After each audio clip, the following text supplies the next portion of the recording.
All right, good morning, everybody. I think we're going to try and get started here.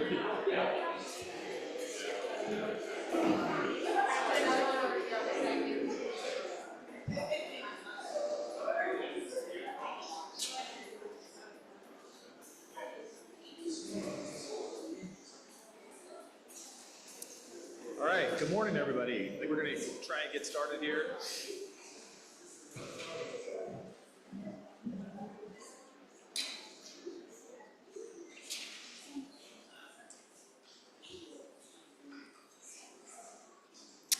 All right, well, good morning and welcome to the Road to Sustainability. Oh, we got some little feedback there. But this is DWR's Sigma 10-year anniversary celebration. So my name is Keith Wallace, and I'm the Assistant Deputy Director for Sustainable Water Management. And we're just thrilled to have you here joining us to celebrate this major milestone of Sigma. Before we get started, I want to share some housekeeping items, just for those of you that are here in the building. So in the event of an emergency evacuation, there's 4 different exits, two here in the front and 2 here in the back. If we have to leave, again, like these 2 exits put you outside, and then these 2 exits put you in the actual back into the lobby area. And if we have to, we'll walk over to Roosevelt Park, which is just east of here, which is on 8th and P. Hopefully none of that happens, but just want to give you all a heads up, that would be the procedure.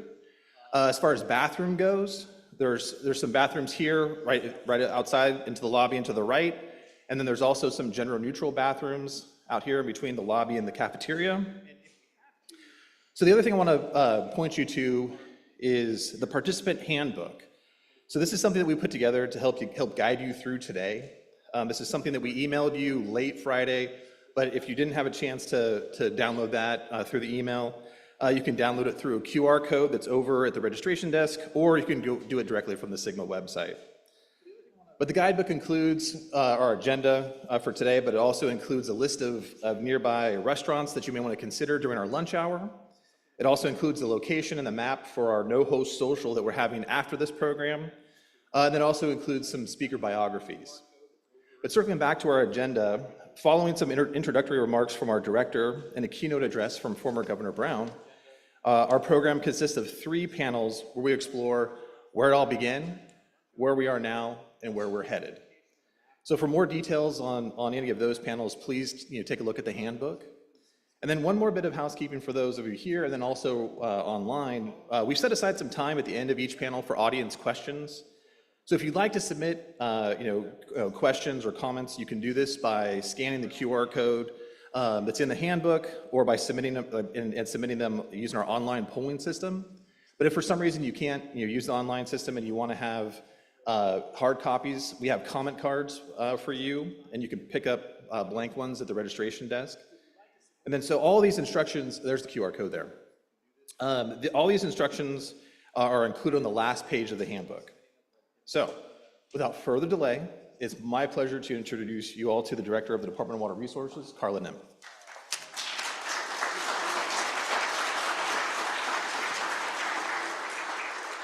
Good morning and welcome to those of you in the room and those of us joining online.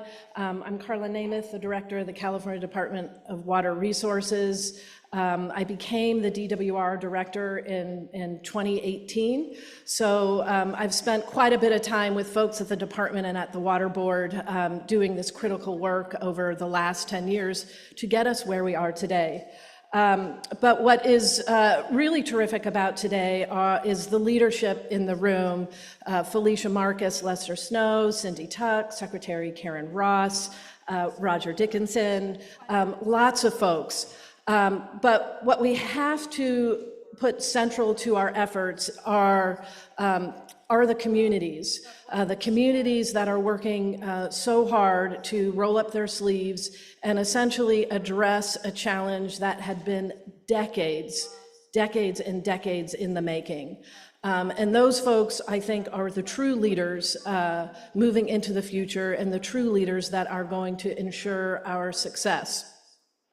Before we get there and before we get to today's panel, I have the enormous honor to introduce our keynote speaker. who, it occurs to me, might say a little something about our last 10 years, which I think have truly been about living in the spirit of inquiry, which is what we've all done, I think, as we've begun to really understand the true value of what's beneath our feet in California and its true importance in enabling California to be the state we all have come to know and love, a state that values our communities, a state that values its environment, and a state that is really not just the breadbasket for California, not just the breadbasket for the world, or for the US, but also for the world. So I'm certain that shortly after we transition off this spirit of inquiry of the last 10 years, the thrust of what it's going to take for all of us to start implementing, continuing to learn as we go, and to communicate with one another, to enable those folks in the communities who are leading the way to be successful. It's an enormous challenge. It's an enormous honor to be part of this work. And I want to get to my mentor, and hopefully one day my good friend, but someone who inspires me, Governor Jerry Brown. Thank you.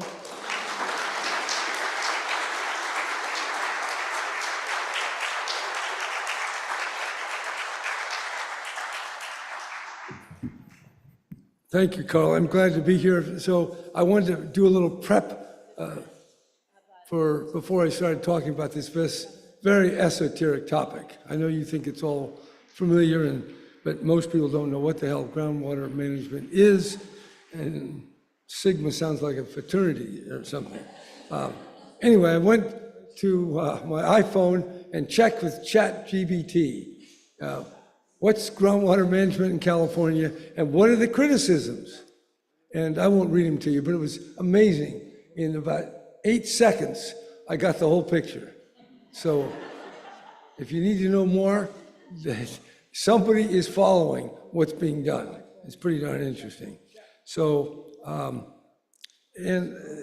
kind of get in the spirit of things, even though I'm far away, I'm up there in the western hills of Colusa, we have a lot of activity going on. Over the weekend, we had 30 field scientists, mostly entomologists, and they were sharing notes on how they are and how they will continue to catalog species, insects, soils, fungi, all sorts of things that bees, butterflies, and they are committed to barcoding with the DNA all the species of California. And so I'm kind of in the spirit of environmental activism here. Of course, what's the big issue? Getting permits, because you see all the while everything belongs to the state, and the Fish and Game and the federal and all sorts of things. So these scientists were complaining it took months to get a permit to be able to do field work in various public places. And so anyway, that brings up the whole question of regulation. So the more we understand about what we need to do, then the more rules we create, and the more rules we create, the more tension and the more reaction. In fact, I would almost say that the election of Trump is in some way a response to the work of experts and the ensuing regulations and laws. So there are a lot of them. And you can't do anything without rules. You can't get rules without laws. But as you propound new rules and new laws, you get reaction. In fact, I'm amazed at how little the reaction to the Groundwater Management Act is. I don't know what, maybe it's Carla, maybe it's somebody in the room here, but the opposition is relatively tame, at least as far as I can tell in my local news. So that's a testimony, because there is so much controversy now in expertise, even in the vaccinations and what is the new federal rules going to be. So experts are very much an issue, problematic with a lot of people. So politics is one of its activities is scapegoating experts, criticizing experts, and then the rules that come down.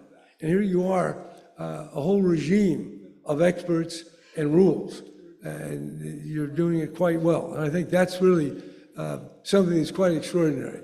In a time of deep skepticism of distant experts, you are in a regime of that very nature. You have to have facts, you need science, you got to follow the science. Of course, that slogan or that admonition, follow the science, did not win in the election because people said we don't like the science in some sense. And there'll be a reaction to that, and things will move to the next level in 2 years and 4 years. But we're in a very highly polarized, contentious world. And so I think it is good to reflect on the 10 years of SGMA. Now, 10 years is not very much. You know, I'm celebrating 50 years of having been elected governor of California in 1974.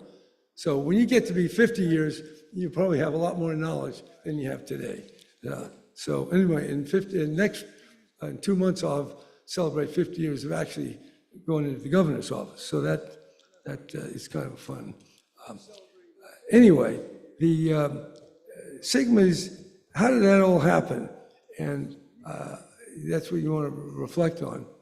A lot of it, I think, has to be the drought. Without a drought, you don't get much. But you also have to have people working on the issue. So that illustrates the fact that it's important to work on stuff even though you don't get anywhere for a while. When the moment comes, you're ready to seize it, which is exactly what you did. And so we got the law passed. Of course, why did you get it passed? Because you had a Democratic legislature, a lot of Democrats, and you had a Democratic governor. If you'd had George McMahon or Pete Wilson, you might not have got it. Or if you had Donald Trump or somebody like that, you would not have the sustainable groundwater management. Also, if you didn't have most of the people in the legislature who knew nothing about groundwater, that was very helpful. Ignorance trumps knowledge in this case. So don't minimize ignorance. From a political point of view, it's a very important factor in how we do business. And if we had to deal with only people who know what the hell they're doing, we wouldn't get anywhere. We'd be fighting all the time. So, and just the quantitative justification of that comment, I believe that no legislator, and you correct me, who represented a significant number of farmers voted yes. So that's what I'm saying. The people who didn't know what the hell they were talking about were the ones that carried the day, except the leader. Of course, the leaders knew, and their colleagues, they trusted you. So that's another element, trust. And as you build trust, you can get things done. The element here that I think is so critical is this is really democracy in action, local democracy. And at the national level, we see how polarized it is. When you get down to Madera County or Colusa, you get to a sustainable groundwater agency, well, then you're talking to your neighbors, your farmers, and you can work stuff out. And that's the premise. And that's what I think made this happen. And it's one of the bright lights in America today, where the political system is dysfunctional, full of very strong feelings and colliding beliefs. It reminds me of a poem where one of the lines was, "And where ignorant armies clash by night." That's what it sounds like to me when I listen to the politics. But SGMA, through its democratic process at the local level, has really created a mechanism that works through the problems, but also brings the community together. So this is more than a water project, a water regime. It's really a governing regime. And it's an example at a time in our country when democracy is severely under stress. And we have an example here while it's working. I see the groundwater management within the larger concept of limits. And I once said, one of my unmemorable State of the State speeches. There's nothing less memorable than a State of the State speech, even though you have to work on it too hard. I said that we're entering an era of limits. That was 1976. Well, what I didn't know was California was only 24 million people. And I didn't know we had this big boom ahead of us, Silicon Valley, millions of people moving in, the computer industry exploding. So, but nevertheless, there are limits.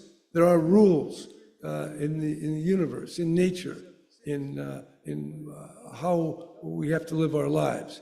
And that's true of all the different elements in natural systems. So the groundwater management regime is a good example of living within limits.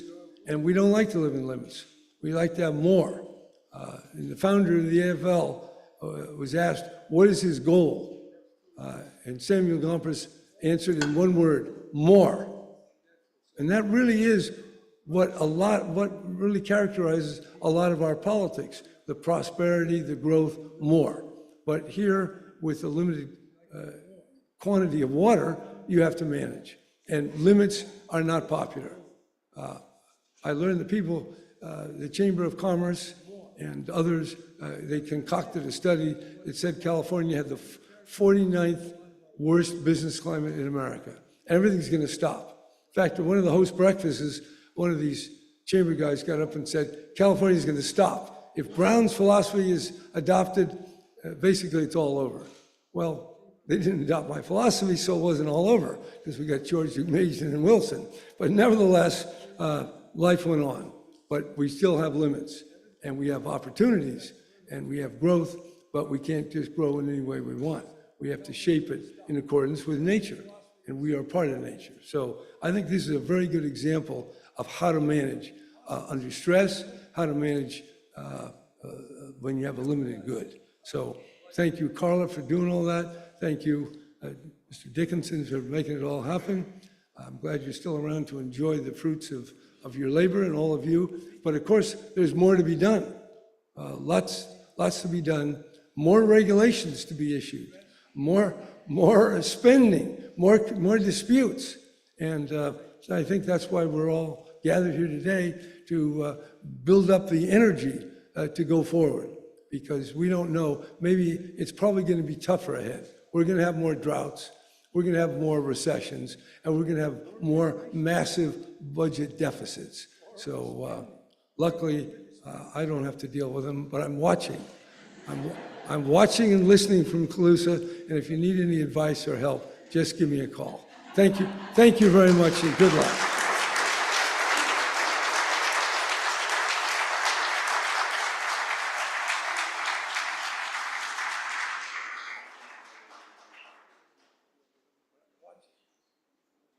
Watching and listening to Calusa, if you need any advice or help, just give me a call. Thank you. Thank you very much, and good luck.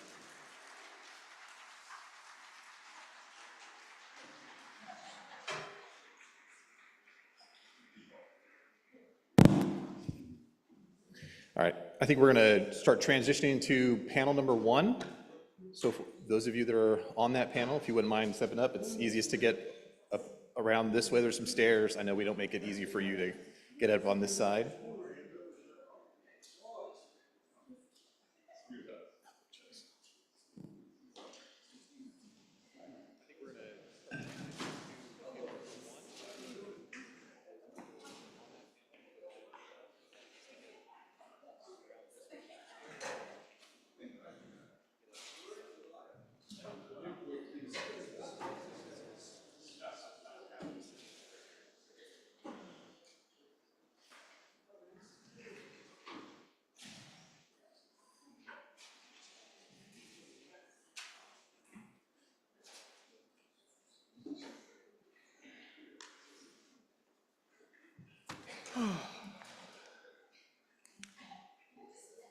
I know.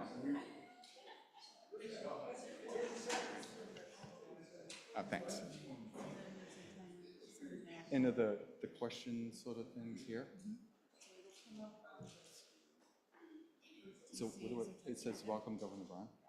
So we're gonna update that one. So I don't touch anything? Correct. So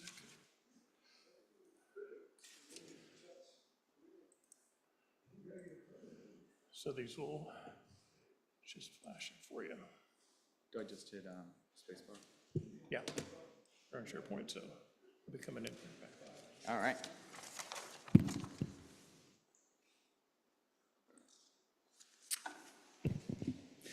Well, good morning, everybody. I'm Paul Goslin. I'm Deputy Director at the Department of Water Resources over Sustainable Water Management. I'm real happy to start the first panel, and this is going to be a very exciting one. We have on the panel Roger Dickinson, Lester Snow, Secretary Karen Ross, Cindy Tuck, and Felicia Marcus. And all of these people were instrumental at the time that the Sustainable Groundwater Management Act was being debated and argued and ultimately enacted. And to kick things off, I wanted to, might be a little wonky, but I did want to read something from the governor's budget that came out in January of 2014. And it had, it did talk about groundwater management in a really interesting way, you know, and it talked about the importance of the state's reliance on groundwater, you know, state and local agencies managing groundwater well, but groundwater overdraft is causing subsidence, permanent reductions in underground storage capacity, seawater intrusion, and other groundwater quality problems and environmental damage. The budget proposes investments towards two objectives. First and foremost, local and regional agencies should be given the authority and tools they need to manage their groundwater resources sustainably. The budget proposes funding for the State Water Resources Control Board and DWR to collect and update groundwater data and information. And the administration will work with local government and agencies, Native American tribes, and the legislature to identify and provide additional tools, resources, and guidance and authority to local managers needed to sustainably manage groundwater. Very nice. Second, the state should protect groundwater basins that are at risk of permanent damage when a local agency is unable or unwilling to do so. The budget provides water resources to the water board to act as a backstop until adequate local plan is put in place. So that, I think, caused everyone to start a lot of conversation. So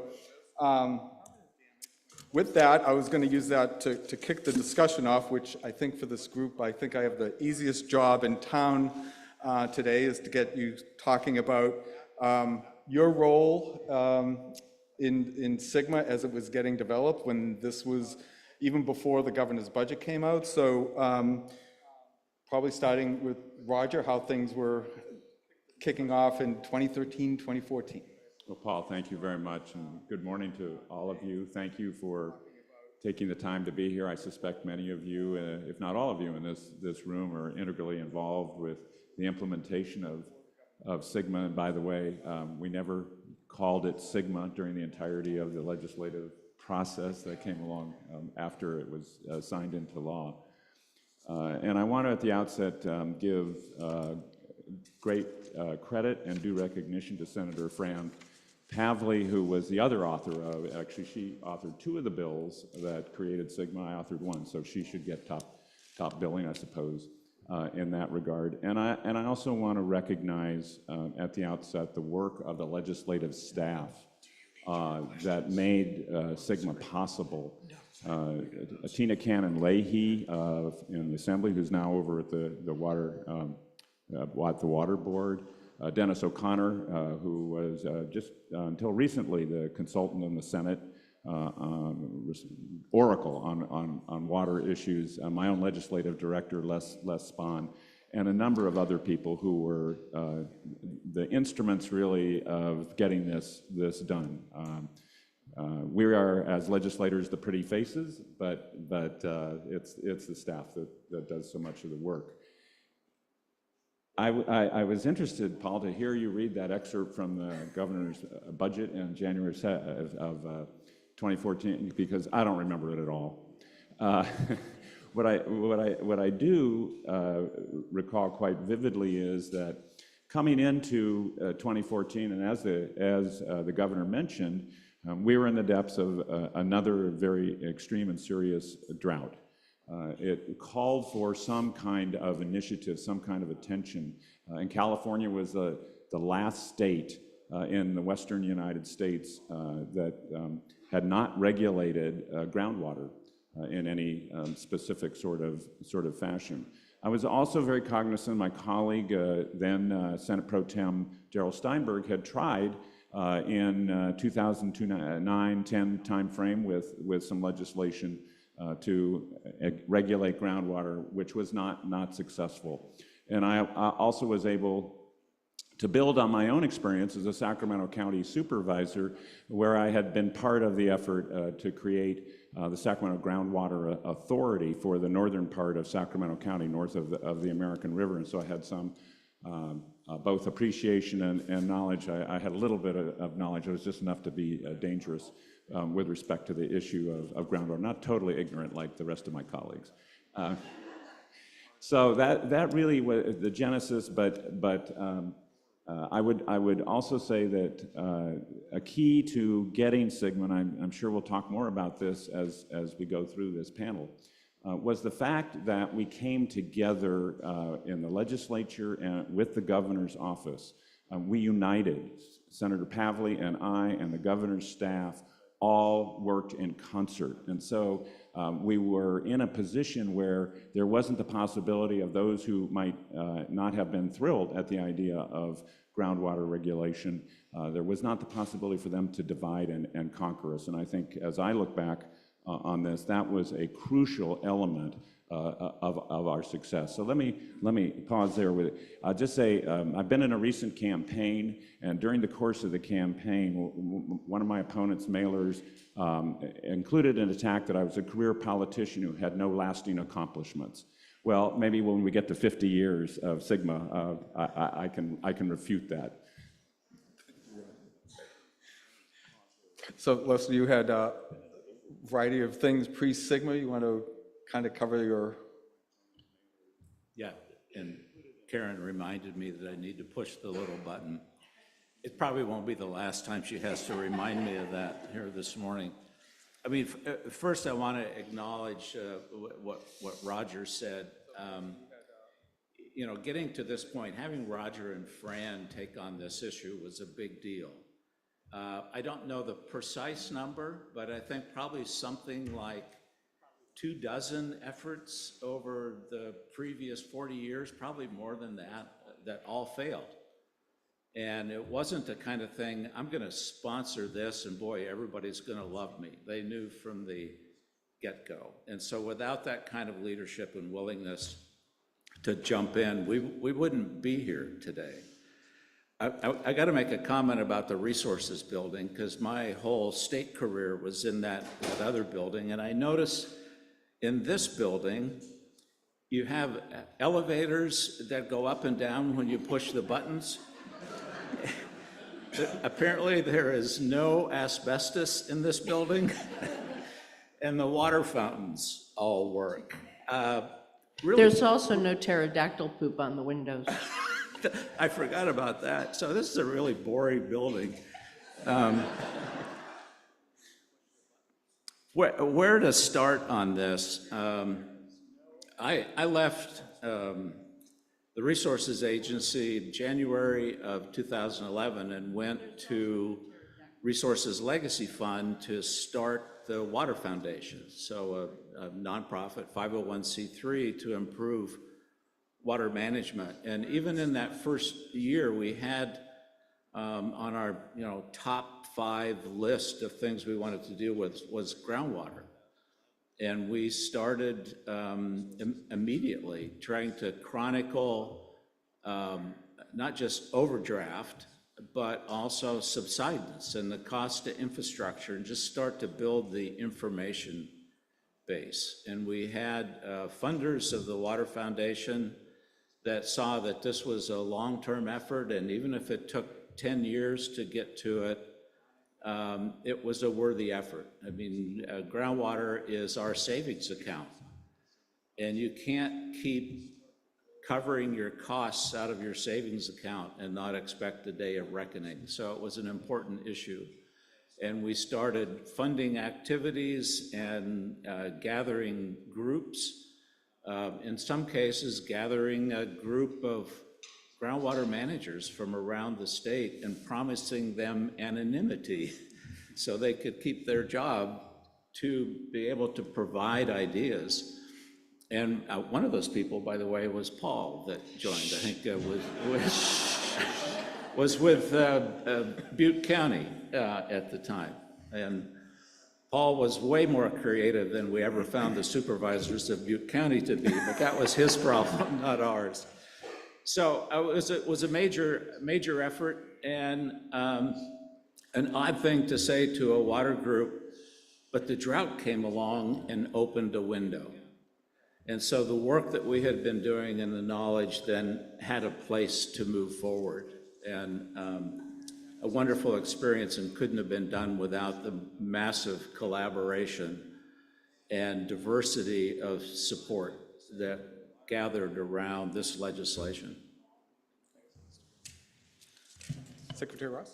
Okay, in the beginning,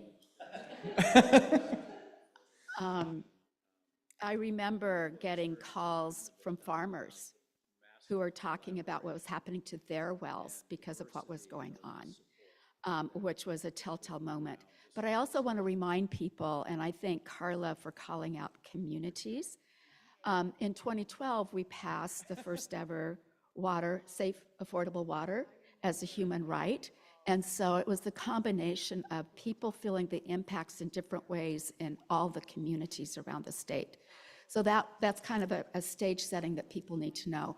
I also will recall distinctly, and I'm glad the governor has left so I can give you my version of the day that everybody pushed me forward to make the pitch to the governor that this was the time for actual legislation. And the first thing he said was, oh no, I tried that in my first term, it didn't work. And I had to explain why this time was different. There was growth in agriculture. The growth was moving more and more to permanent crops, which provide much more value and many more jobs in the communities. They were permanent crops that were going in using the most precise irrigation methods, but it captured a lot of attention combined with everything else that was going on. So I have to say, at the end of the day, we've named names and we've named people. This would not have been possible without people who are willing to take a leadership role in this. And I have to start with my State Board of Food and Agriculture. Craig McNamara was the chair. We held incredible numbers of forums. That was combined with the roadshow. Felicia and I did, Dee Dee and I did, Joaquin and I did, going up and down the valley, really understanding what the impacts were, where people would be on all of this. And while there was still strong resistance, it was more about the timeline than it was about we agree we can no longer borrow from the future. And it was leaders like Don Cameron, who had already been experimenting with groundwater recharge.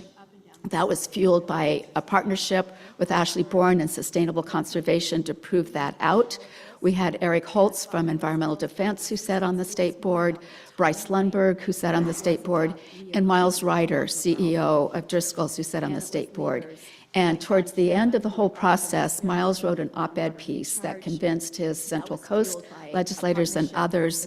But it's people coming together that care about what's happening today, but also understand we all have a responsibility to the future, and really we're willing to stand up to do this. It takes nothing away from how impactful this is, because from the beginning, understanding what the economic consequences would be in those rural communities, that there would be land that would come out, that oftentimes it is our small, historically underserved, mid-sized farmers who just can't compete on open markets. We should never lose sight of how do we actually address these in the least impactful way, which has led to some creative tools like multi-benefit land repurposing, but there's still much work to be done in that regard. And I hope that we will continue to be as collaborative on the hard situations that are facing family farms up and down the valley and what it means for those rural communities when there is not agriculture in business with that kind of all the ancillary services and businesses that are supported. But it was the right time and the right people to be engaged in doing that. Thanks. Cindy Aqua had been doing a lot of work on groundwater leading up to, so you want to Thank you, Paul, and thanks for the invitation to be on the program. Good morning, everyone. So AQUA is the Association of California Water Agencies. We represent public water agencies, so all of our members are local governments, and they have a big job, obviously, on water management. We had, in 2009, developed groundwater principles. In 2011, we developed a framework for groundwater management, so we'd been working on the issue, thinking about the issue. But in 2013, towards the end of the year, it became pretty clear there was going to be legislation in 2014. And our executive director at the time, Tim Quinn, said, we're going to create a board-level task force to develop recommendations for what the changes in the law should be. And that was a bold decision on his part. And he created, with our board, of course, that board-level task force. It was chaired by Randy Record, and having Randy, you know, and he's such a leader in the water community, being behind that was fabulous. And then the vice chair was Dave Orth. And those of you who know Dave Orth or worked with him in this process back in 2013, 2014 know what a leader he was on sustainable groundwater management. I will say at the very beginning, when this was being organized at AQUA, some of the leaders said, we're going to take a year. We'll develop these recommendations. And I'm often quiet in such meetings, but I try to speak up when I need to speak up. And I said, no, we're not going to take a year. And we're starting this in November. We need to have this to our board at the end of March. And we need to issue it in April so that we will be at the table. If we wait a year, we will not be at the table. And so our task force, they stepped up and they did the work. I want to recognize Dave Bolin, who's back, 3/4 back in the room. Dave was on AQUA staff at that time, and he was the staff person at AQUA who had the pen and helped write the document, working very closely with Dave Orth and the leaders of that task force. So thank you, Dave. That was a key role. Our board approved the recommendations and, at the end of March, and we were ready to go in April. I have to give a huge amount of credit to Roger Dickinson, who worked so closely with AQUA and other groups, Water Foundation, et cetera, to lead on this. It really took two seasoned legislators, and I want to say with the right demeanor, right spirit, and Roger and Senator Pavley were those two leaders. They were critical. There's a lot of other folks. I did want to get these names out before our panel ends. We had an advocacy team, and that was led by Whitney Wiley. Those of you know who Whitney, she's an amazing force. And Whitney led the advocacy at the Capitol. And then she had a team with Stephanie Morris, Dave Orth. There were meetings almost every week, sometimes multiple days in one week, just hours and hours and hours. And all the other groups, the governor's office, water board, et cetera, Water Foundation, they all committed. So this was what I call a heart and soul project, and they all rose up and did it. So it was very challenging. I don't want this to sound like it was easy in any way. This was very challenging, difficult, but great people, including Governor Brown, rose up and led. So it's great to be here today. Well, it's always good to be, I was so happy I was the last in line because I knew people would say so much, and there's so much to say, and so many names, and so many mothers and fathers of Sigma, grandparents, aunts and uncles, good friends, only a few frenemies in the process. But I think focusing, and I have a lot more to say about the legislation, but I want to sign on to all the nice things said about those folks. But in thinking about pre-Sigma, there's so much that led up to it. So I think I'll just add a couple more contextual thoughts about things that were going on pre-Sigma that led to it. Because my first reaction to this was, it's kind of hard to say, because we spent a lot of time in listening type sessions, many of them at Stanford, which is part of why I wanted to join the program when I left the water board, because pulling people together across uncommon divides, uncommon dialogues are what we do with unlikely allies, where you had a safe space to just talk about stuff. Didn't have an assignment, didn't have to come out with a product, but just to be able to sit and understand those issues. And in those issues, we heard, and then later on, listening to people certainly throughout the Valley, particularly as I returned in my role at the State Water Board, as some of you know, I'm an extrovert. And so the way I learn is through talking to people. So I always say that part of what I think helped us understand how SGMA might work, the need for it first, but then how to construct it, came out of a lot of conversations, one-on-ones in coffee shops and bars across the Valley and the Central Coast. I used to just say bars, and then I was worried I was going to get a weird reputation because I only drink modestly. I just drink frequently and strategically.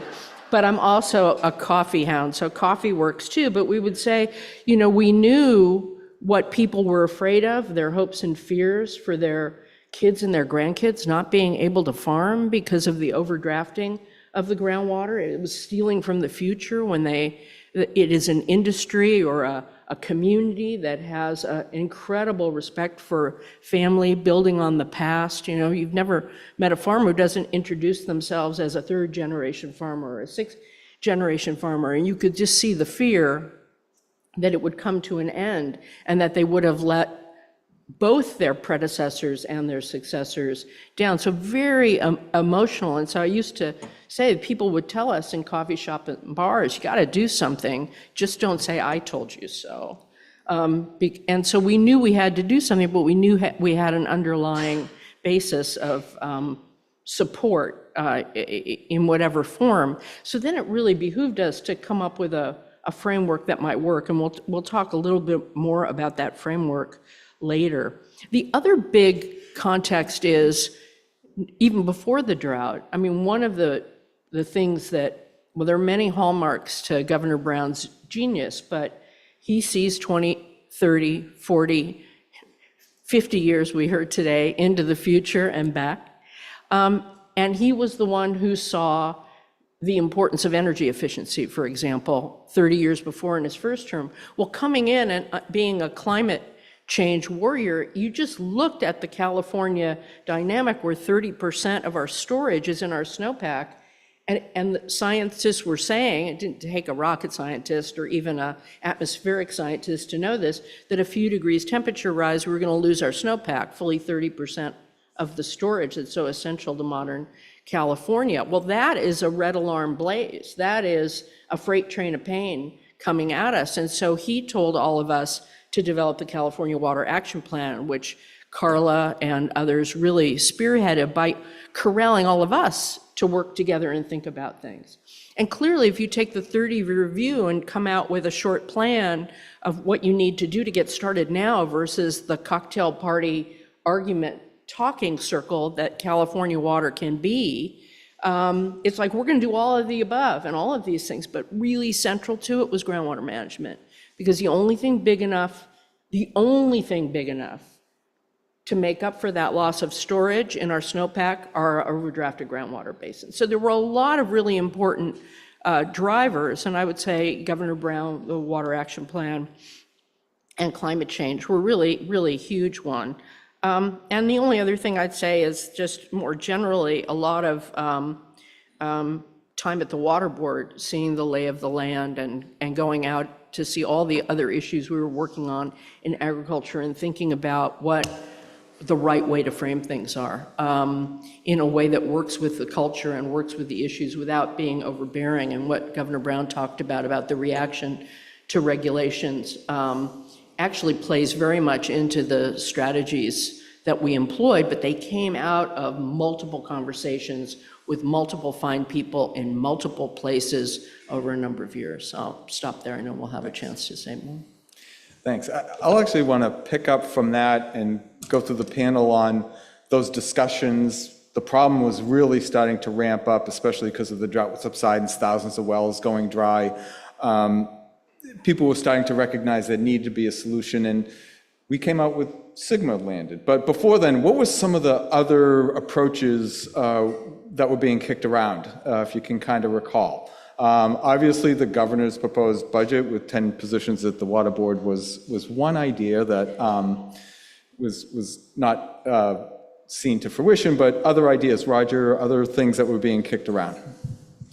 Well, I think that over time, slowly, I think as Cindy may have been the one to refer to it, there were measures that were being adopted at the state level, either legislatively or administratively, but they weren't getting to regulation. And I think there was a common belief before 2014 that a regulatory approach would be unsuccessful politically. So there was an effort then to see how far the state could move local entities in the direction of managing groundwater without imposing a regulatory framework. I think it is just absolutely manifest that the drought made the difference. Governor Brown referred to that. There's no question, and I often said, and not originally, but you can't let a good crisis go to waste. And that's what the drought presented us with. It presented us with the kind of crisis that made it politically feasible to consider regulation. I'd say the other crucial piece, and there were a host of them, but truly a crucial piece was when Aqua said we will support a regulatory approach from the state level. The Water Foundation and environmental organizations had long been advocates for a regulatory approach at the state level, but those who were water users and water suppliers had been the basis of political resistance to that. And when Aqua said, and there were, I know, a lot of internal debates within the ranks of Aqua. This was not an easily arrived at nor completely embraced approach within Aqua's ranks itself. But when Aqua said, we will, and Tim Quinn was fabulous, when Aqua said, we will accept and support the idea of a regulatory approach. We have our details that matter to us, of course, but we support that approach. That was a critical threshold to cross over. And the work that both Karen and Felicia have referred to that was going on the ground with those who are in the real world as opposed to us around the Capitol, made a huge difference in laying a foundation that made it politically possible to entertain. I won't say it was embraced. I mean, the California Farm Bureau was certainly aggressively and vigorously opposed the legislation, as did some other a whole host of agriculture-related groups, but they didn't have the kind of political clout ultimately in the legislature in significant respect because of that groundwork that Karen and Felicia and all the people they were working with from the administrative side and throughout the community made it possible for the conversation about regulation to have political viability.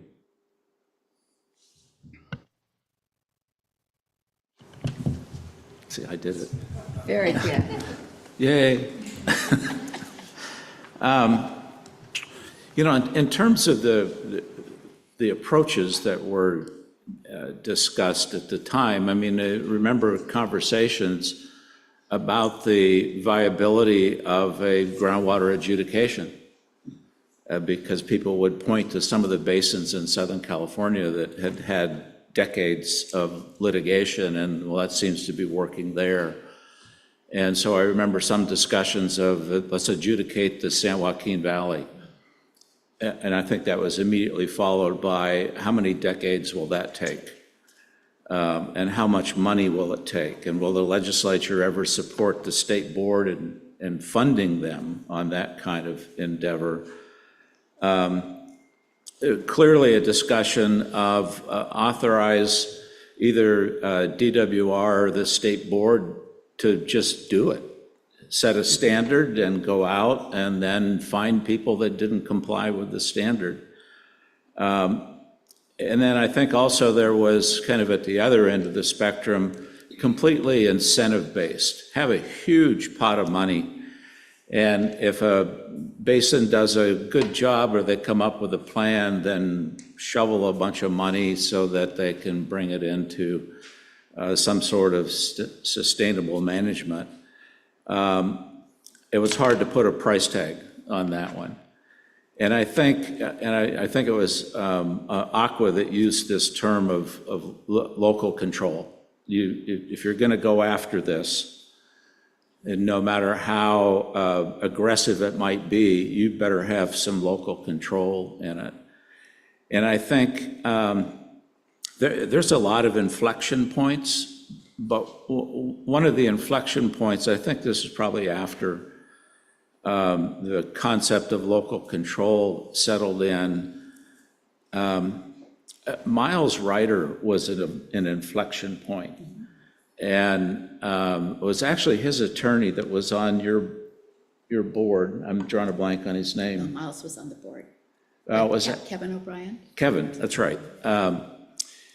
It gave me Miles' number and said, call him. I think he's all in on this. And I called him, and he was in Paris at the time. So Hey, you have to sell strawberries every year. I guess so.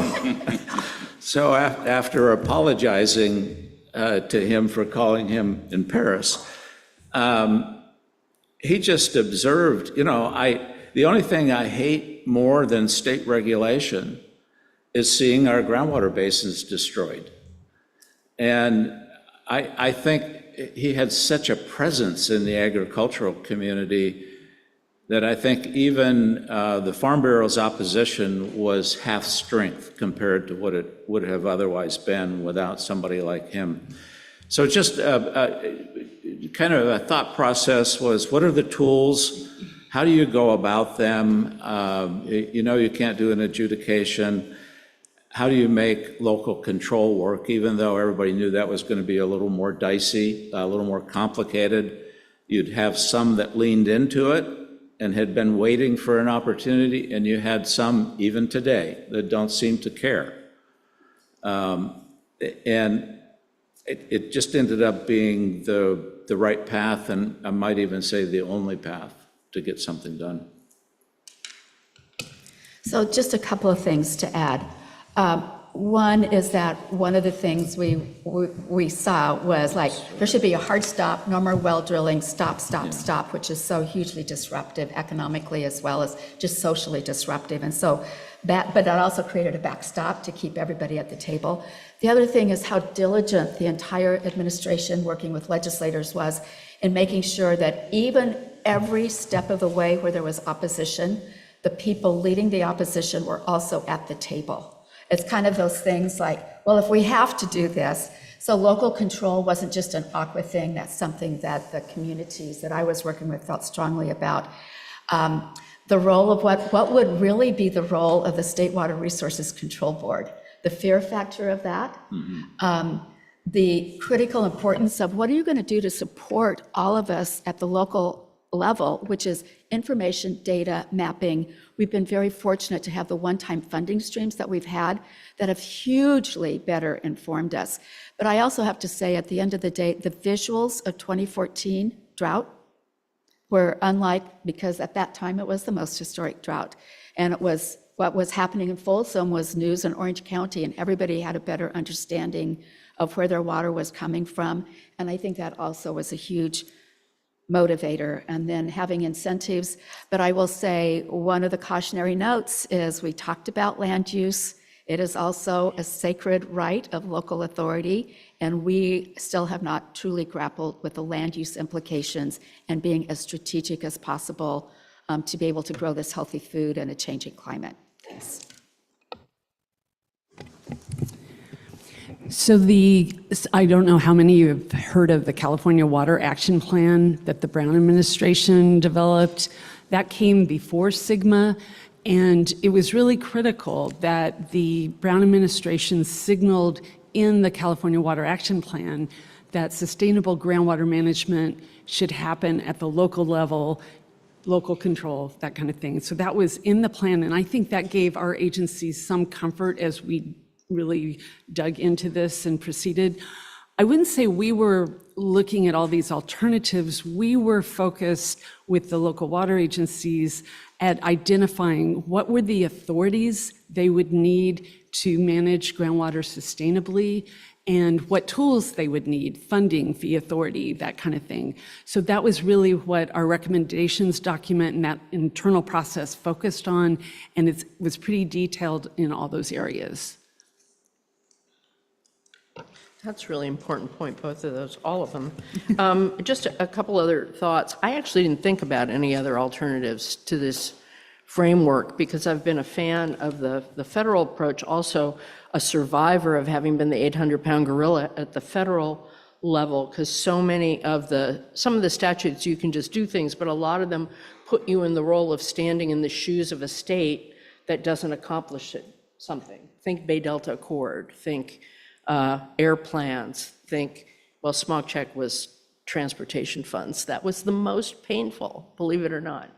But so I knew it could work, and that what that kind of system does is it respects the locals, and I'll come back to that, which I think is particularly important. And I come out of local government, so my sense is that all knowledge is not from on high, from the federal or state government, frankly. A pox on both their houses is something I used to say. Because when you're on the ground, you're actually doing stuff, and you're dealing with how difficult it is, but it's also politically difficult. And so having an 800-pound gorilla, a backstop or something, who will step in and do it if you won't, is a very powerful tool and a very powerful defense to the very human and difficult things that the leadership on the ground who knew they had to do this were going to have to do, but they were going to get eaten alive if there wasn't a forcing mechanism. So I knew this could work. We had gotten the Bay Delta Accord. We had, inadequate though it was, but it was a big step forward at the time. And so I was able to approve state programs, not just in California and elsewhere, by threatening to step in. So I knew it could work, but you had to be friendly and helpful while you did it. And so to me, when this evolved in all of the discussions everywhere, it just seemed to make sense. I'm also a big fan of the Malcolm Gladwell tipping point idea that if you want to make change, you don't just tell people what to do. I know I'm weird for a regulator, but you don't just tell people what to do. You figure out how to help the early adopters move forward and help them be successful, and they will draw the other people with them. And then when you go after the laggards, everyone will say, well, they need to be regulated, right? And if they don't, you cancel a hearing, which is sort of nice this week and last week. In any event, so I knew that this would work, but I also knew it was really important to take into account what was going to happen on the ground for locals and give people that backstop, although you had to implement it judiciously, and the goal was to never have to implement it, because just the fact that it was there would give people the political cover or the push they needed to do something. Also, a piece of the way that it's set up, as you may have noticed, is there are multiple opportunities for that to happen, with probation being just in this part of the process, but also every time there were 6 months to cure, because we knew how hard this was going to be, and that we wanted people to do their best, be able to get a report card, not from us, but from DWR, and then but talking to us, and then be able to cure. And that iterative process would be most likely to lead to progress in the long term, as these really new governance structures, the GSAs, were getting to know each other and figuring out how to do an incredibly hard thing. So it seemed to me that this was a framework that actually could work. Only time will tell, but so far I'm very impressed with how it's going. We use similar approach, a little different in the irrigated lands regulatory program. Well, because again, last point, I think when you're, this concept, someday, if I could write faster, I'd have written it already. I'm fast at doing panels and talking, I'm not fast at writing. But is you have to look at the culture and the hopes, fears, and tools of the people you're regulating. And agriculture is not an oil refining business. It's not the same.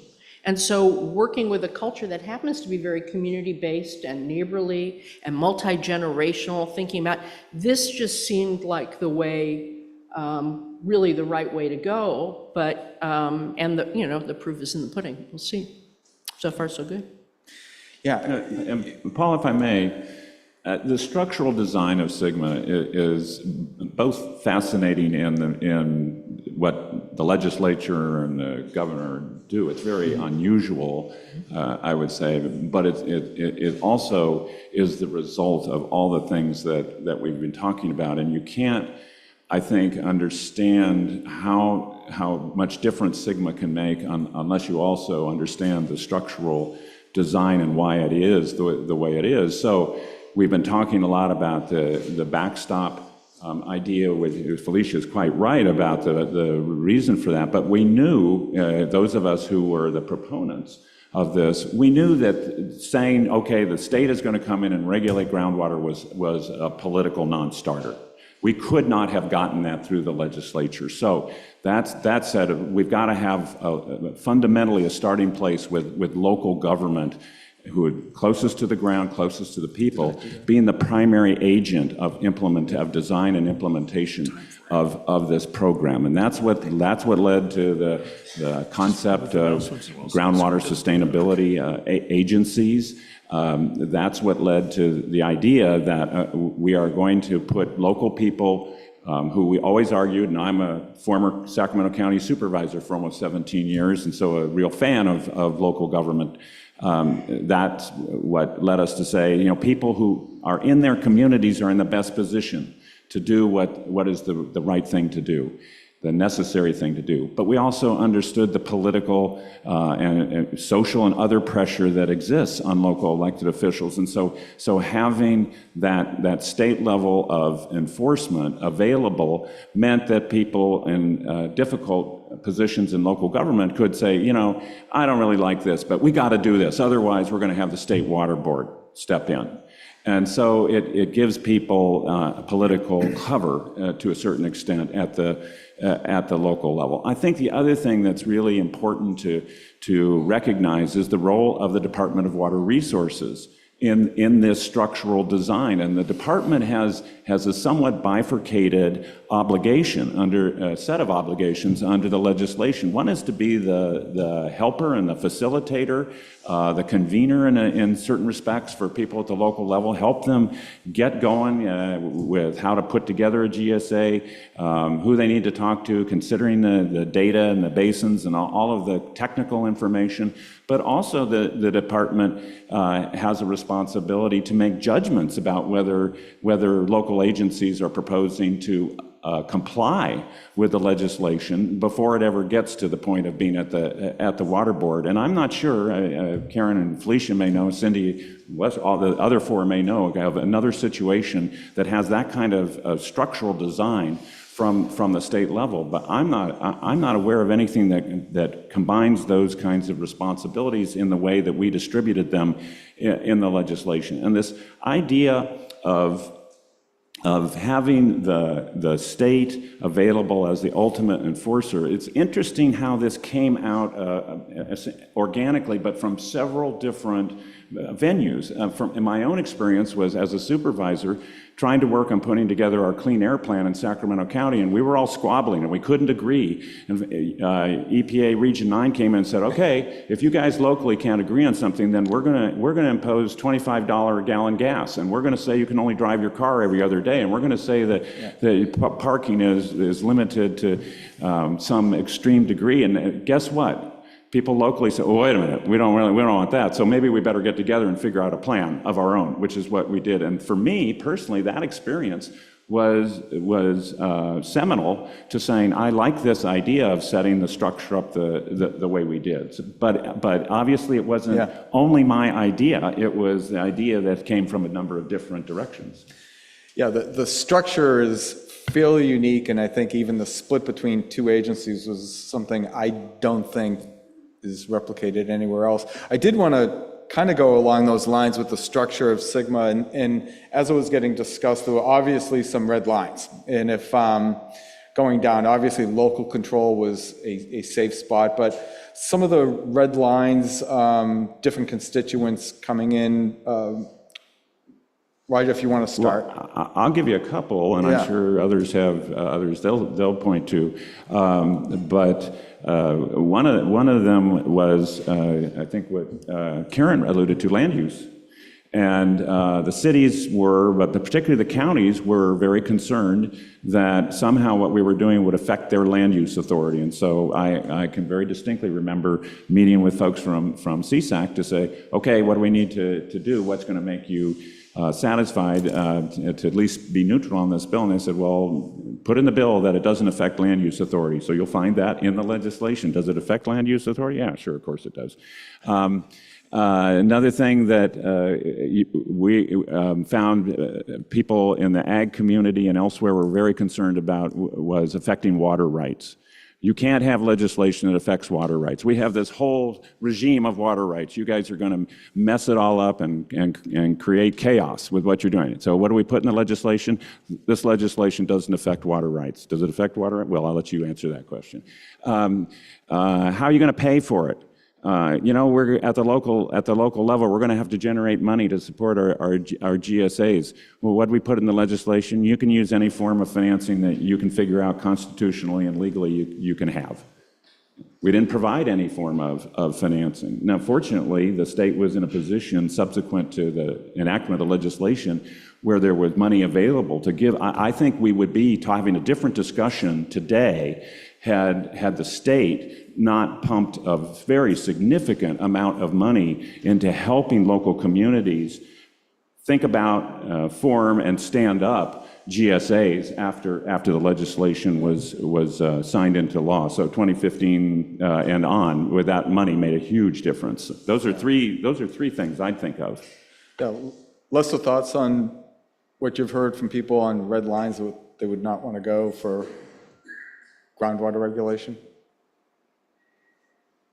Yeah. Yeah.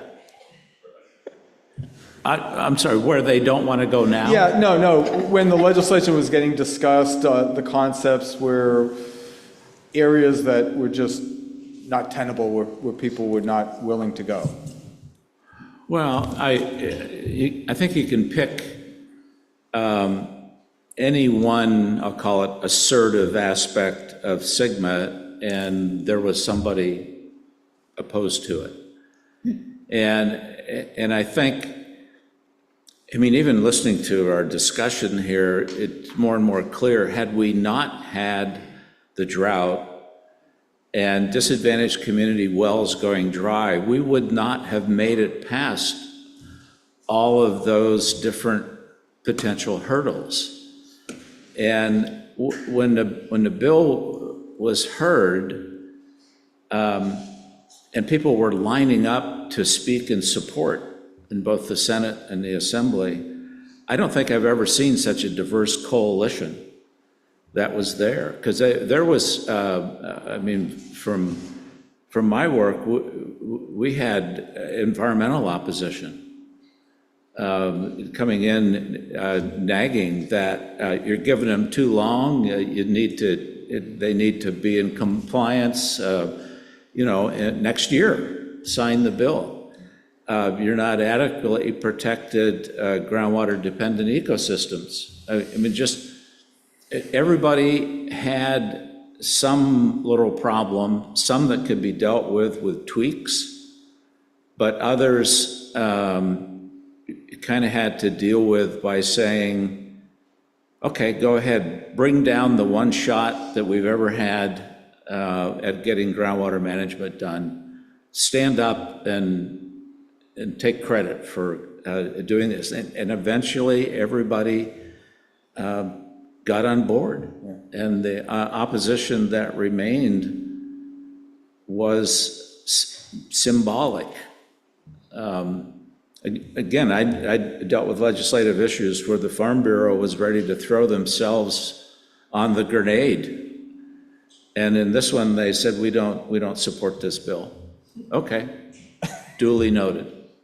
And I don't mean to deride the Farm Bureau. They've had, Karen knows better than I, the ag community is a very diverse community. And constantly, the Farm Bureau has to be finding the sweet spot. And I think they did on this one. I don't know if that's responsive or not. I think fair point. There were probably a number of things in there. Otherwise, if it wasn't the drought, would have been enough to have people go, no, not this year. Secretary Ross? So I want to go back to the timeline because it was either do it right away or 40 years from now. And when 20 became the number, Governor Brown said, look, we didn't get into this situation overnight and we're not going to get out of it overnight. So 20 years became kind of a place for everybody to come together.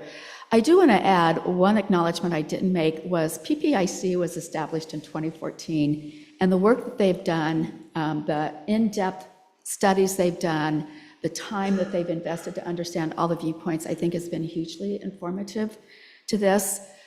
One of the areas that I don't think there was a way to capture it in the legislation, but what we've learned through the implementation is, and a water person said this at a conference a few weeks ago, we've spent the first 5 to 10 years on the science, and now it's about the people and collaboration because we've learned about voices that have not been in the table. Water is its own community, and we have a lot of work to do in that regard, especially for how rural communities are being impacted and will continue to be impacted. So I just want to highlight that as an area where we all get to work together on that.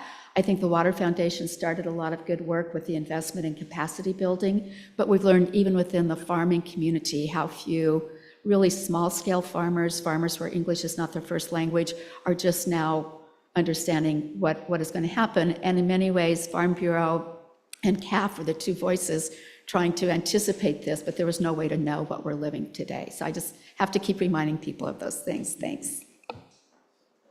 Yeah, diverse membership in Aqua, how is that navigated? Well, I want to speak to the timeline issue. Yeah.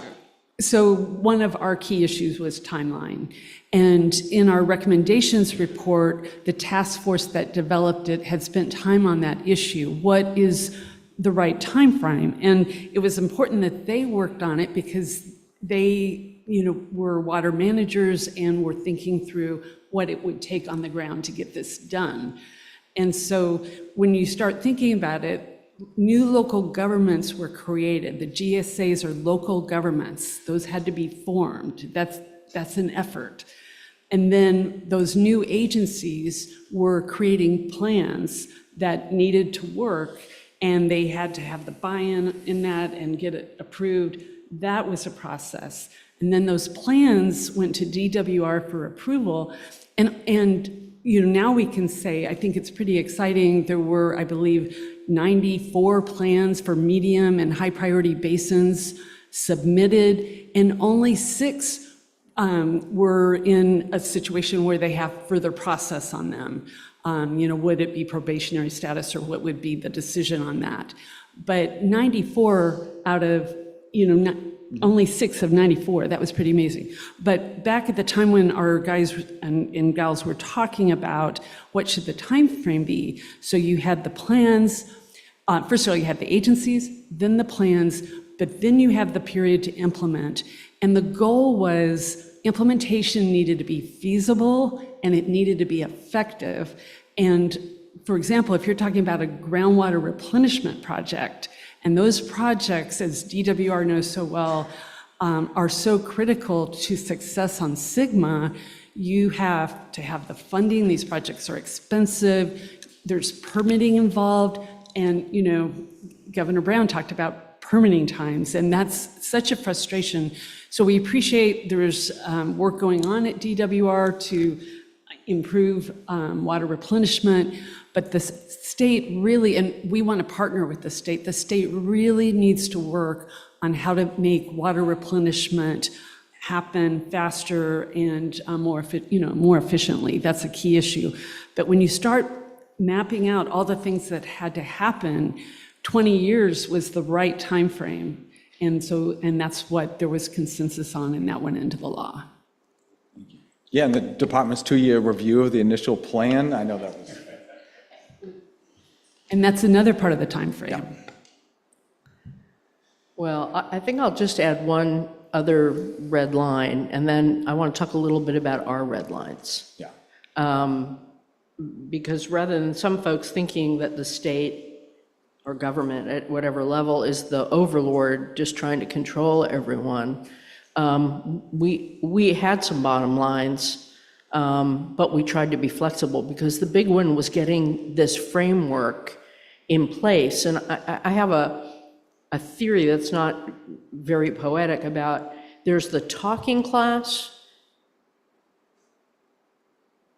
present company excluded, politicians, lobbyists and lawyers who just thrive on the discord and the fight, and frequently don't spend time figuring out how to make things work. So figuring out how to set up a framework, and sometimes it works, sometimes it doesn't, where the doing class is empowered to do something, something just changes when people get around a table, particularly if they're getting around a table to talk about their own community, because it is at heart a local community asset that should be managed locally, but is difficult to manage. So the one red line that hasn't been mentioned yet was, and maybe it's a bit in what Lester was saying, was a sense, not just from the environmental community, frankly, but from some academics and others who think in a mechanistic way, that the answer was that we had to require everybody to measure what they use and report it publicly. And that can work, but it would never have passed. And there's not one way to do it. And we knew that the local agencies were gonna have to figure out a way collectively to do it, to trust each other. So it was gonna happen. Maybe eventually people will come back and say, oh, we really need a uniform methodology, but better if they were begging us for it than us imposing it in the front. So that red line about how to measure was a big discussion. And I think every group had their own red lines, except for maybe Sustainable Conservation and Ashley, because they figure out how to make things work. They are the ultimate, how do you make things work with people on the ground, folks. But we did have some red lines. I think people were surprised in some of these negotiations how readily I gave up some stuff. And same for other people. And that's because we were looking at the overall win, not the little pieces. But we did have some bottom lines. One was, if we're going to have a backstop, it has to be a backstop. You can't kick the state board out just because you don't like regulation or you're mad at us for what we're doing on Bay Delta or whatever it is. The whole structure and architecture does not work unless you have a credible backstop to do all of those things. And believe me, there were efforts to take the bricks out of the bottom of the foundation, although it wouldn't be bricks in California, and the piles, whatever we were using as a foundation. The other thing was this connection between ecosystem, surface water, and groundwater. That is an unusual thing. You don't get that in an adjudication, but frankly, all water is connected, or it was. It's just some of it is 50 years disconnected, and you're never going to reconnect it. But it actually is really important. And the interconnected surface water issue is important in terms of, also in terms of how much groundwater pumping has actually robbed our surface waters of flow that fish get blamed for, or regulatory agencies, just being candid there. But that we really had to have that figured out if this really was gonna be sustainable. The land use issue was big, and it's very watered down. It's like people, they have to talk to each other. But we kept it in there in like maybe a fig leaf. And also the issue of tribes and how we worked with their people who didn't want tribes involved. It confused them, it scared them, it was complicated, and I think a whole group worked on language that would recognize the very real role of tribes without them giving up their sovereignty. It's a very fascinating and difficult issue. And then on the human right to water, this issue of groundwater wells going dry, which I think we could have written perhaps better, but you saved the day, Paul, you and your team, in emphasizing that was in fact an undesirable result. in all of this. So those, other than that, we wanted the framework to go, and it was still very hard. One process question, or comment, because I worry if we're gonna run out of time. This process, speaking of democratic processes, was the best, and I've done legislative processes as an advocate and as inside and at all three levels of government for decades now, not quite 50 years, thank God, but more than 40, actually. It was the best because of all the listening situations. I mean, Roger, you were at a ton of these. I mean, Karen and I went to a lot, but everybody here held them and went to them. And the most amazing thing that will be a privilege and something I will always remember was sitting in the drafting sessions with Tina Cannon-Leahy and Dennis O'Connor and Les Spont and the wonderful Gordon Burns, who must be named in all of this, who was the undersecretary at Cal EPA. He just can't show up everywhere because he's now a judge, appellate judge. So speaking for him, he was just a rock and so good. And a lot of the staff from the Water Board, Mike Lawfer, Andy Sawyer, other people who we literally would come in after a set of meetings and go over all the comments right then and talk about all the comments respectfully and think about, well, could we do this? Could we not do this? I mean, I've never seen people try so hard, not just to get votes, but to accommodate the very real concerns that people had. So that inside, behind closed doors, but nonetheless remarkably open process, I think, led to us being able to deal with a lot of those red lines, move some of them, because people could see overall that they were respected and that this might actually work. Yeah, and I want to follow up on that because we went from essentially January, February to September with legislation that was huge, fundamentally changed water law in the state. But it was this big Rube Goldberg machine. Weren't too sure what was going to happen in January when the switch got flipped on. And we were accommodating a lot of groups to get to yes. So I was kind of wondering, and I'll go back, like, was there any point during this that you were kind of wondering, like, uh-oh, I don't think this is going to go, or this is going to be bad, or we've given too much, anything along those lines? Well, when I told my legislative director, Les Spahn, that I wanted to introduce legislation on this subject, he said, "Are you sure?" And I said, "Why? Isn't this going to go on consent?" But I want to underscore what Felicia was talking about, because again, this perhaps is not unique, but very unusual in the flow of this process. And that was through the spring. We were all we were having lots of conversations, trying to figure out what would work, what wouldn't, where the points were that were really going to be tough to resolve that. But then during the legislative recess, in particular, Tina and Les and Dennis and Martha Guzman from the governor's office and others held a number of 3 or 4 sessions, which were all comers. Everybody come, and there must have been 75, 80 people at least in the room. And bring your comments, bring your criticisms, bring your recommendations. And as Felicia said, then that group, I sat in on a couple of them, and I said, no, I'm going home. It's recess.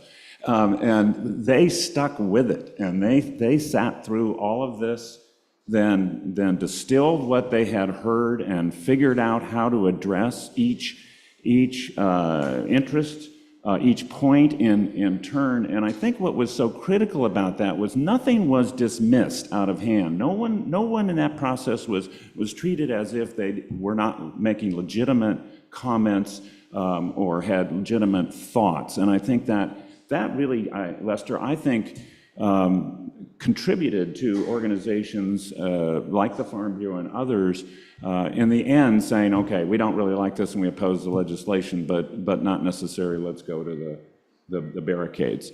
It was that process that I don't think I went through on any other piece of legislation I had, but it was indispensable to us getting to success. I just want to add, and I apologize for not recognizing this. One of our state board members was Dan Dooley, who at that time was the University of California Ag and Natural Resources vice president, but he served in the Brown administration 1 and 2, and as he still refers to himself as a reformed water lawyer, CDFA, we're not anywhere in the code when it comes to water, other than when people want to say who's using all the water, and I say, well, it's what you eat and what you drink that it eventually gets to. But having Dan on the state board and someone that the governor trusted and that was well-known in agriculture, being able to analyze and be truthful with people, I think that's another one of these, you always want to remember all the people that helped that, but he was a great help to us, and I apologize I didn't mention him earlier, but it's little pieces like that to be able to stand up and say, no, this is how it could work. It doesn't mean it's perfect, but that was extraordinarily helpful for us because we don't have attorneys at the department that could have done the kind of analytics that he did for us. Well, I want to add to this matrix of people that came together. I mean, just the Dan Dooley connection, after we had the groundwater managers and kind of cone of silence, what kind of tools are needed, we did form a more robust input committee. And Dan was on that and very, very constructive. So he helped provide connection to other conversations. And Randy Record was on our committee, which then helped tie in. And then somebody that I think a number of us have already referenced, Dave Orth was on every committee or conversation that ever happened on this. And so there was just a network of people that could cross into different arenas. And without that, we probably would have fumbled the ball somewhere. And it was able to catch things. When we were making a mistake, somebody would pick up something at a different meeting and bring it back to the table. And it was that kind of process. And when I think about it, I'm not sure I've ever participated in my 40-some years in something that was like that, where you had a lot of people from a lot of different perspectives that recognize now's the time. If we're ever going to do it, now's the time. A couple things to add. One thing that was happening at the same time in 2014 was the water bond that became Prop 1. And I remember in August having conversations with the state about we need to get some sustainable groundwater management money into the bond. And so it was last minute, I think the amendment was August 11th, $100 million was added to what became Prop 1. And that was, maybe not enough money, but that was good because we were shrinking the 2009 bond that was $11.14 billion down to what we could pass. Governor Brown was key on that, and we ended up at $7.5 billion in the Prop 1 in 2014. So I wanted to mention that. One other thing at Aqua is we have a very formal process for taking positions on legislation. We have a state legislative committee. There are 4 people from each of our regions appointed by the president and a chair, and they took positions on the bill along the way. And we were, for a long time, Roger knows this, we were at support if amended, support if amended. And in August, there was an emergency meeting of our state legislative committee. It was off schedule, but our team, Whitney, they thought we were there. We called the emergency meeting. The committee discussed the current new version, and there was the vote, and we moved to a support position. And that, you could feel the energy in that room, and everybody knew that that was a very consequential vote. And that's, it's a good memory at Aqua. And we know how challenging, or I can't fully know, I haven't been at the ground trying to implement a plan or write a plan, but we know how challenging this is, and but our membership really stepped up. So that day we moved to support, that was a historic day at Aqua.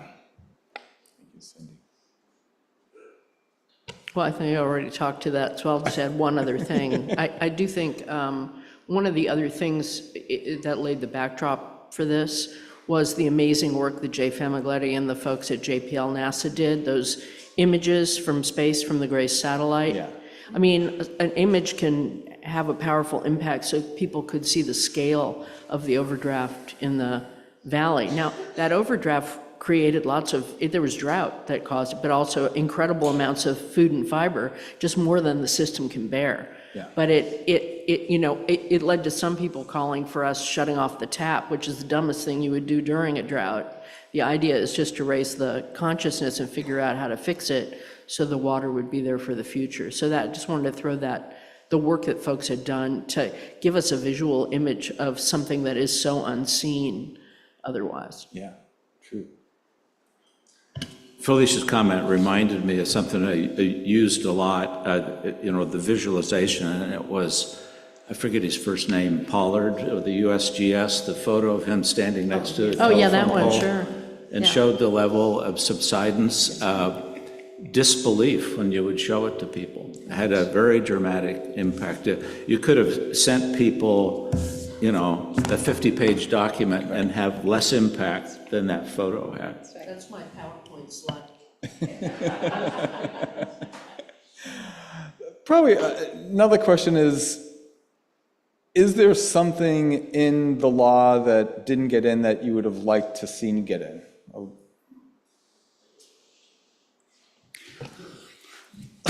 I think, I think You can get more than one. in retrospect, I mean, we talked in the legislation about the consideration of all users. But I'm not sure we gave the emphasis, I'm coming back to actually something that was alluded to earlier. I'm not sure we gave the emphasis to small farmers that we should have, or the emphasis to disadvantaged communities' access to clean and safe drinking water that we should have. I mean, the fabric of the legislation certainly allows for the appropriate treatment of those elements and those issues, but I think if I were rewriting it again, I would try to be a little bit more explicit on those two things. And a follow-up on that, there was a plea that there be included requirement for economic impact of what this would mean over time. And that was not included. And it's not that you would have to do it every year, but I think the drought economic impact reports that we've done have been informative to us, not just what's happening on the farm that's creating losses and economic impact. And I think that would have been very informative. We trust that at the GSA level, people will intuitively know, but to be able to document that so that a board of supervisors can make better informed decisions when land is going to be retired, or to understand what ancillary businesses, what happens to those seasonal jobs as they have fewer and fewer hours. All of that, I think, would have been very helpful and would have documented better the public benefit that comes from this annual activity of planting and the services and the inputs and the value added. On the safe drinking water issue, of course, the positive development later was that in 2019, the legislature passed the Safe and Affordable Drinking Water Fund. So, and that was historic as well. I do want to mention, just stepping back for a second, groundwater management, of course, is hugely important to water supply reliability, but it is part of the picture. And the Brown administration and the Newsom administration have focused on looking at the whole picture, all the tools that are needed. And it's so critical for us to secure a reliable water supply, secure California's water future, that we look at all of it. Because as Felicia noted, when you think about loss of snowpack, we're not prepared for that. And we need to be prepared, and we need to invest in our future. I would just say, and this, you never get everything you want. I do think having a more assured funding picture would have been helpful. Again, as has been said, by many, getting the bond issue path was really important and critical. I think that the panels later today talking about the land repurposing idea, which I think is one of the most brilliant and wonderful programs that should be 10 times as big. It certainly is something we talked about, but we didn't put in that, because again, as when you're doing this, you got to make sure something will pass. And so you also, there were things that you could have, and not even a Christmas tree, there are things you could have put in it that would have made it better, but it might have weighted it down, not just because someone would be opposed to it, but because it added complexity in an already complex thing. So we were trying to get what was the most streamlined thing that got at the essentials, that through practice, people would ask for other things. And I really, my hat's off to the people who developed the land repurposing program and have been implementing it, like Haley and others. But I think it's one of the best things the Newsom administration has done. I want to follow up on that because we had an audience question along those lines about how the Sustainable Groundwater Management Act has maybe affected other programs or have done things beyond what it was originally intended, and maybe that was an offshoot. But other thoughts along those lines about other effects on other state programs? Well, I think it's hopefully stimulated thought about the connectivity of water and how we think about it. I mean, I'm fond of saying, have for many years, that the history of California is a history of water, and I think that is a verifiable statement in many respects. But thinking about the multi-benefit land repurposing program, thinking about the other approaches that have been developed, reclaiming tidal basins and other approaches that have benefits beyond just rebuilding the aquifer or leading to sustainable groundwater levels, but have other environmental, social, and economic values, I think has been one of the bright spots, one of the significant bright spots coming out of the adoption of the legislation. I think the legislation also led a lot of people to realize that the data they had in their county wasn't all that complete. Wasn't all that helpful, that they needed a lot more data to figure out what they were doing. Not necessarily to report everything publicly, but for their own purposes and figuring out what kinds of approaches to take, how to array the different interests, and how to resolve approaches and conflicts. They had to develop a lot better data. So that's built on prior legislation, really. And those are a couple of thoughts that come to my mind. I think the obvious connection with different objectives is the development of wind and solar farms. That's part of this repurposing. So there's a good connection there. Too bad that wind energy causes cancer, but maybe we'll be able to address that. Or not. Or not. One thing I want to mention on the last question, I really wanted to see a GSA for a basin, one GSA. And that wasn't viable politically to make sure we got the votes.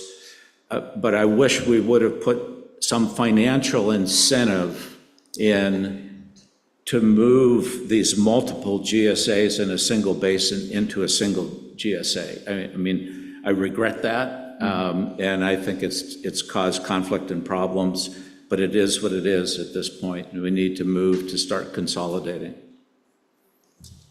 So I was going to talk about the energy piece of this, because that will be a part of that, and substantial warehousing in the middle of orchards.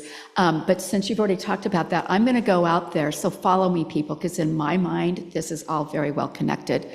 What is happening economically and the understanding of we're going to be farming in a hotter, drier future with less available water has also contributed to a much smarter way of thinking about the traditional economic development, which is also regional in nature. The fact that we have 13 community-driven visions of what they want for that region. And I will hold out in particular, but not exclusively, what the first one was, which is the Future of Food Initiative, F3, in the heart of the valley, with an understanding, like really leaning into, this is what our future is. Here are the problems that we've had, even with this very robust ag economy of the past. But how do we lead on sustainable use of water for sustainable food production, as well as the manufacture of the equipment? A UC Merced being added to the valley is a big driver of that. And so sometimes we would not have been able to do that without people in the state really understanding what the future is going to be and trying to imagine the future we want in 2040 starting now because of what we already see that we're dealing with at the moment. So I just have to say huge kudos to that. It's all connected in my mind. I hope I made that connection for you. I thought that was a good weave. A couple thoughts. First, on land repurposing, certainly land repurposing has a role. We have worked in the legislature on supporting a certain amount of funding for land repurposing, but we do think we need to be really focused on a reliable water supply in California, including for growing crops in the state. On another note, I think I want to go back to engagement, and we've talked quite a bit about engagement in the SGMA process. And I was thinking about this, like on land repurposing, we've talked with environmental defense about that, in that program where we worked with the state on the program. But in SGMA, the engagement of different groups was so important to success. So for example, I've mentioned some of the processes we have at Aqua, our task force on the recommendations, but we were also sitting down in meetings with the Water Foundation. We were talking with Environmental Defense. We were talking with the Nature Conservancy, along with irrigation districts, right? So we were having those conversations, and all of that helped bring SGMA together. I want to come back to what Lester mentioned about perhaps if not the ideal, the best approach would have been one GSA per basin. And what we did in the legislation was say that you couldn't avoid addressing the balance or the rest of your basin by forming a GSA that was only a portion of the basin. And we hoped by including that provision that, in fact, we would get one or a couple GSAs per basin, because we weren't going to allow people to essentially wall themselves off. And one of my disappointments watching in the immediate aftermath of signing the bill was everyone seemed to run, rather than running together, which I had hoped would be what happened, they ran behind their barricades and said, okay, we're gonna carve out this little space for our GSA. And a lot of us said, well, you can't avoid taking into consideration everything else in the basin by doing that. But it seemed to be a political necessity as much as, and I think firstly, and secondly, people were afraid of losing their political leverage or position if they somehow merged into a larger unit. So there was a fear factor that frankly I had not anticipated. Yeah, I was going to add on to that as well as a comment, a couple of color commentary points. One of the really interesting conversations we had when we did this, it's a hard thing to do. Look, all of the reasons why letting people come together made sense. I think we thought there would be fewer of them, but or that they would start with more and then consolidate faster. And so that's one of the things that's interesting to watch. But all of this is very difficult to do. But we had a really interesting conversation. I mean, again, when you're inside figuring out where we had originally said that notwithstanding the fact that you had a bunch of entities that could come together, but they need to have an agreement. The original idea about probation was that if all of them didn't make it, you were on probation, because we wanted the leveraging to come together. But then people came to us, and I remember these very heartfelt, conversation with groups of folks who knew they were going to be the ones to try and put GSAs together to say, we understand what you have in mind, but the unintended consequence is going to be the fact that people will, it will allow the smaller groups to hold everybody else hostage. And so that's why we actually changed our mind and flipped it to give the water board the ability to put a part of a basin or one of a sub-GSA on probation rather than trying to leverage the whole. And that was just interesting as people talked about what this is all about. I think there were also people who wanted us to include water quality once we were setting it up and we were doing irrigated lands, and we said, no, That's weighing too much on it, and eventually, if these groups do well, you've created this governance mechanism, you've created the trust, they'll take it on.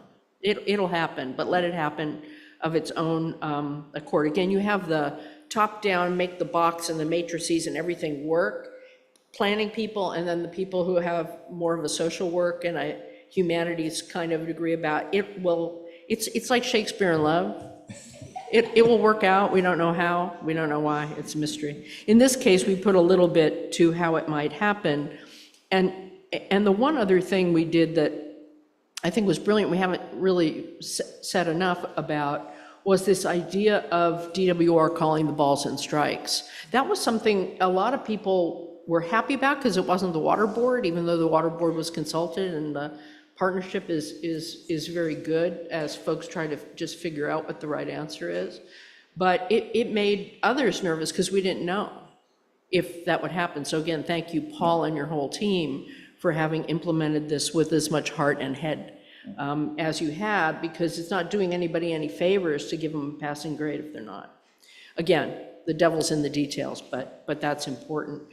I think the one big thing which maybe is I didn't spend as much time on then as I have been recently in the context of the climate change adaptation that cities have to make, is I wish we had put in a requirement for somebody to do the work on the economic studies that show the cost of inaction, which is in the trillions compared to the billions that we're going to have to spend, whether it's on local recycling, et cetera, and the like.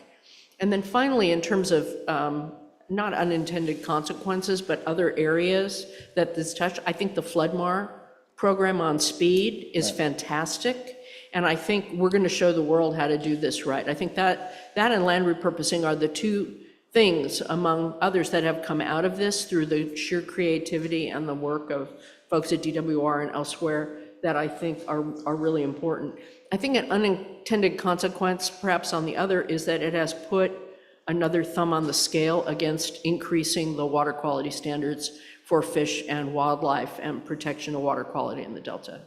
Because the pain of doing SGMA has led to people saying, well, when then we can't do that, and they should never have been pitted against each other. So I think that's been an unfortunate and somewhat heartbreaking thing. As happy as I am about how well SGMA is going, I'm heartbroken about fish and people who live in the Delta. Thank you. All right, closing remarks, and I'd like you to maybe think about, as you close, what does success look like? Success. Roger? That's what we strive for.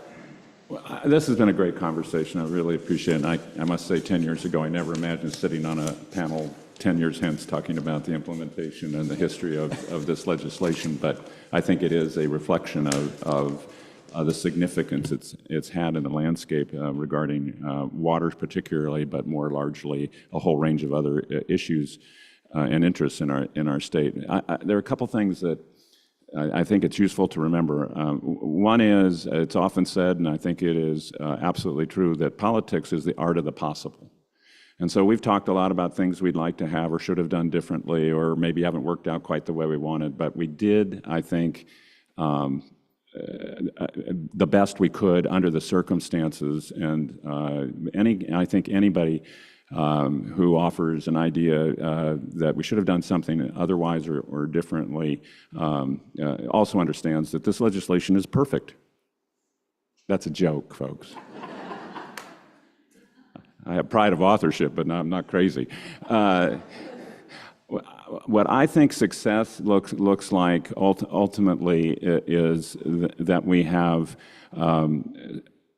a system related to water, not confined just to groundwater, but water in generally that serves the interests that are critical to sustainable and successful communities socially, economically, and environmentally. We need to meet goals across the entire breadth of the spectrum. And so if SGMA plays a role in advancing toward that goal, then it will be a success. I think, based on the observation that I've made, that we're on that road. It's not easy, it's not direct, it has its bumps and its detours, to be sure.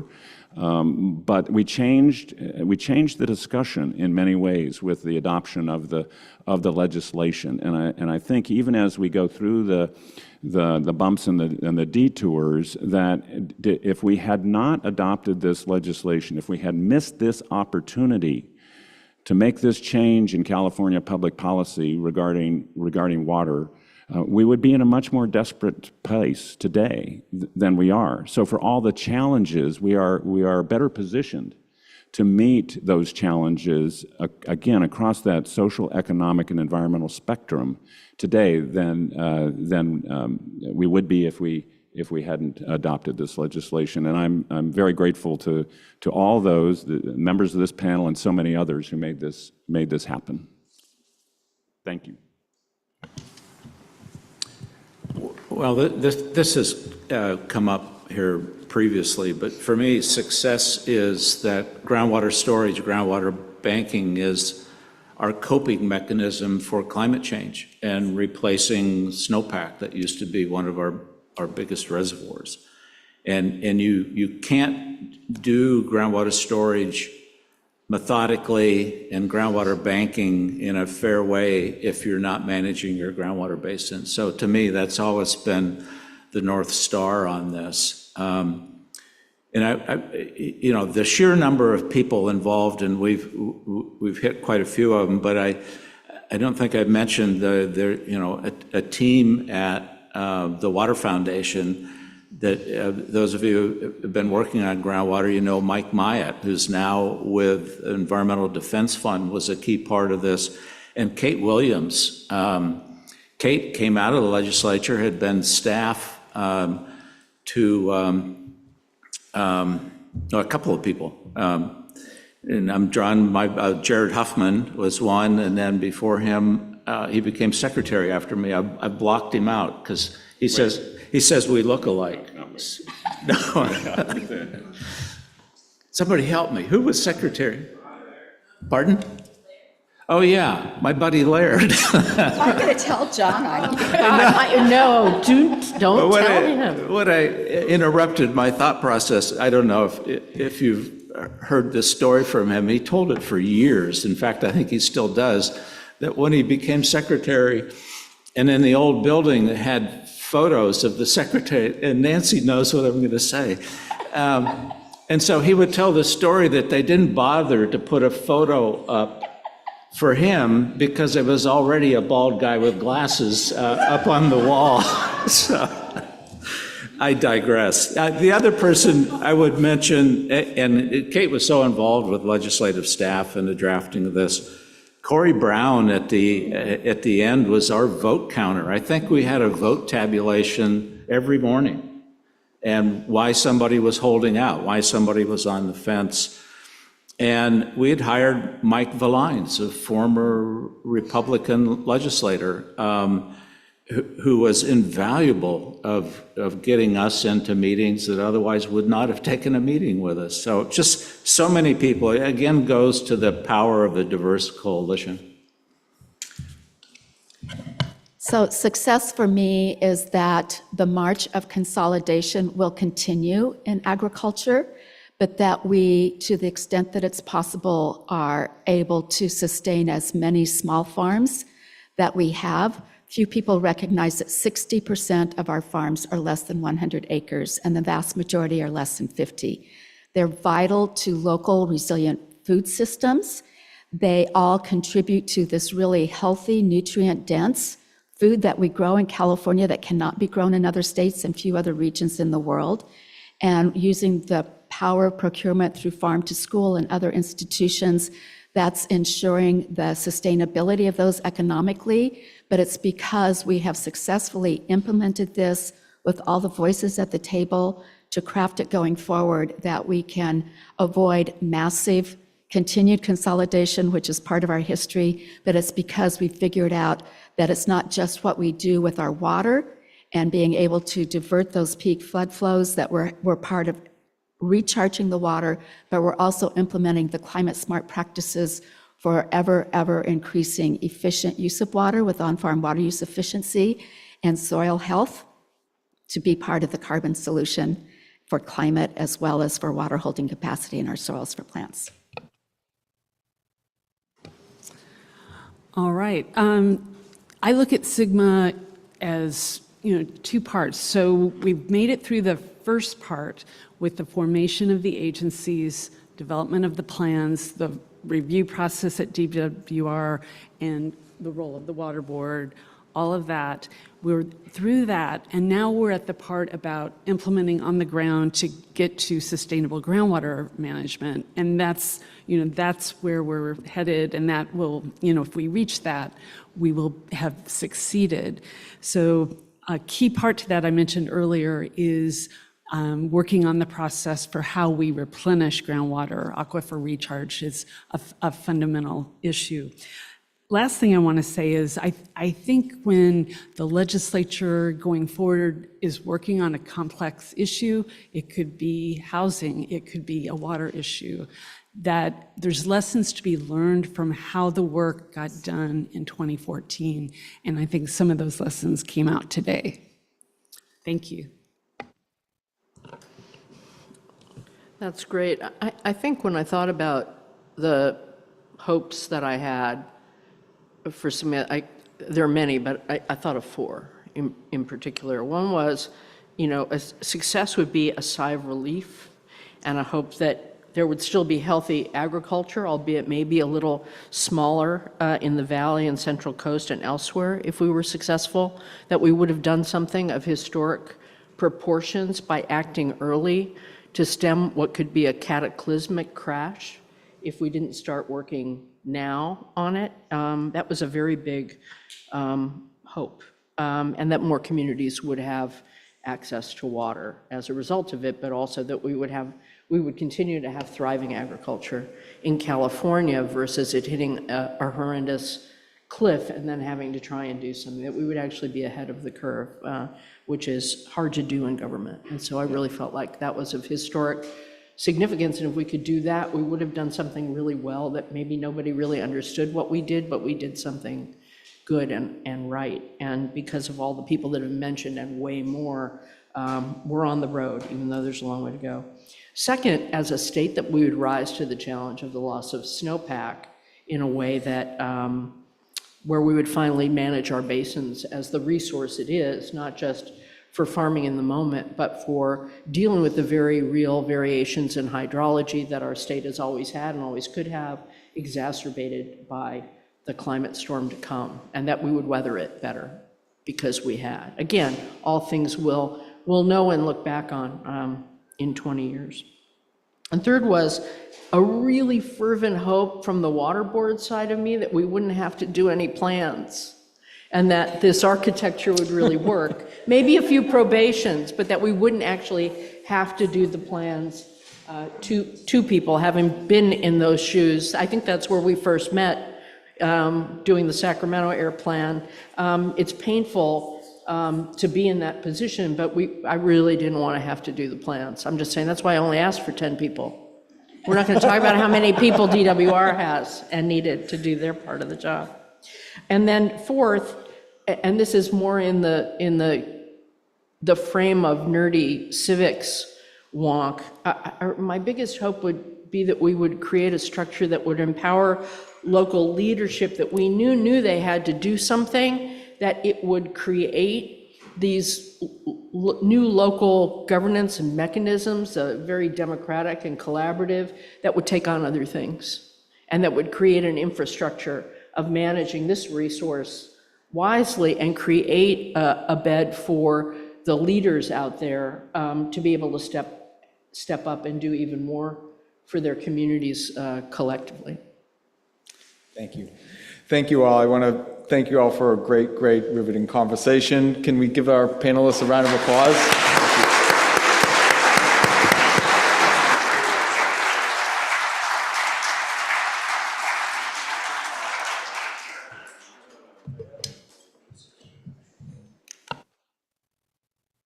How about we do one more round of applause? That was amazing. Just really appreciate everybody being so candid. All right, so we're going to go to break right now. We're going to come back here at 11:20. Just want to remind you all, if you are looking to do like a DoorDash or any food delivery service for lunchtime, which is going to start at 12:25, you can look at the instructions on how best to do that, where to pick up that order in the handbook. So, all right, enjoy your break. See you at 11:20.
All right, everybody, we're going to go ahead and get started here in just a minute.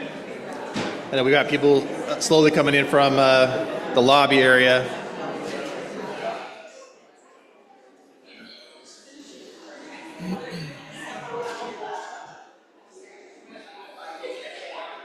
What's that? Yeah.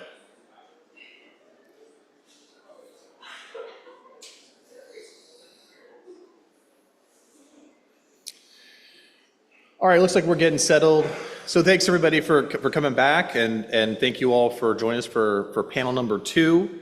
It's where we are now and the accomplishments over the first 10 years. Just a reminder that if you want to provide a question for any of the panelists, please you can scan the QR codes that we've got scattered throughout the room. That's how you can enter questions electronically. And we'll have a period of time towards the end where we'll go to audience questions. But thank you, panelists, for being here. Really appreciate that. Looking forward to this conversation. We had a chance in this, earlier this morning, where panel 1 was talking about, what led up to the signing of SGMA, and really what the water world looked like at that time before SGMA was passed. But we want to be able to spend some time today talking about what's happened since then. Really what has been accomplished over these last 10 years, because it's been significant. And so we've got a great group of panelists that have been involved in SGMA implementation since the beginning, or at least very near the beginning. And each has a slightly different perspective on what they've experienced so far over these first 10 years. And so we've got a packed agenda, and so I'm not going to spend too much time talking, but I really want to quickly introduce everybody here. And then I'm going to go back and give them each a few minutes to talk about their role and experience in SGMA implementation so far. So first, we've got Trevor Joseph, who's the manager of technical services with the Regional Water Authority. Then we've got Anacita Augustines, who's DWR's tribal policy advisor. Then Aaron Fukuda, the general manager for the Tulare Irrigation District. Then Natalie Escobedo Garcia, the water policy coordinator for the Leadership Council for Justice and Accountability. And then last, we've got Katarina, or Kitty, Campbell, the supervisor of resources for the Westlands Water District. So I'll go ahead and turn it over to Trevor, who's going to kick us off with his opening remarks. Yeah, thank you. I really appreciate being here today. It's quite an honor. Great to see Governor Brown's statements today. That was quite a treat. So what a fun day. I'm going to maybe do a little bit of go back in history here a little bit, and not to the extent, obviously, the first panel will have a certain amount of time to give my opening remarks, but I was fortunate enough to be the first SGMA employee at the Department of Water Resources. And when SGMA was passed, there was 10 employees for the state board, and DWR got 0 employees. So DWR was under a position real quick to meet the requirements of the Sustainable Groundwater Management Act, and was cobbling together a team. Before SGMA, my colleague called it the tumbleweed days of groundwater. there wasn't, we were busy employees, but there was not the level of activity clearly that was happening before Sigma. When I got there, I was able to reach out and build a small team of some great state employees, some great consultants. One of our state employees used to run a 4-minute mile, and I tell you, it felt like we were all running 4-minute miles the first couple of years of Sigma implementation. The amount of work that we had to do to meet the regulation timetable and get things in place, we were moving pretty quickly. I do want to recognize that team and the team today. DWR has done a tremendous amount of work not to skip a beat. And I think there was some concerns after the legislation was passed. Again, could DWR meet these timelines? And they did. And that credit really goes out to that team. One person I want to also mention, although I'm remiss and I would love to mention a lot of names, is David Gutierrez, who really came in. He had already 3 jobs within the Department of Water Resources, brought over by Director Cowan to provide some political blocking, frankly, as staff started to work on this act. And so David's contributions can't go unmentioned. He did so much to get things going. So before the Department of Water Resources, for which I worked about 10 years, I actually worked in the region, here in the Sacramento region, working on water planning and groundwater management. And now I'm back in the region. The last 6 years, I work for the Sacramento Groundwater Authority. It was mentioned on the first panel that actually the Sacramento Groundwater Authority is one of the regions that, I'll say, use the words inspired parts of Sigma and what could be done with groundwater management. I didn't work for them back then, so their contributions are the benefit of those folks that worked on the groundwater management at that time, but I've certainly benefited from now working for the Sacramento Groundwater Authority on advancing Sigma. So what I want to talk to you briefly about today is just proof that Sigma can work. If you could advance to the next slide, please.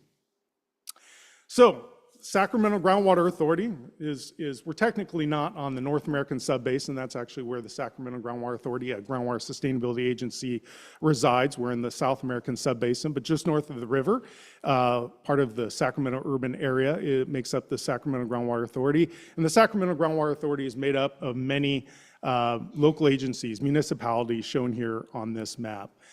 This is, I always call this, I know there's many other staff, Bill Brewster's famous dot maps. It started with Bill working on identifying ways to show relative groundwater level changes over time.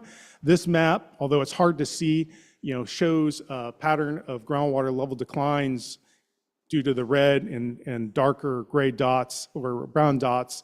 I want to point out the SGA area has blue dots. We've seen actually water level increases over the last 20 years. And I want to explain a little bit about how that occurred and how that's related now to Sigma implementation. Next slide, please.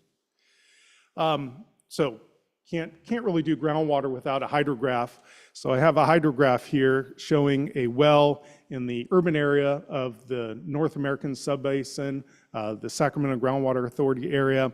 This hydrograph, although a little hard to see maybe at this scale, but shows that groundwater levels were declining for decades, many decades, from the 40s, 50s, up to about the mid-90s. When the region came together, at the same time working on what's called the Water Form Agreement, an agreement amongst business entities, water managers, as well as the environmental group on ways to manage groundwater and surface water sustainably in this region. And at that time, investments were made to bring in surface water to the region, areas historically dependent solely on groundwater, and balance the basin. My boss likes to point out that this map really, if Sigma would have been passed in the 90s, our region would have been the crowning achievement of success. A 20-year history then after the 90s of increasing groundwater levels, or at least stable groundwater levels, slightly increasing in many areas where even drought after drought that we've seen continuous increase in water levels. So we have not only reversed the effects of overdraft, but we've also been able to add water to the basin and bank water for purposes of adding sustainability or even transferring water out of the basin. So why I say SGMA is a proof of concept here, even though this region has been able to do this 20 years in advance of SGMA, is implemented a lot of SGMA-like elements, governance, certain technical requirements, the right monitoring, the ability for agencies to come together, work towards common goals and objectives. All those SGMA hallmarks now that we are working as GSAs were done in our region previously. Now, we still have a ways to go. We didn't contemplate groundwater-dependent ecosystems back in the 90s. We didn't work on really defining disadvantaged communities. So there's work now that we've done under SGMA to really advance, and we can't rest on our laurels, but we are proof that this kind of concept does work in basins in California. So with that, I'll turn it over.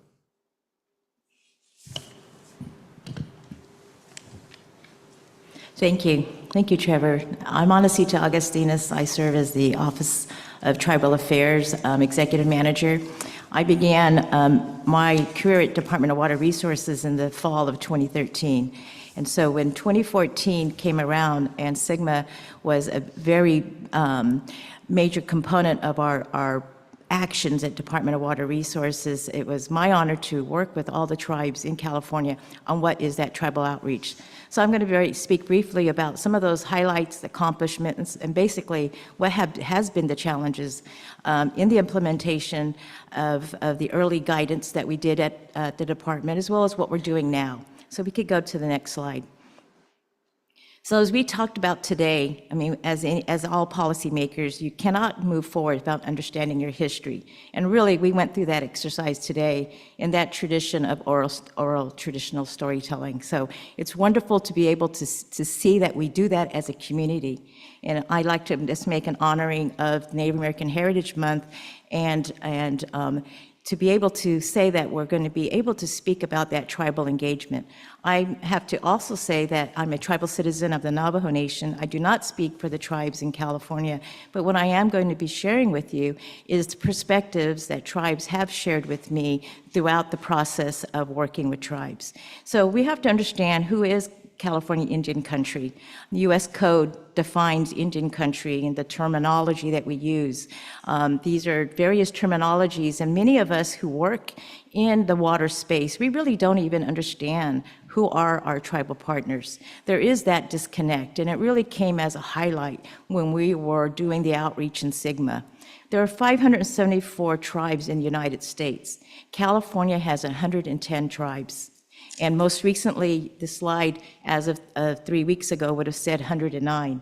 California Valley Miwok tribe was recently recognized as a federally recognized tribe, and they are a Delta culturally affiliated tribe. And so we do want to say congratulations to the California Valley Miwok. That was a 20-year struggle for this tribe to get re-recognized their termination status.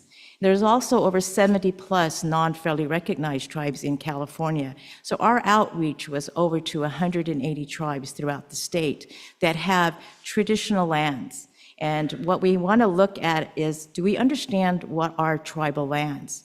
We have ancestral land, we have tribal land, and we have fee land. And so the sovereign trust land and the fee land situation is really where the intersection of SGMA was a challenge for our department. If we could go to the next slide. When we were creating what could we do for tribal engagement, and Trevor, I'm so glad you mentioned David Kateris, because I learned so much from him in my early years at DWR, especially with the drought exercise we did in 2013. He came to 2014 in SGMA and said, Anacita, what we did with drought, we need to make sure we can engage with the tribes.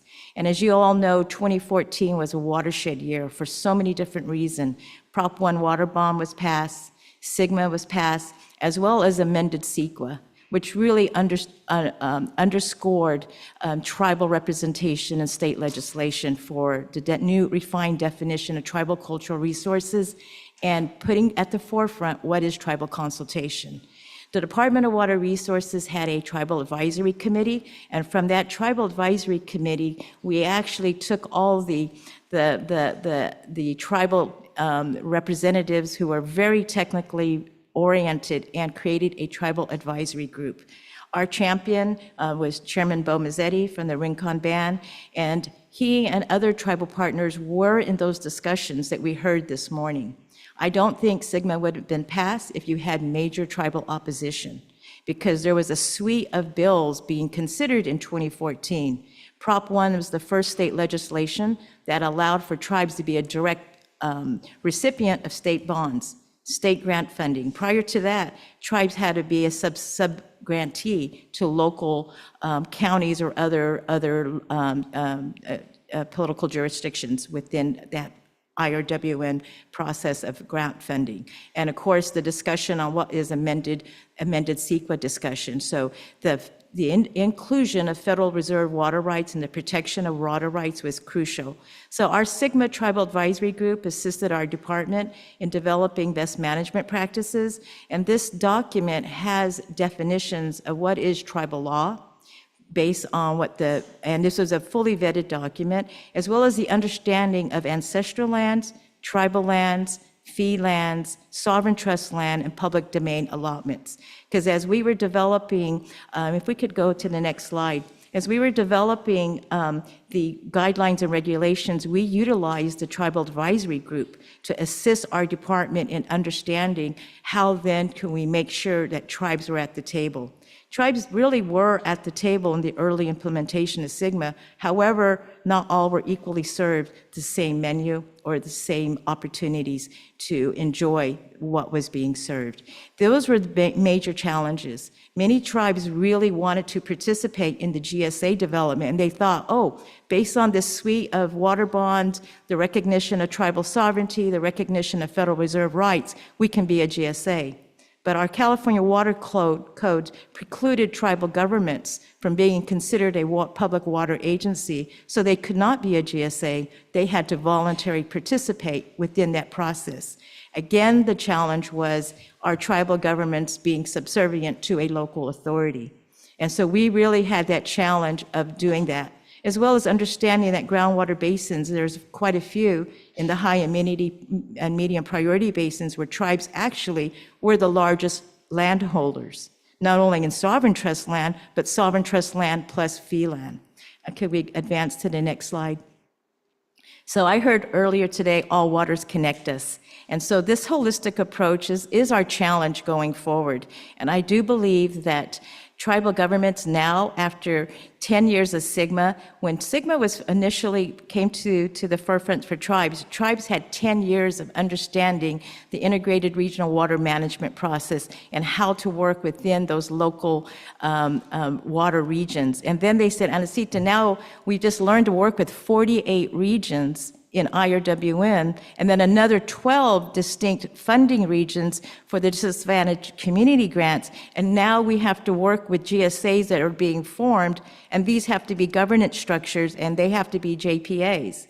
And many tribes do not want to join a joint powers authority because then they look at that as something that's an affront to their sovereignty. However, hopefully in the next couple of questions, we'll talk a little bit about tribes that did choose to join those governance structures. So I'll end there and go to our next speaker. Thank you. Hi, good morning, everybody. My name is Aaron Fukuda. I'm the General Manager of the Tulare Irrigation District and the Interim General Manager of the Mid-Cahuilla Groundwater Sustainability Agency. And it's really a privilege to listen to the first panel. If you could put the first slide up, I looked at this as a 10-year birthday celebration. So I look at the first panel as my parents, right? And then I was born, and now I'm 10 years old, and I was hoping to get a Lego set for my birthday gift, but what I got on Friday was much better than a birthday gift. The State Water Resources Control Board has reviewed our plan and looked at that and felt that there was compelling evidence that they needed to cancel our probation hearing. So I won't be here, folks, on January 7th in Sacramento, but I'll be here in spirit maybe. So it's a really rewarding day to be here, and there's been a lot of work going into our subbasin and into my irrigation district. Again, SGMA may be only 10 years old, but my irrigation district is well over 100 years old. We're about 140 years in the making. So we've got a lot of history behind us, but we've got a lot of important stuff into the future. If you could go to the next slide. Some of the things that we have going on, this is our subbasin, 441,000 acres of land, largely irrigated agriculture with two large cities, Visalia and Tulare, which are part of my GSA management. A lot of activities going on, recharge basins. Again, we were designed as a conjunctive use irrigation district, so we have 1,300 acres of recharge basins. Most recently added maybe about 250 acres of recharge basins in the last 10 years. We've invested in the science of groundwater sustainability. We've adopted the SkyTem data system and then loved it so much we invested in our own TTEM system. Underneath my image there is some monitoring wells that we have invested in, because if you can't measure it, see it, you can't manage it. So we've dedicated monitoring wells have gone in all over our district. Most importantly, we have an allocation system within our subbasin now, so we can quantify the amount of water we're putting in, so that we only take out what we're putting in. And that's kind of the simplistic way that we're managing groundwater. I think that came up in the earlier panel too.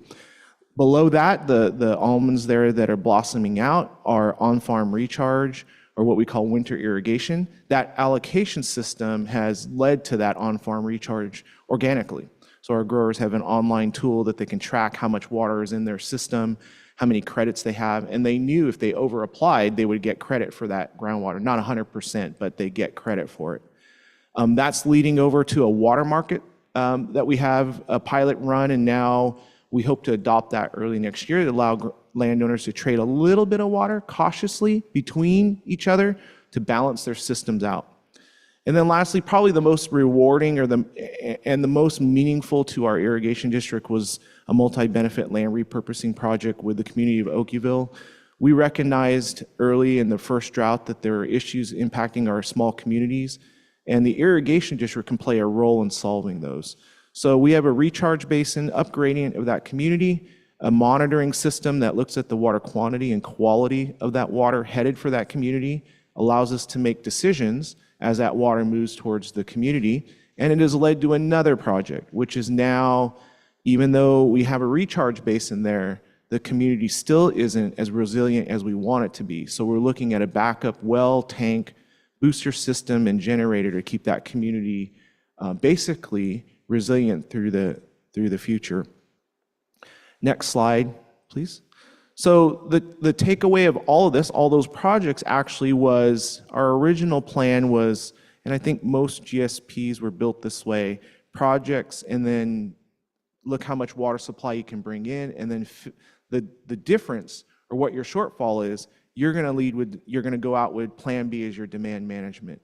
When we implemented SGMA in 2020, we realized we were starting on the edge of a cliff. And so we needed to lead with demand management and backfill with projects. And so that pivotal change occurred in 2020, 2021-ish, and that's why we have the allocation system and everything propped up. So we don't have to go off that cliff. We can determine our path as we walk down that path. And it also allows us, one of the most critical elements is, we've always viewed SGMA as a 20-year implementation window, but you only have 4 years to solve it. And so we have the projects and the demand management propped up such that we can manage those 4 years to the best efficiency we can. In 2023, we imported 420,000 acre feet into our 65,000 acre irrigation district, largely on the backs and at the cost of our growers that put that water out in their fields. Well, we had flooding issues going on in the Tulare Lake area. Not one ditch or a home was lost in the Tulare irrigation district. It was put out in the fields and into the groundwater system. So that's our story at 10 years. Again, we're working with the state board and DWR. Our next 30 years is going to be putting these projects and other elements into place and executing them to the best of our ability. Thank you. Hi, everyone. My name's Natalie. I'm a water policy coordinator with Leadership Council. And I'm actually going to start my talking points a little bit different than I usually do, and I'm going to start with a personal story. Early in 2016, on a very uneventful afternoon, I was having coffee with my uncle. My uncle's a farm worker who mostly works in lettuce. And he was telling me that a friend of his who lived in Fresno County, the water in his home was gone. The home had no water. When he told me this, I was surprised. I was raised in Oxnard, and while we have our own environmental justice issues there, access to water was never an issue that I had. And while I grew up hearing stories of my parents and grandparents having intermittent access to water, we're originally from Mexico, it was thankfully not a reality that I ever had to live with. And I was really surprised that in a state like California, this was the reality people were having to live with. I didn't even necessarily take my uncle at his word at that moment. I actually decided to Google because I was that surprised with his statement. And sure enough, I found article after article highlighting how communities across the Central Valley had been left without water. Within a couple of months of that conversation, I actually switched my entire research agenda and started studying California water. I've now spent the last 8 years of my research trying to understand everything that I could about California water law and policy, and in particular, SGMA. And the last 5 years, I've had the pleasure and privilege of getting to do that alongside community. Since 2012, 5,739 domestic wells have gone dry. When plans started rolling in 2020, Darcy Bostic and a group of scholars found that those plans were going to put 9,000 domestic wells at risk of being dewatered and nearly 1,000 public supply water systems at risk of being dewatered. And even in these historic wet years, these last 2 years, we've still seen domestic wells continue to go dry. When SGMA was passed, it was seen as a landmark achievement. And from a research perspective, I could understand why. SGMA featured key aspects that we don't necessarily see in other forms of resource management. One of the big ones being the regulatory backstop. But in conversations with communities, a lot of folks just saw this as another law with more loopholes that they had to jump through. Another law that might not protect the water in their home, and for some, a law that didn't come soon enough and didn't protect the water in their home. But in spite of this, communities have worked to shape the implementation of this law. They've served on advisory committees, and some continue to serve on advisory committees. They join meetings and workshops. When I began working with Leadership Council, a lot of my earlier work was acting as translator for residents who wanted to join those meetings. A lot of GSAs have gotten a lot better about having translation services during their meetings, but in those earlier days, 2018, 2019, often this wasn't as common. Another part of my work with Leadership Council was trying to make this law accessible to the communities we were working with. My then colleague, Amanda, called them SGMA splashes. So I helped create handouts that tried to make that law digestible, and then I tried to make that law digestible in Spanish. During meetings, during residents' community meetings, I would present the information in how these plans were being built out. I'd discuss what was being proposed. I'd get feedback on what folks thought was good about these plans, what folks thought needed to change in these plans, and that would eventually become the common letters we would submit to GSAs. We've now submitted dozens of comment letters to GSAs between 2018 and today. Thanks to residents speaking up, thanks to them wanting to be engaged in this process, even in spite of reservations, we've seen successes. Some of the successes we've seen these last couple years has been the incorporation of the human right to water as we think about groundwater management.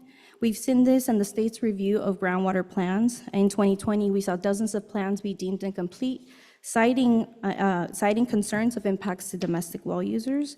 And this year alone, we've seen 2 basins be put in probation for similar issues. We've also seen success locally.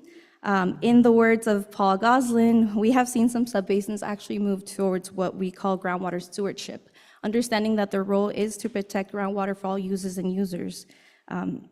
In basins like the Cahuilla, we've seen sustainable management criteria that's reflective of multiple users and uses, and we've seen projects and management actions that center the needs of domestic well users, particularly excited about their proactive outreach to small water systems and their exemplary domestic well mitigation program.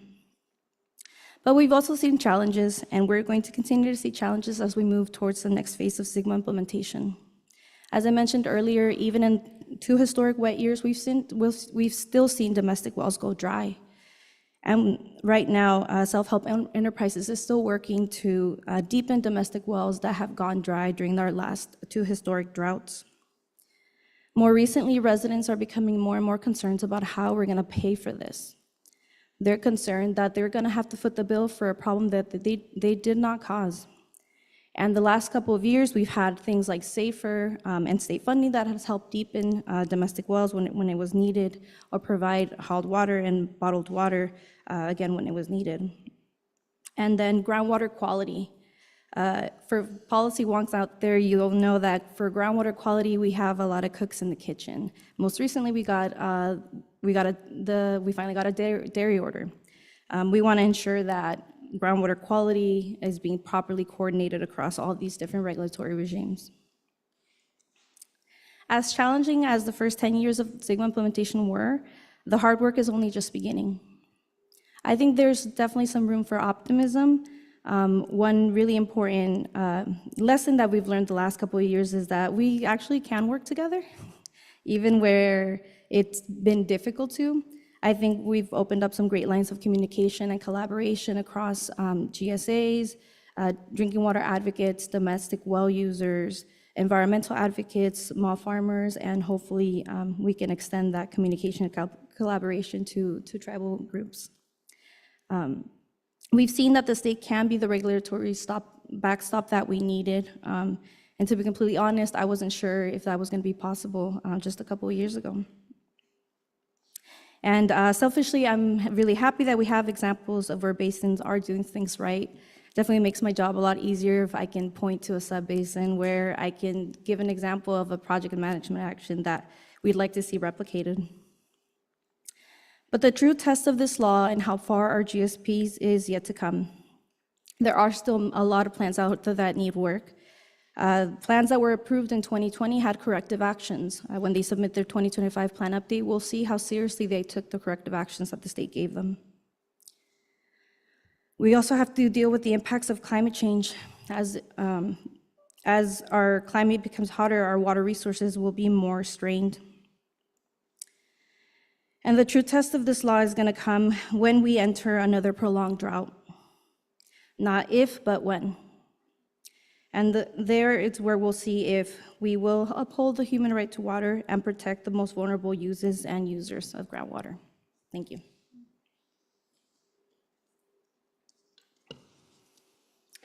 Okay, I guess I'm up. Thank you. I did prepare a few slides if you don't mind putting them up. My name is Kitty Campbell. I'm the Supervisor of Resources for Westlands Water District, and I'm the West Side Subbasin Plan Manager. I've had the opportunity to work on SGMA matters since 2015. And in this next figure, please. The black outlined area on the map is the location of the West Side Subbasin. It covers Fresno and Kings counties. I would just note that the district has been extremely proactive in collecting data, and we've been tallying groundwater usage and collecting groundwater level data since the 1950s. Recognizing the data available enabled Westlands to develop a GSP on sound foundation.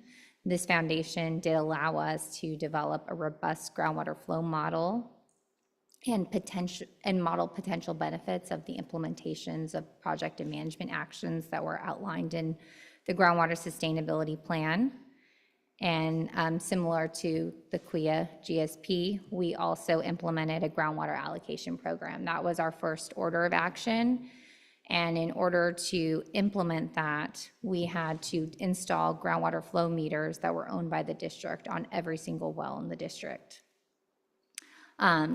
Through the groundwater allocation program, what we did was we allocated the sustainable yield and the transition allocation to all landowners in the district based on the total amount of gross acres.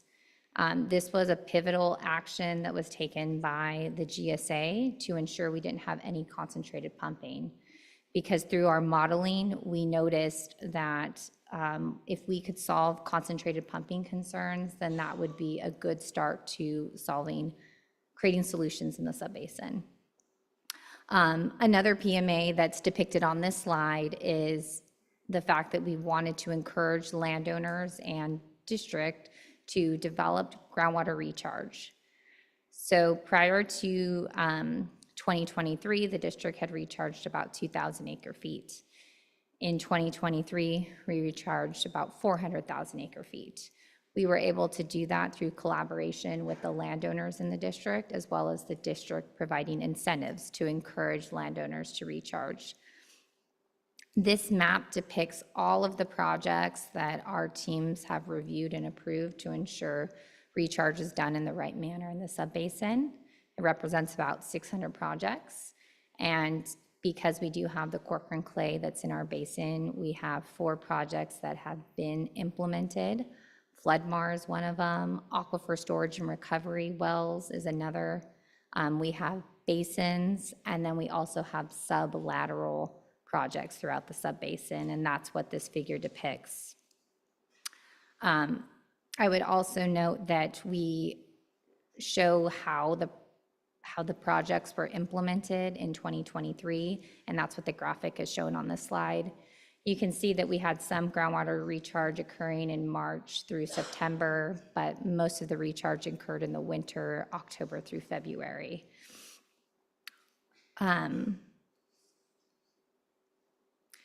We've also implemented different strategies to retire land around the subsidence-prone areas, which are identified near the San Luis Canal in the subbasin. And this was a strategy that was incorporated to ensure we could retire groundwater pumping in some areas through land acquisition, or retire the transition allocation in some areas to not allow for overdraft pumping near critical infrastructure. So these are all actions that we have taken thus far. We've also spent the last couple decades doing land repurposing, and this year we're really focusing on a multi-land repurposing plan so that we can identify areas where it makes sense to convert agricultural land to solar, to recharge, or to other habitats. And so we are currently working on that, but it's important to note that because we are allocating groundwater, it's not just done at a district level, but it's also done at a grower level. They can look at the land that they have, they can look at their groundwater allocation and make the best business decision for them on if they should consider converting their land for agricultural needs to recharge needs, or consider something like solar or other projects they might be contemplating. If I could move on to the next slide, please. As I've mentioned, we had a record year last year by recharging almost 400,000 acre feet. And we've been beneficial in being able to see the metrics associated with all this recharge. And this graphic depicts the benefits that we've experienced in the subbasin. The graphic to the far left shows what the groundwater conditions were in the basin in 2022. The graphic that's yellow with less green in the center shows what the groundwater conditions were in 2023. And the graphic that shows all the green shows the change in groundwater conditions, and green is positive. So throughout the entire subbasin, we saw increases in groundwater levels, which is substantial. On average, it was about 85 feet throughout the subbasin. Another metric we have depicted on this slide is what subsidence did in the subbasin as a result of implementation of our groundwater allocation program and implementation of groundwater recharge. And this map depicts subsidence. It looks at the measurement from 2023 in January and compares it to the measurement in 2024 in January. And you can see throughout the subbasin, it's predominantly green and blue, which shows elastic subsidence and shows some uplift in the subbasin. We do still have a little bit of orange and yellow in the basin. And I would just note that that is a small decline, but it's a significant improvement, and it's a really positive metric that we've been able to look at through our plan implementation. And I'll just leave it at, we recognize that we've been implementing for our plan for a little bit less than 5 years, and we still have a lot of work to do, but the achievements that we've experienced through plan implementation are encouraging, and we look forward to continuing to collaborate with our partners, the communities, and build more projects in the basin. Thank you all. Really appreciate you sharing, a little bit of your experience so far. I know that's probably just like a snippet. Maybe, it's obviously a very small snapshot of what you've been doing over these last 10 years. And so I had a couple of follow-up questions maybe for each of you, just to kind of dive into the details a little bit more. But I think I'll start with you, Trevor. Obviously, as you mentioned, you're employee number 1 here at the department. I'm not sure what number I am in, like 16, 17, something like that. I don't know. But been here a long time. You were part not only of the program development, but also the development of the GSP regulations. Now, I'm kind of curious, in the role that you're in now, what advice would you have given your younger self as you were helping develop the regulations that you would have liked maybe factored into into that development? Yeah, really good question. So I honestly don't have a lot of regrets. Starting out though, tasked with being the project manager and developing the regulations, and it wasn't solely myself, but there was a very, very small team. You can count on one hand how many folks were involved. And I don't think any of us, I'm not even sure any of us have read a regulation before. I know I haven't. So talk about a new challenging endeavor. I think there are parts of the regulations now that I'm having to implement them. They're clearly not perfect, nothing is. Parts that I'd probably pull back on or maybe rewrite. Maybe I shouldn't go any further than that. But I think the advice to my younger self is actually just to relax a little bit. I think we put tremendous pressure on ourselves. I remember going in front of the Water Commission, and it needed to be passed, and we had a legislative deadline. And what would have happened if we missed that deadline? Probably nothing, but we did not want it to pass that deadline.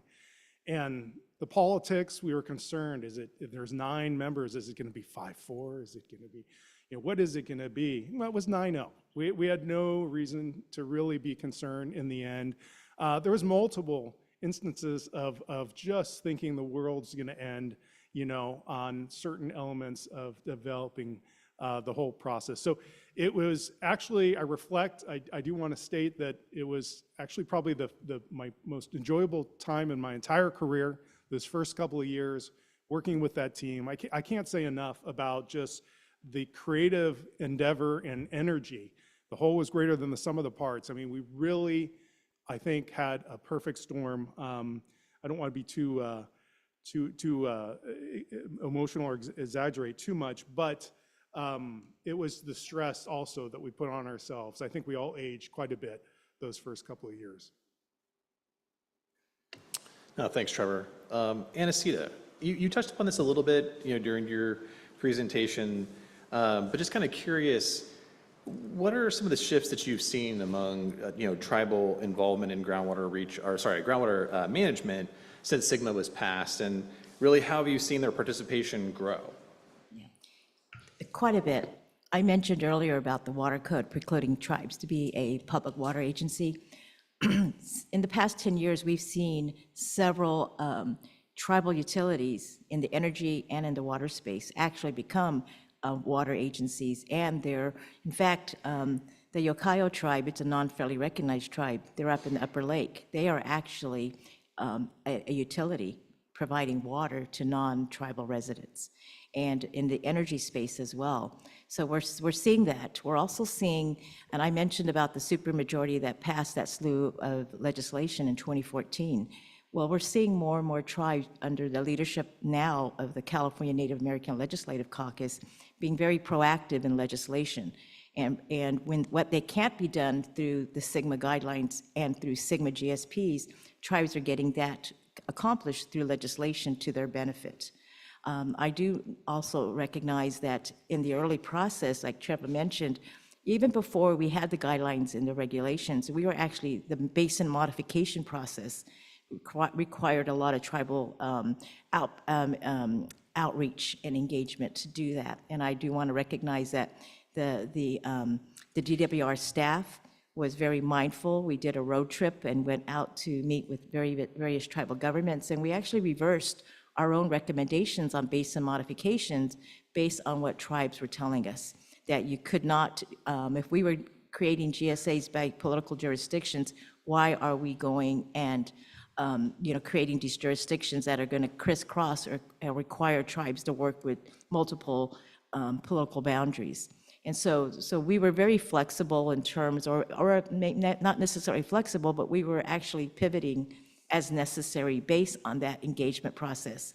And then, of course, the climate at that time, many tribes were in the throes of 40, 60 years tribal settlement negotiations on federal water rights settlements. And so all of that was coming to that, they were all just being funneled to that time of that SGMA implementation, which was really unique.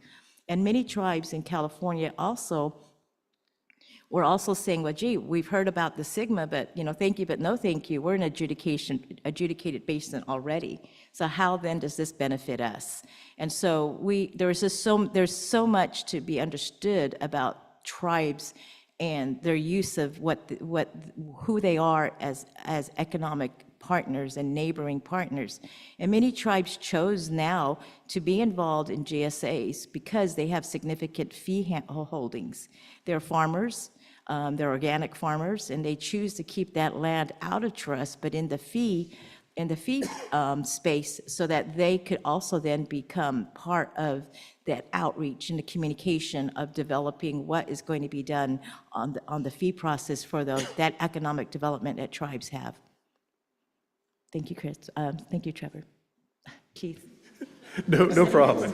I'll respond to it. That was what we used to do at our meetings. I was like, No, appreciate that. Thank you, Anacita. So Aaron, I think as we all know, SGMA has a 20-year implementation period. I was just kind of curious, how was that implementation timeline received by, your district and the entities, that you serve, at the time, and then how has maybe that morphed over the implementation period, and just as we're kind of 5 years into that, what is the general attitude or perspective on that?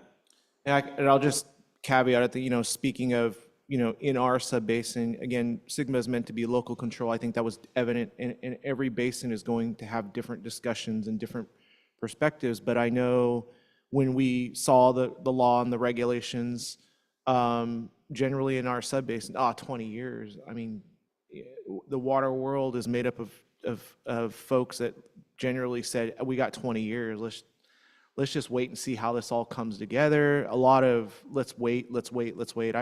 I remember in 2019, I was at a meeting and I was told by another water agency to sit down and shut up because it's going to turn wet again, so don't worry about it. And so I think there is that, hey, we got time, and then we hit the second big drought. And then there was silence, I think, generally speaking, and then there were some of us that said, okay, we better jump and start putting the tools. And I definitely think that, there are agencies, and I'm a little biased, that, our groups stepped up and said, and like Westland's the group, that you got to start putting things in place so that your growers and your landowners and your cities, we talk a lot about ag, but what we don't talk a lot about is the communities in the cities, that they have the tools in order to manage the drier future that we're looking at. And so, again, I promote that SGMA says you have 20 years to get to sustainability and 4 years to solve it, because you're going to get 4 wet years in that 20-year period. And you better have your tools and your projects and all your folks lined up so that when it turns wet, everything goes perfectly. Because if you miss a few acre feet of water supply, that's your gut punch where you're like, man, I could have brought in another 10,000 acre feet. That could have made a difference to the community of Okieville that we're working with. So, I think there's been a shift. I think it's been, let's wait, to wait a second here. We better solve this today. Our window is collapsing. And I forgot the way I worked with our growers, the image I paint to them is, I have this slide, I should have included it. You have a bunch of folks at the edge of a cliff, and you get to make a choice. There's 2 images. There's the folks on the edge of the cliff, and you're going off, or you've got this cliff with this nice little staircase that kind of meanders and you can go up and down and choose. Maybe you don't even end up at the bottom, but you get that choice. And I think with our growers, we've decided we've got to make that staircase and start maneuvering down rather than being on the edge. And you just hope you're not the one on the edge first and you're pushing from behind. So I think that's kind of my perspective of the 20-year window. No, thanks, Aaron. Natalie, so when SGMA was enacted, I think you probably saw this firsthand, and you kind of mentioned it sort of in the story that you led off with, that there was not a lot of lines of communication between the small domestic well owners and maybe the larger groundwater users. And so just out of curiosity, how has your organization and other NGOs like it really helped bridge that communication gap that exists or that existed? And then maybe as a follow-on question is, what type of advice would you have for GSAs that might be looking to improve their communication with small domestic well owners? Especially earlier on, a lot of it was even just driving residents to these meetings. A lot of the folks that we work with live on the outskirts of Fresno County, Madera County, Kern County, Merced. So they would have to travel pretty far to be able to make it to these meetings. So a part of it was just being able to provide transportation. But then for folks who wanted to learn more but couldn't go to meetings, because oftentimes, board meetings aren't necessarily at times that are accessible either, we'd provide active updates to communities about how their GSPs were shifting. And we'd also provide active feedback on how to engage the public. And some GSAs were definitely receptive towards that, having workshops in the evening, even just things as simple as having water and snacks for folks in the evenings, and having translation services, which is really important. The sort of harder part of engaging residents was trying to figure out how to explain a lot of this very technical information to folks in a way that was accessible, especially when a lot of that technical information was also information I was seeing for the first time. And I'm not a hydrologist, so I was also at the same time learning. But one thing that residents are never shy about is providing feedback on how that information is coming across. So I used to like to do a lot of PowerPoints with residents. I quickly learned that just wasn't gonna work. So I actually, switched to trying to be more active with like easel paper. And one other way that we bridge the gap, and again, some GSAs still gets up on this offer, is having them come directly to the communities that we work with. Actually, earlier this year, Aaron went to one of our community meetings over in Matheny. So, some staff were willing to come out, instead of having residents go to meetings. And to your follow-up question, advice, yeah, I would say make yourself as accessible as possible. I know that can be, really hard, especially when you're trying to work on plans, trying to make changes, get your board to approve it. But I think making yourself accessible, especially when folks are reaching out, trying to learn more and engage, is really important. Probably for like the last year, as the COEAs were amending their plans, we had multiple meetings just individually focused with drinking water advocates, meetings where we discussed their mitigation program, we discussed their changes to groundwater quality, groundwater levels, land subsidence, most recently interconnected surface waters, and those are meetings on top of the technical advisory committees, the board meetings, and just other meetings where they provided that information. And it's a good avenue to, one, be able to ask questions, especially because sometimes it is as simple as just getting the feedback there and then. So if there are environmental advocates or drinking water advocates reaching out, trying to engage with you, please don't ignore that email, because quite a few emails went unread, especially in those earlier years. Oh, thanks, Natalie. Kitty, during your presentation, you mentioned so the installation of water meters and other tools that you deployed in your water district. I'm just kind of curious, what was the response from your member agencies or member entities when you started rolling out these tools and approaches? So as far as installation of meters, many wells in the district have already meters installed in them. So it wasn't a shock when we submitted a request that we were going to install district-owned meters on all the wells. So we actually had a big buy-in, and when we also highlighted how the groundwater allocation program would work and everyone would get their own pro rata share and the modeling benefits associated with this approach, we did get decent buy-in. I would also note that as a result, we implemented our allocation program in 2023, which was 100% allocation year for us. And in 2024, we got a 50% allocation. And as a result, we're pumping about 100,000 acre feet. But what is impressive is the last time we received a 50% allocation, we pumped 300,000 acre feet. So the PMA that we're implementing is showing huge ways in SGMA implementation, showing huge benefits, and it's limited pumping to only what's needed. It's resulted in more planning at the grower level, and it's going to allow us to achieve sustainability as we've identified in our plan. Oh, thank you very much.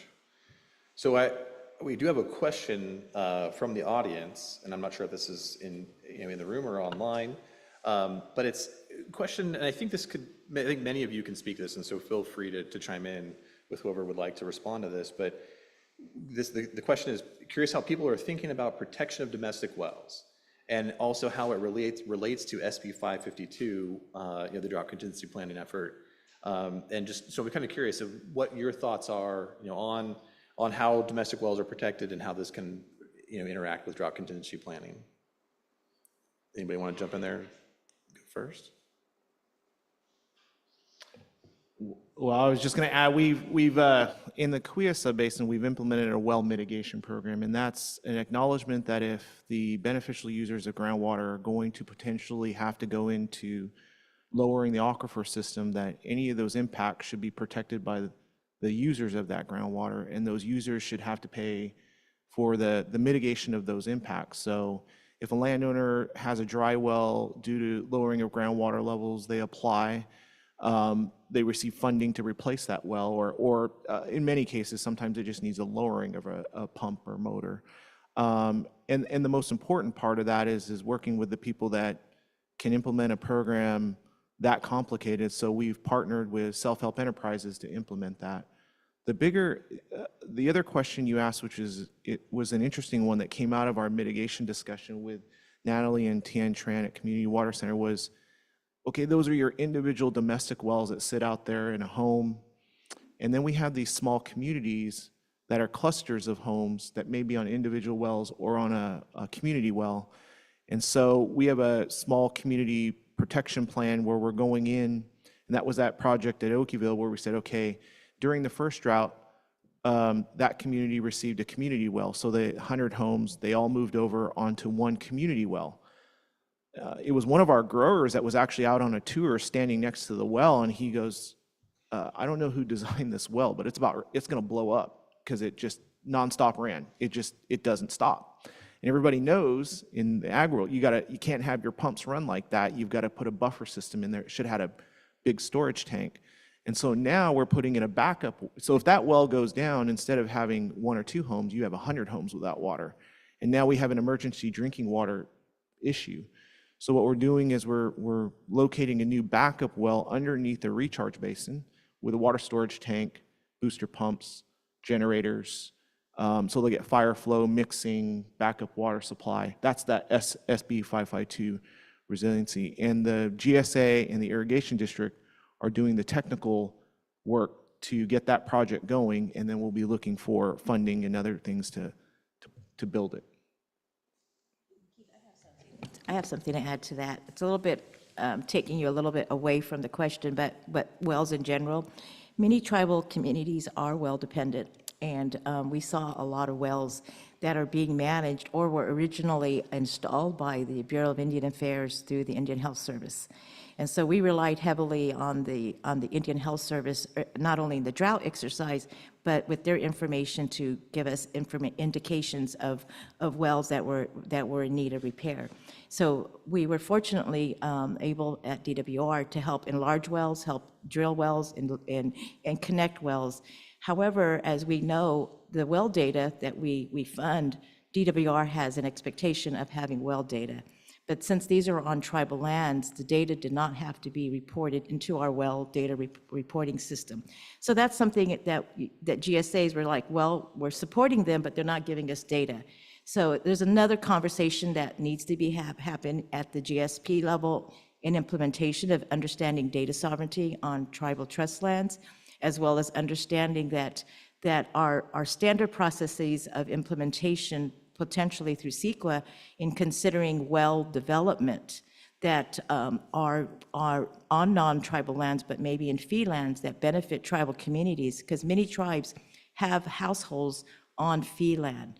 And so there's a whole issue there of protection of tribal cultural resources when we're well drilling. And so other things to consider when you're looking at beneficial uses, traditional beneficial uses, and that's that concept of CEQA, and most of these well drilling exercises are considered categorically exempt from the CEQA process. And I have Sorry, go ahead. Just on 552, well, one thing that would tremendously help if is counties actually do the drought contingency planning, because quite a bit did not. The example that Aaron gave is actually one of a GSA kind of in a lot of ways proactively doing what 552 envisioned. But an initial start would be for counties to actually meet their requirement. And our situation is a little different. I mean, we've had one dry well reported, and actually it turned out not to be an issue in our entire basin. Again, we're writing some historic high water levels in much of our basin. However, what we've done is really, we don't have groups really, a representation of domestic well owners in our basin like we do for environmental groups and such. So we've done a lot of work, although time intensive, identifying simple things like mailing addresses and tying APNs to well reports and that kind of thing to establish a good data set. So if we do run into problems, or if we're starting to expand and put wells into certain areas, that we can reach out and contact domestic well owners individually. I would just briefly add that we're in a similar situation where we don't have wells that have gone dry in our subbasin, but when setting our MTs, we looked at the well construction for all of the domestic wells in the subbasin and made sure that we set our MTs so that it would not impact that well's ability to access groundwater. Oh, thank you all. And I'm getting the signal it's time to wrap up. So I just want to say, thank you all for being here today and providing, sharing your stories. I think it's incredibly important for everybody here and then everybody online to hear all the great work that's being done in the SGMA implementation community. Obviously there's still quite a bit of time left, to implement plans, and still a lot more work to be done. But I think it's really important to reflect on what has been done to date and mark, how significant that has been, and really when you consider where we started. And so it's encouraging to me, and I hope it is encouraging to everybody else, that so much has been done so far, and it creates the opportunity to do even more before the 2040 and 2042 implementation period. So again, thank you all. Please, let's give it up for our panel number 2.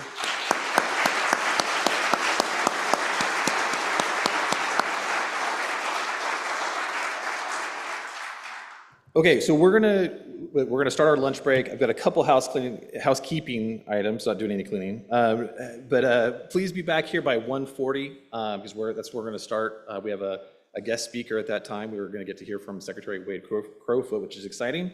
And then we'll have our third panel following that. For those of you in the building, just a reminder that the guidebook again contains lists of nearby restaurants. Or if you wanted to use a food delivery service, obviously the instructions on how to have it delivered are in there as well. And I think that's it. So see you here at 1:40. So again, thank you all, appreciate it, and see you at 1:40.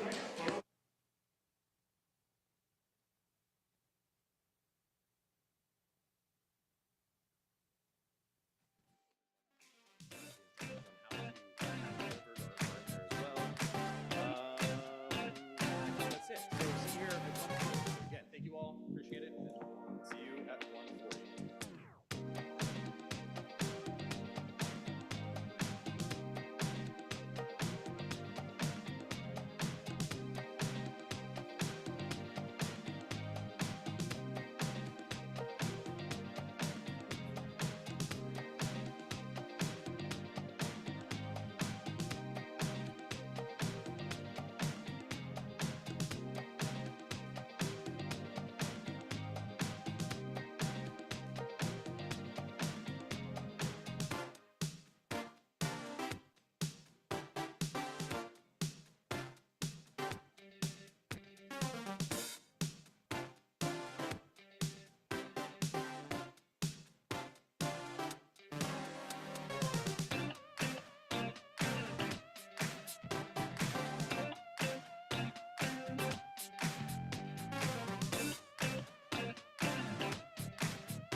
Today we're here at Ball Ranch. It's a multifaceted project.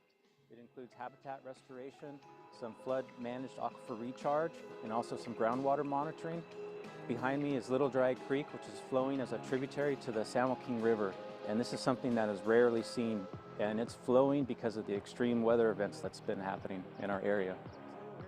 South Central Region Office really has the staff and expertise to assist our local communities and water agencies with managing their water supply. And that includes the Department of Water Resources mobilizing a contract to install groundwater monitoring wells and installing real-time equipment so that important data can be collected over time and the local agencies can help manage that important groundwater resource. And water agencies with managing their water supply. So we have a transducer in the well that is set to take water level readings on a daily basis. I can see what the current depth to water is, and I can download all the last readings, which can be the last 30 days or the last several months. For this location, we'll be comparing shallow groundwater that's adjacent to the recharge pond to see what the response is in the near vicinity of the recharge pond. And we can judge how fast the infiltration is occurring and during what stage of the flood has the best influence over groundwater recharge. While we're here, I still bring out our sounder because we want to make sure that this level reading at this point in time is correct compared to the actual water level. And the groundwater is 13.4 feet deep in this location. The water supply is not only precipitation, snow melt, and our rivers, but the other important component is our groundwater beneath our feet. Management of that groundwater supply is very, very important, and the South Central region is here to help support them to achieve that sustainability by the timeline they're required to do so. The water supply is not only precipitation, snow melt. The Technical Support Services Program is a way for DWR to provide services to GSAs. One of the big services that we provide is installation of groundwater monitoring wells. It's something we can do to help the GSAs implement their groundwater sustainability plans. So this is a SGMA Technical Support Services project. We're installing a multi-level groundwater monitoring well for the Banta Carbona Irrigation District, which is a GSA in the Tracy Subbasin. When they looked at their monitoring network within their basin, they noticed that this area was an area that they don't have deep groundwater monitoring. So they had a need, they had a data gap, and they had property that we could access. So we contract with a well drilling contractor, and as they drill down, they collect soil samples for us every 10 feet, or if they see a significant change in the surface. Then as geologists, we describe the samples in a log, and we use that information to inform how we design the groundwater monitoring well. So we locate different aquifer levels, and identify different zones that potentially have groundwater that we want to measure the levels in. During the drilling process, what you encounter as you're drilling is different on every site. This particular one is 1,400 feet deep, was how deep we drilled for the first hole. This is to monitor deep zones and shallow zones. So this particular well will have 4 individually monitored well casings within one hole. So a very deep zone, and then 3 more. This particular one is 1,400 feet deep, was how deep we drilled for the first hole. This is to monitor deep zones and shallow zones. So this particular well will have 4 individually monitored well casings within one hole. So a very deep zone, and then 3 more. This particular one is 1,400 feet deep, was how deep we drilled for the first hole. This is to monitor deep zones and shallow zones. So this particular well will have 4 individually monitored well casings within one hole. So a very deep zone, and then 3 more. This particular one is 1,400 feet deep, was how deep we drilled for the first hole. This is to monitor deep zones and shallow zones. So this particular well will have 4 individually monitored well casings within one hole. So a very deep zone, and then 3 more.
Above that, and they're separated, and you can measure different levels within each zone.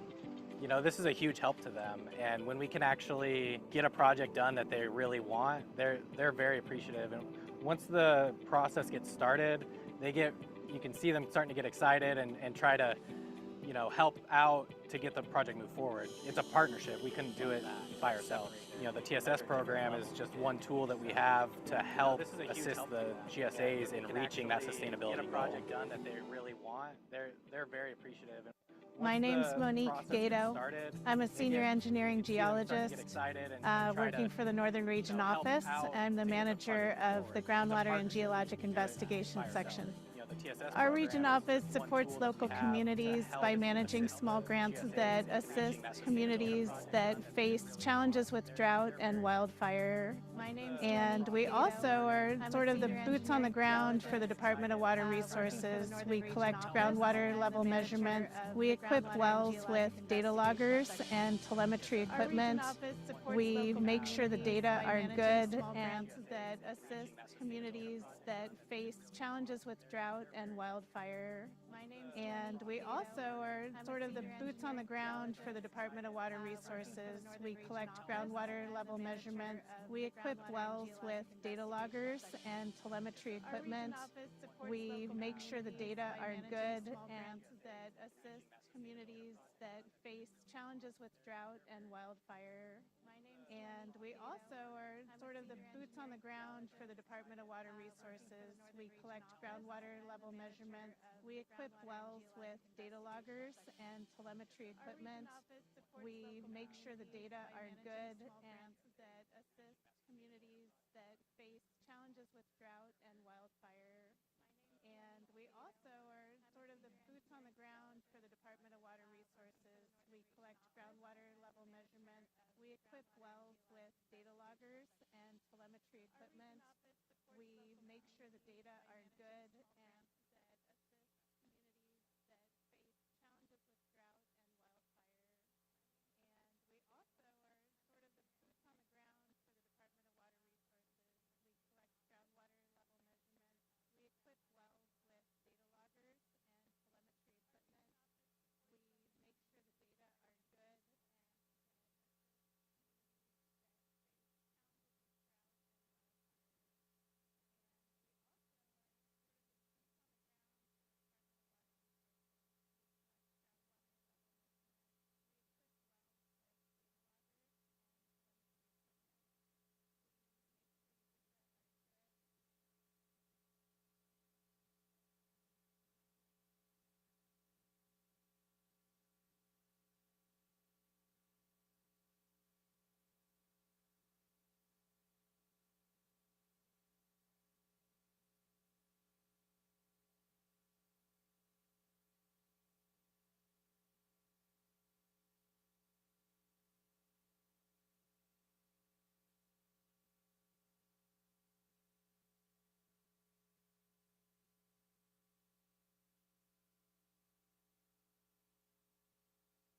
We're looking at a major milestone here where out of the floods of 2023, a pilot project was born to try and capture as much of that stormwater and flood water and lower flood risk, and also benefit the groundwater basin by putting that flood water back into the ground. This is an old 120-acre site we bought, right? We're looking Had at pistachios over there, here, vines right here, almost out to of the west, floods of and we had those ripped 2023, out through the rip and chip. pilot project was born to try and capture as much of that stormwater and flood water and lower flood water back into the ground. This is an old 120-acre site we bought, right? We're looking Had at pistachios over there, here, vines right here, almost out to of the west, floods of and we had those ripped 2023, out through the rip and chip. pilot project was born to try and capture as much of that stormwater and flood water and lower flood water back into the ground. This is an old 120-acre site we bought, right? We're looking Had at pistachios over there, here, vines right here, almost to the west, floods of and we had those ripped out through the rip and chip. pilot project was born to try and capture as much of that stormwater and flood water and lower flood water back into the ground. This is an old 120-acre site we bought, right? Had pistachios over there, vines right here, almost to the west. We had those ripped out through the rip and chip.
Check 1, 2.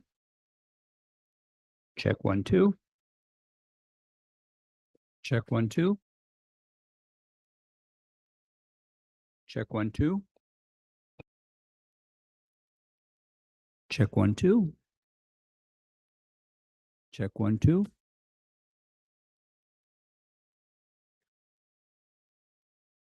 Check on podium.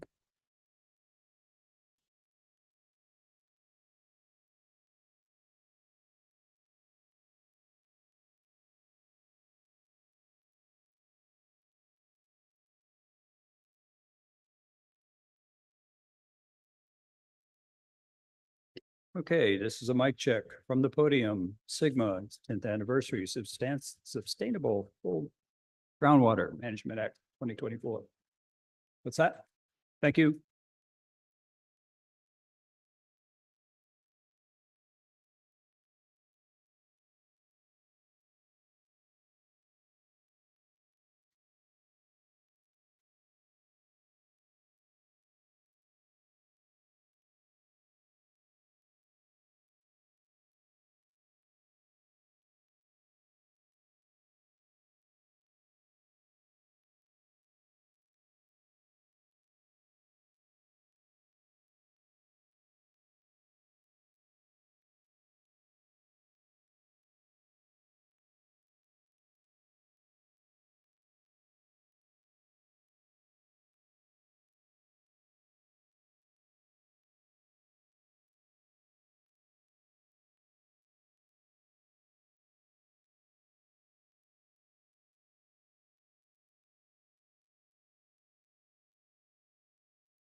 All right, I think we're get settled for the afternoon portion of the program. So thank you all for coming back. Appreciate it. So far, so good. I think the morning session was really nice. Heard a great, yeah, thank you. Appreciate that. Yeah. Had a great keynote and great first two panels. And so we're going to kick it off this afternoon first with a message from our Natural Resources Secretary, Wade Crowfoot. Wade, please.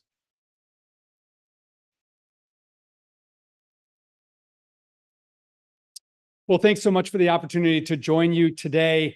I had the chance to listen to Governor Brown this morning. What a great way to kick it off. It has been an incredible 10 years. I was in Governor Brown's office when that act was signed, and I can still remember that huge conference room in the Horseshoe that was packed to the gills. And there was a sense at that moment that something really, really big was happening. And of course, it did, and it has. SGMA at the time was discussed as the most important change or water reform in a century in California. And I think we can agree 10 years on that assessment was right. That is, and it has been, and it continues to be just a huge change. So my first point is just to say congratulations and thank you. If you're in this room or you're joining us online, you have probably had something to do with SGMA, either forming its policy, helping pass the bill, or more realistically, being a part of its implementation over the last 10 years, either through forming and helping to manage a groundwater management agency, being part of the state team at DWR, or the Water Board, or somewhere else that's helping our locals manage groundwater, or really whatever role you've had, huge thanks, because I think we can all agree that SGMA is critical to California's future. I want to make just 3 points in about 5 minutes. The first is that we talk a lot about Sigma being important for our water resources and our environment. But ultimately, I think Sigma is equally important for the future of our economy. I mean, if we think about California, the last state in the American West to manage groundwater, what we were headed for in 2014, which is ultimately a collapse of our groundwater system and our aquifers, which would have catastrophic impact on communities and really the entire state. And as a result of passing Sigma and as a result of the work over the last 10 years, we've averted that reality. And as I learn more about the challenges we'll face in the future, I just came back from an international climate conference where we heard from scientists. We are going to face greater and greater water disruption in the American West and California. And groundwater will continue and really become more important as that savings account for our water resources. And our economy, of course, whether you're in the Central Valley or the Central Coast, really most parts of the state, is going to rely on maximizing the durability of our groundwater supply. And our groundwater aquifers are the cornerstone of that durability. So the work that's taking place, that will continue to take place over the next decades to stabilize our groundwater systems is critically important to our economic future. And I'm of the belief that California doesn't prosper in the future without a durable water supply. And I don't think our durable water supply is a reality in the future without groundwater as a key part of that. So the work that you're doing is not only important right now and for our environment, but ultimately for our future economy. Second point I want to make is I think Sigma, the way Sigma is constructed and the leadership that we're seeing at the regional and local level is a paradigm shift in California. It's a recognition that the answers to a lot of our resource challenges are not found in Sacramento or Washington, D.C., but across California, where people actually understand the conditions best. And to me, one of the genius design elements of CEQA is it empowered local leadership to manage a local resource. And that has obviously had its twists and turns with the formation of the groundwater management agencies and then the submission of the GSPs, et cetera. But I think it's a powerful concept. The idea that those that are in the regions overlying these aquifers are the best ones to manage them has been, to me, part of why Sigma has succeeded in the first decade. And it's a lesson that we're taking to other areas. Think about our wildfire resilience work, where much like Sigma, we're increasingly vesting responsibility, leadership, and resources into regions that are identifying what the priorities are for wildfire resilience and then developing a pipeline of investments of projects. And then ultimately the role for the state is to resource those regions under those regional leaders to actually build our wildfire resilience. And if our regional leaders, if our local leaders are successful managing their resources, then we're much better off as a state. So the third point I'll make is the need to break down silos from here on the management of Sigma and really generally across natural resources. If I've learned one thing in this job, I've learned that a lot of the challenges that we have moving forward require that we think about these areas that we deal with in a very sectoral way: wildfire, land use, water management, environmental management. And a lot of those sectors have been stovepiped in the past, but I think we have to increasingly think about how do we integrate that? And the next panel will allow for a great discussion on that. So yes, Sigma is fundamentally about groundwater management, but the way that we're going to achieve sustainable groundwater management is through smart changes in land use that maintain economic prosperity and that build environmental sustainability. It's going to be integrated with the economic planning in each of our regions. So as we consider land use changes that will need to occur in some places as a result of achieving sustainable groundwater use, we do that with regionally based economic planning. You may be familiar or involved with the Jobs First effort across the state, which is really a name that we give to regionally led economic development planning that's supported by the state. So for me, the success, your success managing groundwater in the future will rely on the ability to obviously implement the sustainability plans, but in ways that consider other uses of the land where needed, consider the economic needs of the region, and really build your groundwater management with those other pieces in mind. So I'm very optimistic about the next 10 years of Sigma implementation. I know this will start to be increasingly challenging, where the rubber meets the proverbial road, and we have to implement this reduced usage, even as we try to maximize groundwater recharge. But there's so much that we can do together, and there's so much that we can do as a state to support your efforts. I was just talking to Don Cameron, who's an agricultural leader in our state, and who's one of the next panelists, about how we can move further and faster to enable more groundwater recharge, which is such a critical part of actually achieving sustainable use of our groundwater in ways that limit economic impact.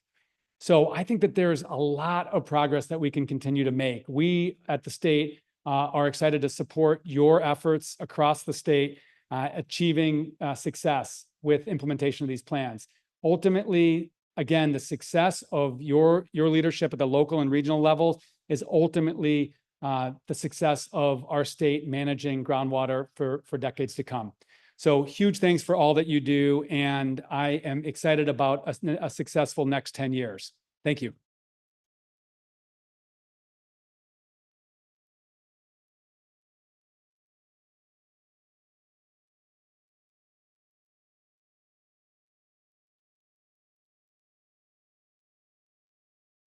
Okay.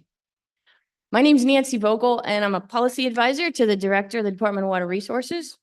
And we have 60 minutes and 6 very pragmatic, positive, problem-solving people here to talk about what they see in the road ahead.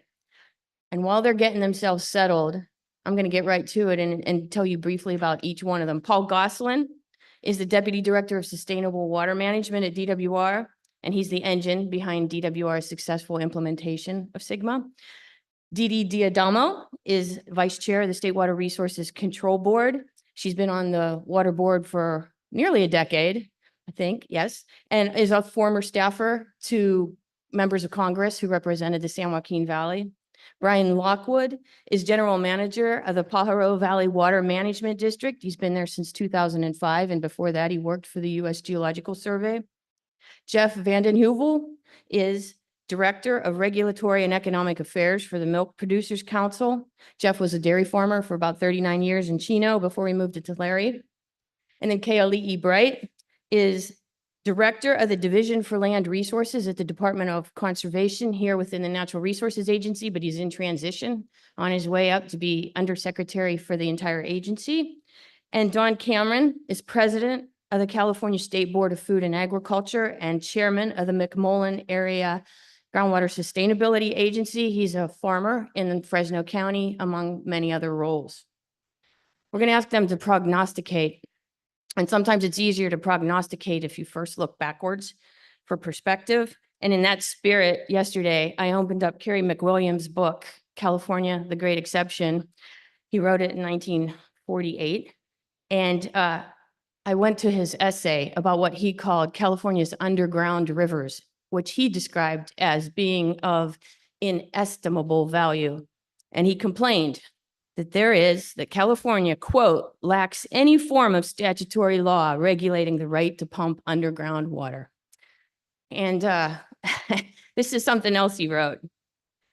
California has pioneered in the development of water resources and has long had a comprehensive statewide water plan, but it has not planned on a similarly comprehensive scale for the proper utilization and conservation of a limited water supply.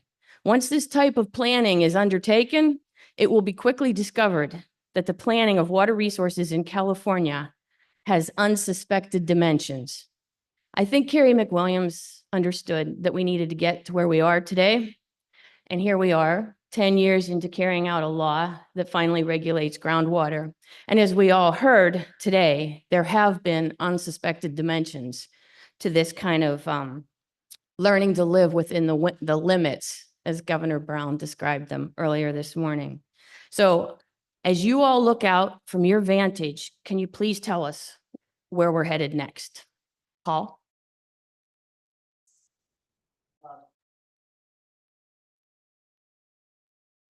This on. I think we've spent a lot of time looking at the last 10 years, and we spent a lot of time looking at some of the numbers that have come out, all the plans that got submitted on time, all the deadlines that were met, the number of projects, the grants that were issued, all the actions that have been taken, but really where we're going. And really, ultimately, it was kind of reflected too in the last question of the panel this morning.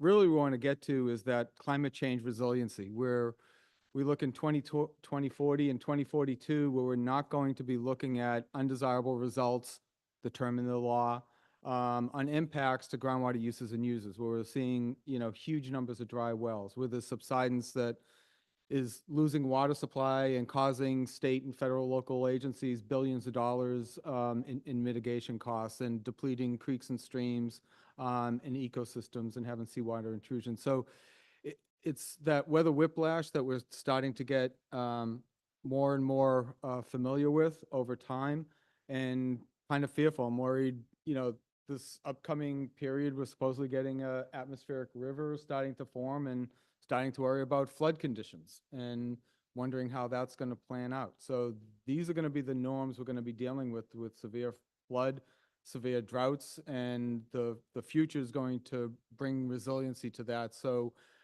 when those periods do hit, we're going to at least have a lot more certainty and hopefully a lot less fear, and be able to carry on in a uncertain world. So.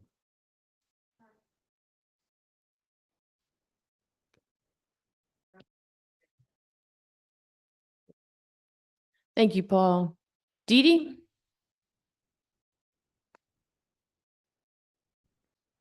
What strikes me mostly, just and really appreciate the opportunity to be here. And I look back, I think it's great that that you're hosting this event today. It really gives us an opportunity to take a pause. Everyone's been really busy, and it's a great opportunity to just sit back and reflect for a moment. And for me, as you mentioned, Nancy, coming out of working for members of Congress and really having boots on the ground in the agricultural community, and really being concerned when hopeful when SGMA got adopted, because as a member of the board and really having our fingers on the pulse for surface water supply, really seeing that missing component, that incredibly important component of not having much regulation in California or in a coordinated way on groundwater management, and really being hopeful when SGMA was adopted, but at the same time really being quite fearful and concerned about how were local agencies going to pull this off. Recognizing that they were being given some pretty strong tools by the legislature so they could pull it off, but really having concerns. And then almost immediately, Secretary Crowfoot in his former role, Secretary Ross, myself, and others, we did a little roadshow, went up and down the valley to sort of kick off the conversation. And I was pleasantly surprised that people were they were eager to learn more about the act. They were ready to get to work. There was a lot of concern, but they were eager and ready to go. And so here we are 10 years later. I'll be talking a bit today about our role as the backstop, but pleasantly, we don't have that many basins that are before us. And with respect to those that the Department of Water Resources turned over to us, they've been working hand in glove with our staff and with a team of technical folks to not be in probation, and if they are, how to get out quickly. So I have hope looking forward. Thank you, Dee Dee. Brian? Hi, thank you. It's really an honor to be here today to speak with you all and tell a little bit about the story of Pajaro Valley Water. We were established 30 years before SGMA, and so just about a week ago, we were celebrating our 40th anniversary as an agency. And the passage of the Sustainable Groundwater Management Act really served to sort of boost our overall enthusiasm and efforts and inject us with energy into working to achieve sustainable groundwater resources. We were, the only critically overdrafted basin in the state to submit an alternative to get approved by the Department of Water Resources. And that approval really worked to help validate what we were doing and give us the momentum to push forward and build these next rounds of water supply projects that we've been planning for a long time. It was back in the mid 1990s when we started putting meters on wells to get a better sense of how much water is being extracted out of our groundwater basin. And we've continued to find ways to reduce groundwater pumping overall while working to maintain agriculture, because in our agency act, it was sort of twofold: to maintain agriculture and to stop the critical overdraft condition that was occurring in our valley. And now, as we're looking forward, we're still working to stop seawater intrusion, and we're doing that at a time when sea level is rising. And we're still working to reduce groundwater pumping during a time when temperatures are warming. And we're working to recharge more groundwater when we can, at the same time as storms becoming more intense, leading to more runoff in a quicker period rather than slower, making it more difficult to capture water. So we have a lot of challenges that we're facing. And as we go through this panel, I'll be happy to talk about some of what the community has pulled together as our plan, our approach for achieving sustainable groundwater resources, which includes both working on the demand management side and agricultural conservation program being the centerpiece of that effort, but also optimizing our existing water supply facilities and working to build new water supply facilities, which are very costly and place a burden on the ratepayers within the community. So we feel like we've made progress. At the same time, we feel there's a lot of work left to do, and we're grateful that we've had a 30-year head start to get a jump on it, because it was not as clear of a path for those first 30 years. And after the passage of SGMA, the pathway is a little more straightforward, and at least other basins around the state are working towards the same goals. I love it. I'm hearing about stability and success, and this is good. All right, Jeff. Well, I was a dairy farmer in Southern California for a long time, and I'm very familiar with Southern California. And it didn't dawn on me until I moved up to the Valley in 2018, some fundamental differences in the structure. Southern California would not exist but for imported water supplies. In order to put imported water supplies together, you're required to get organized. And getting organized means you create capacity, you create funding capacity, institutional capacity, you create technical plans. And so that's Southern California. You get up to the San Joaquin Valley, and it was a great quote, Nancy. We should have regulated groundwater in 1948 or 1950. We would have avoided a lot of some of the grief that we're going to be going through, but we didn't. And we developed millions and millions of acres of irrigated agriculture. And, if you look at who's organized in the Valley, Westlands is organized. Bryant Water Authority is organized. Delta Mendota Water Authority is organized. But that leaves literally millions of acres completely unorganized. And we needed to pass SGMA, and we need to do groundwater management, no doubt about it. And we need to do it at the local level. But the challenge to do it, I'm sure somebody appreciated it, but just from a governance institutional situation, this was, it's a miracle that we're where we are. To be completely honest with you, that by 2017, we were able to actually put all of this land in GSAs. But I'll tell you, and it hasn't been brought up today, but what ended up happening, and it happened in the Cahuilla, and it happened in the Merced, and it happened in the Madeira, is that the water districts formed GSAs of their district. They had the water, they had the history, they had the institutional capacity, and they left the rest of them to kind of fend for themselves. Well, then the fending for yourself, I mean, how does that work? And you know what? I'm here to tell you, it is working. It's been tough. And there's been huge paradigm shifts at the farmer level.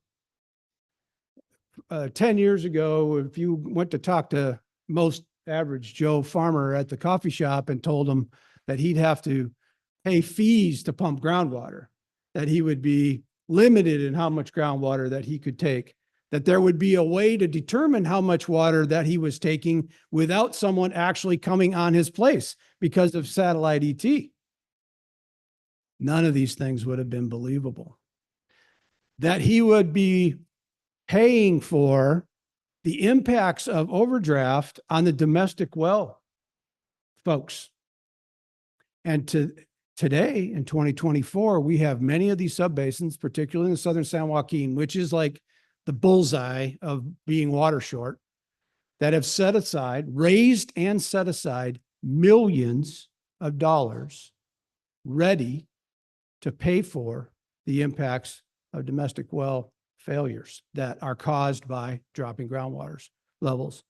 So there's a lot more to say, but I'm really glad that DWR set up a 10-year. This is something that needs to be noted. It's been a marvelous success so far. There's an enormous amount to do. And I hope we'll get into some questions about, what does that look like? But I think we can all be very encouraged about being where we are.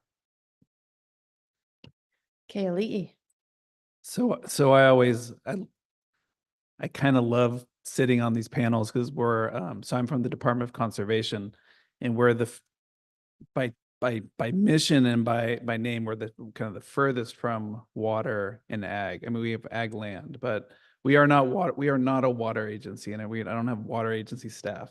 But just our presence in these conversations kind of pulls up one of the biggest points, which is groundwater specifically, and SGMA intensively is a land use issue that impacts all of those different pieces that connect to how we use these agricultural lands.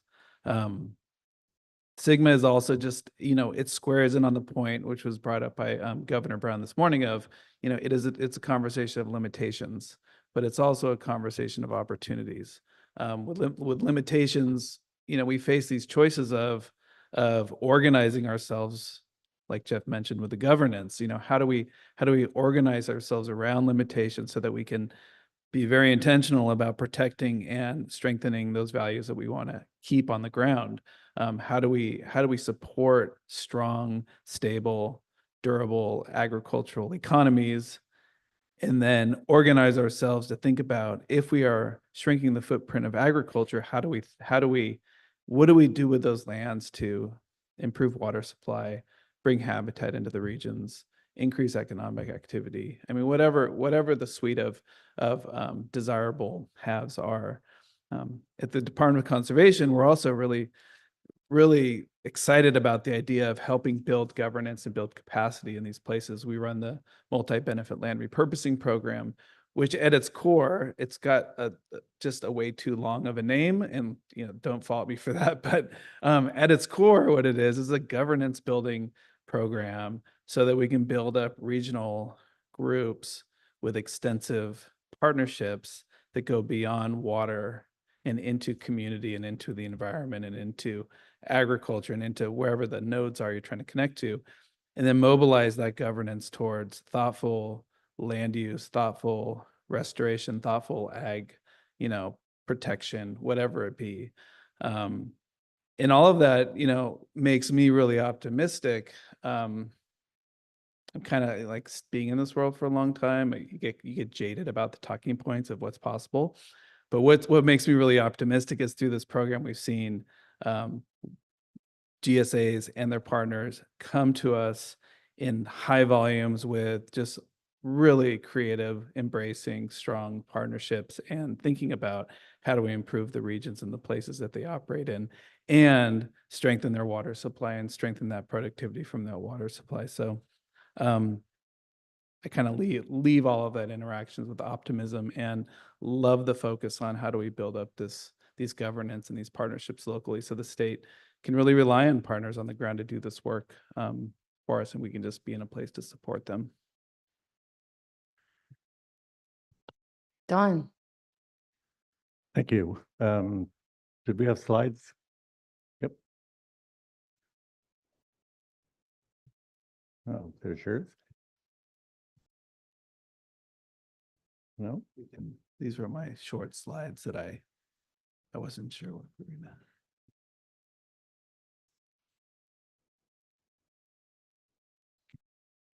Kaylee, those were your slides, right? There we Yeah, go. yeah, those are my Yeah. slides. We So I think we got need, back up to maybe? we need to click through those. Can the folk, I'm not in control of the slides, Dawn, unfortunately. Ah, right there. That's great. Okay, you can go on to the next slide. Perfect. I'm going to, first of all, thank DWR for this presentation today, and really for all the help they've given us in working with SGMA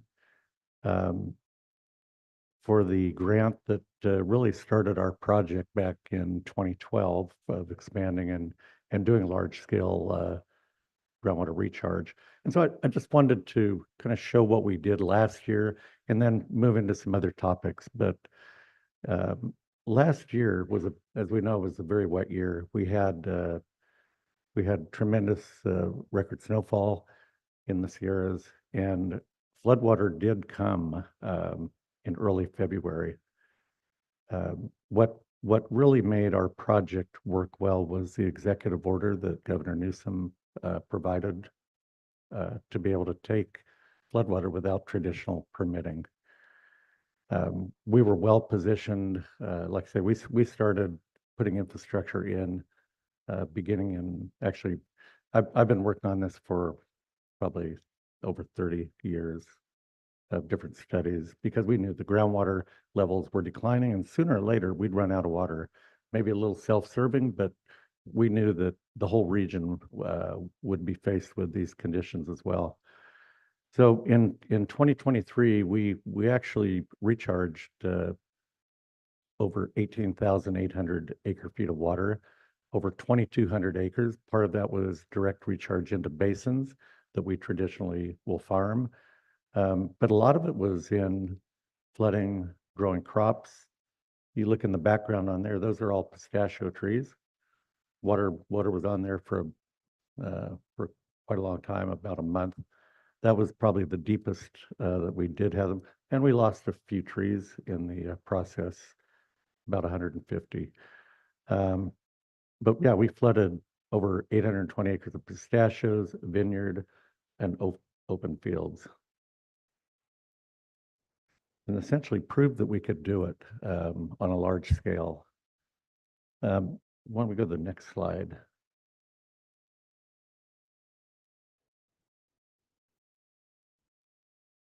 No. No. I think, So- Dawn, that must be all they have. Well, so how can we improve what we did in 2023?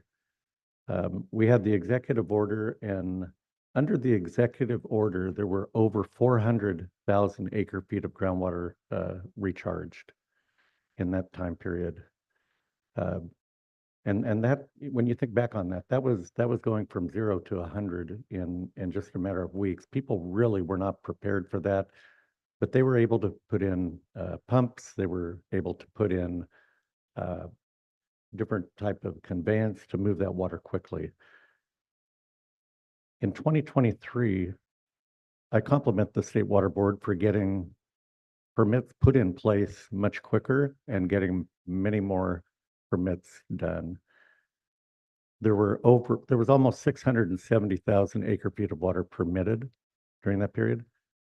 But the problem was there was only 20,000 acre-feet of water taken under those permits. To me, that's a real problem, and that needs correcting. Next slide, please. So why recharge? I know we all know that, but the motivation and the challenges, we want to mitigate climate change. We're seeing it as farmers every day.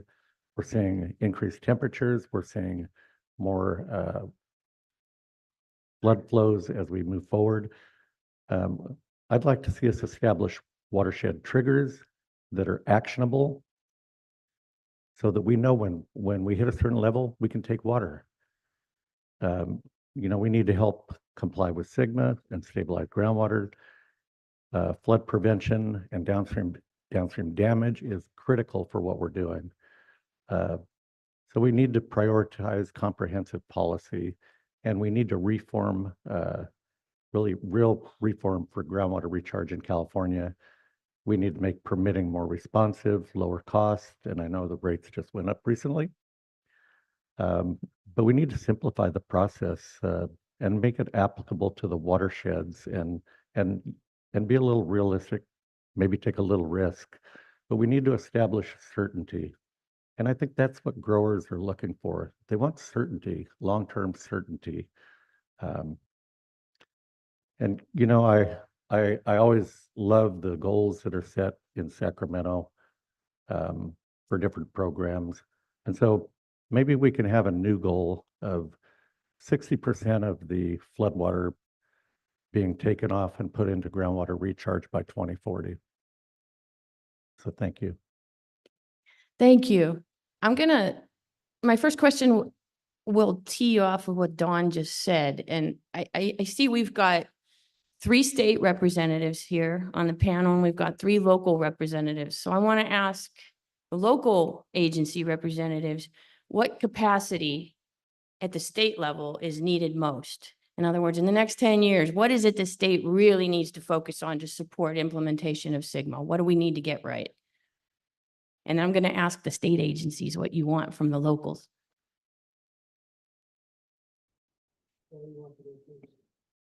Any of you, jump in.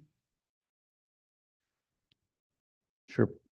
So as I look forward to the next 10 years, really to 2040, we need to have better triggers in place on our watersheds. Each watershed is totally individual. It's got different flood periods, got different timing. We need to have better monitoring on the rivers and streams that feed these watersheds. And we need to establish parameters that when we do hit certain levels, we know that, okay, we can go ahead and take water as long as we're not affecting environmental, we're not taking from somebody else's water right. There's ways we can do this, that we can work together to establish these trigger points so that, we don't miss an opportunity. I mean, I learned building our project, I learned a lot of patience, but you wait 4 years, you miss an event, because typically every 4 years we have a flood event on average. And when we start delaying, we start leaving water going out to the ocean. Not that that's a bad thing, but when we have flood conditions, I think we need to be prepared to capture as much as we can and move it onto land and store it for periods when we go through drought. Because the last 10 years we had 3 years of flooding and 7 years of drought, and we're seeing more of these extremes as we move forward. And I think we need to be prepared and not be caught off guard and not have to wait for an executive order to be able to do what we did in 23. I'd like to jump in here. First of all, Don, thank you for teeing up the discussion. It's an important one that we really need to grapple with, collectively. But first of all, just want to point out that the vast majority of recharge that's going on right now is not occurring necessarily through recharge for credit, but picking up those flood flows. And that was really the beauty of the governor's executive order, and then in follow up with the legislature that gave us the authority. And so I'll just a little bit of history, though, on the issue. If you want to recharge and then bank that water and be able to get credit in that situation, we're not doing anything different than we have in the past. You have to get a water right, as you say, Dawn, because you want to protect somebody that's downstream. Maybe, they already have a water right. And so it's important, I think, for us to work closely with local agencies to see what we can do to improve on that process. I want to acknowledge our staff. Anybody from Water Board, please wave over there, because if you have questions, on the break about these issues, our staff would, I think, love to engage with you. But we've got 3 different permits. We've got the 180-day, the 5-year, and the permanent permit. And really what we would like to see is people moving toward that permanent permit.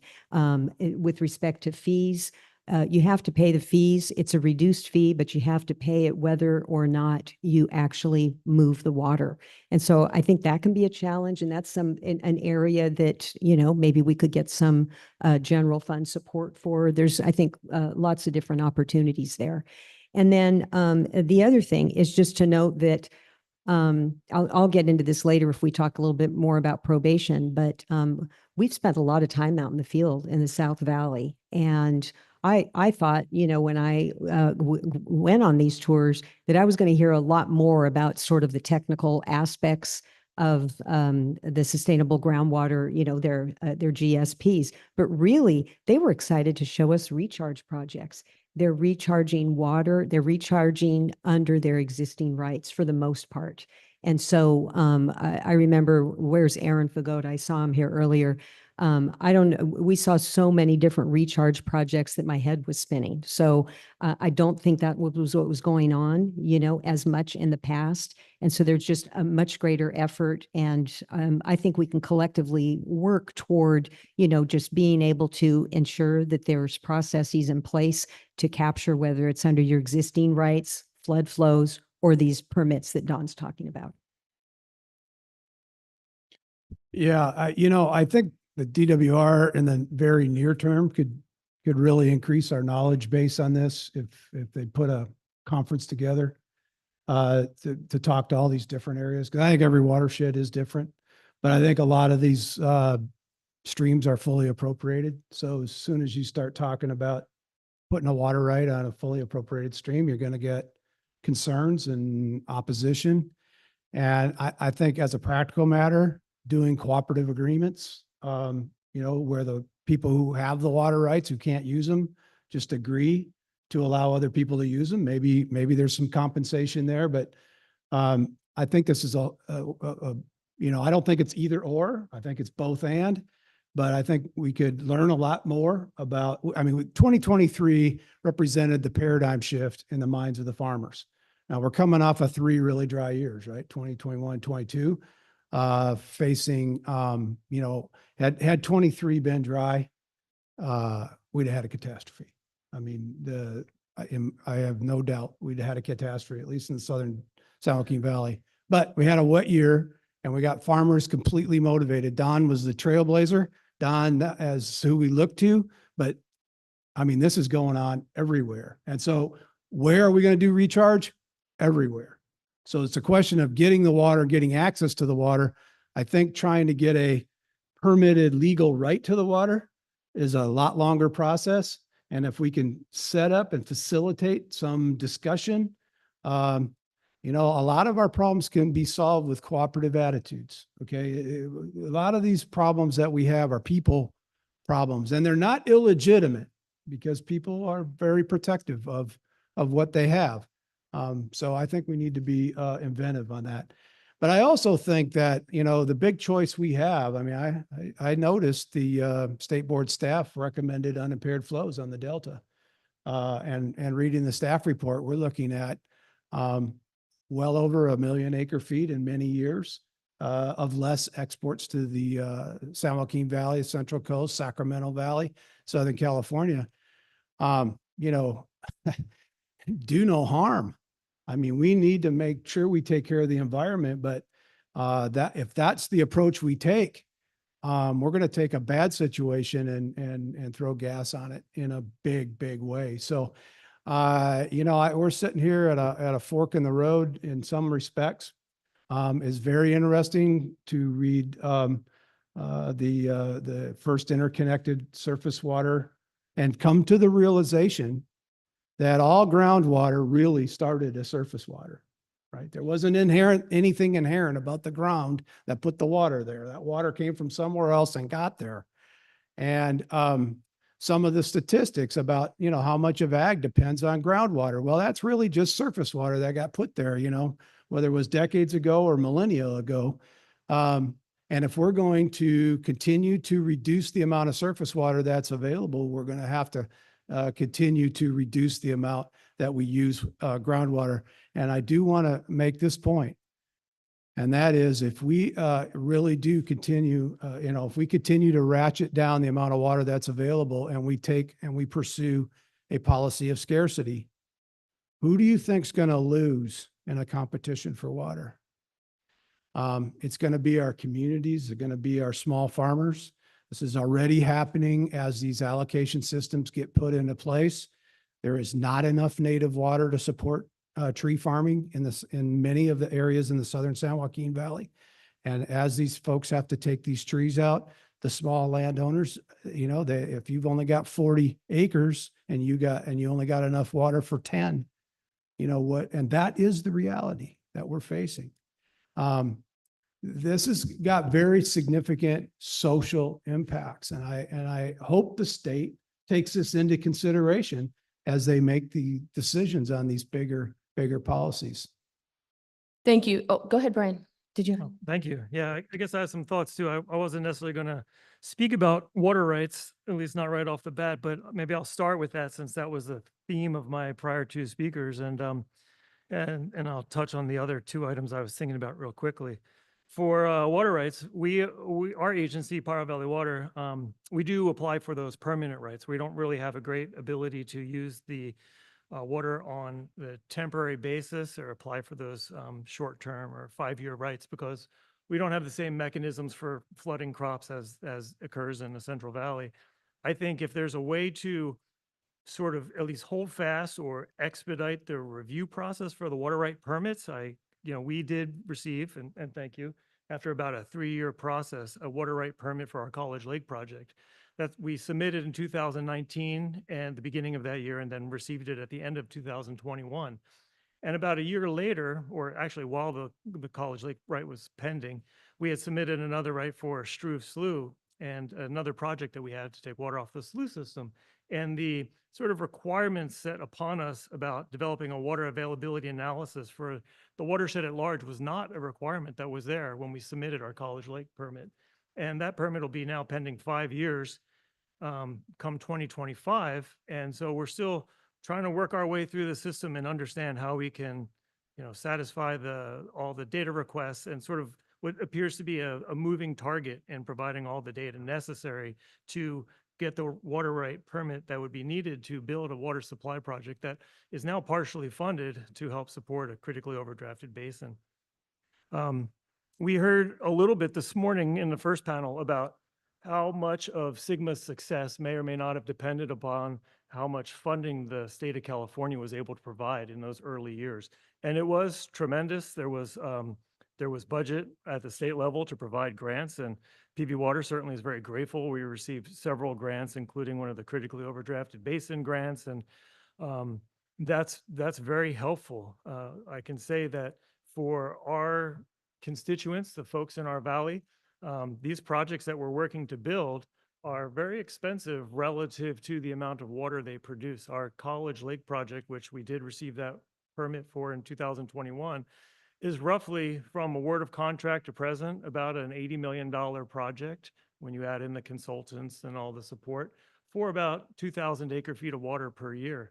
This is harvesting water from a local resource that we then treat and put into a pipeline and sell to growers who are farming along the coast so that they can continue to farm their crops despite seawater slowly intruding underneath their land, so they can maintain agriculture while also working to stop seawater intrusion. And so I think, maybe there's some hope now with the recent water bond having passed, and there'll be more funding coming through. And there's some really innovative programs that DWR and the Department of Conservation have been implementing. I think we'll talk more about them later, like the MLRP program with the Department of Conservation. And we're fortunate to be a round 2 recipient there. And we're also one of a handful of pilots doing watershed resilience planning, which kind of ties together a lot of those items that we heard Secretary Crowfoot talk about just a little bit ago.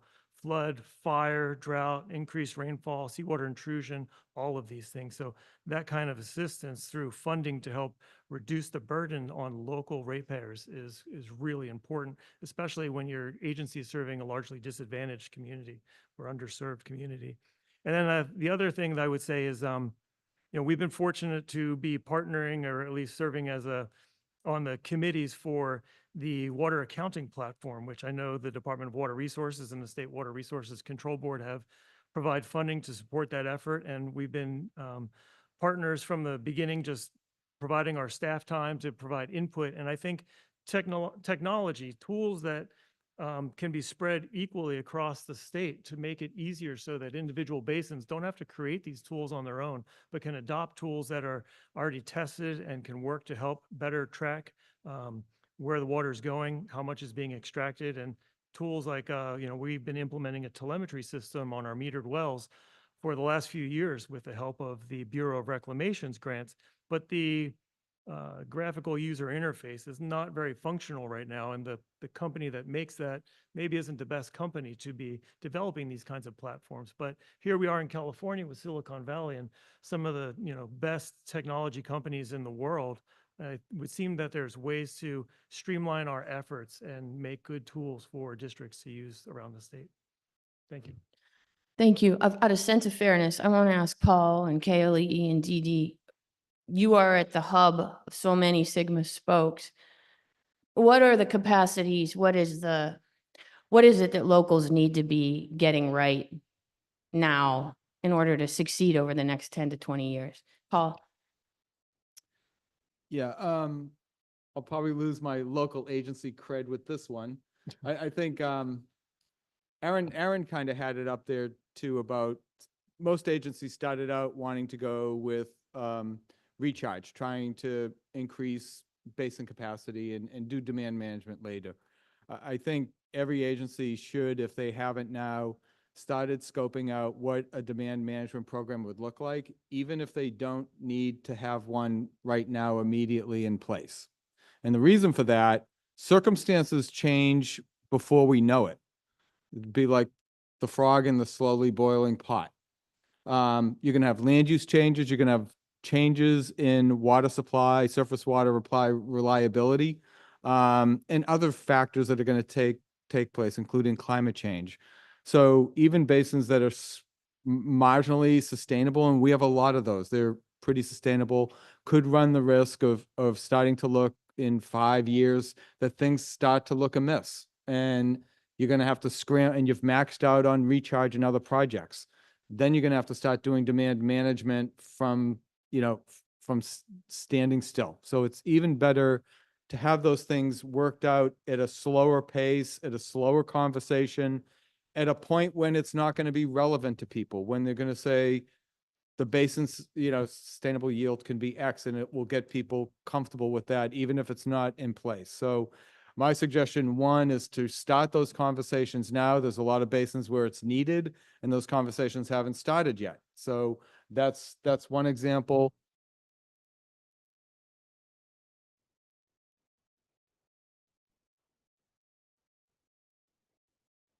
Sorry about that. Oh, now it's back on. I have to stop fidgeting.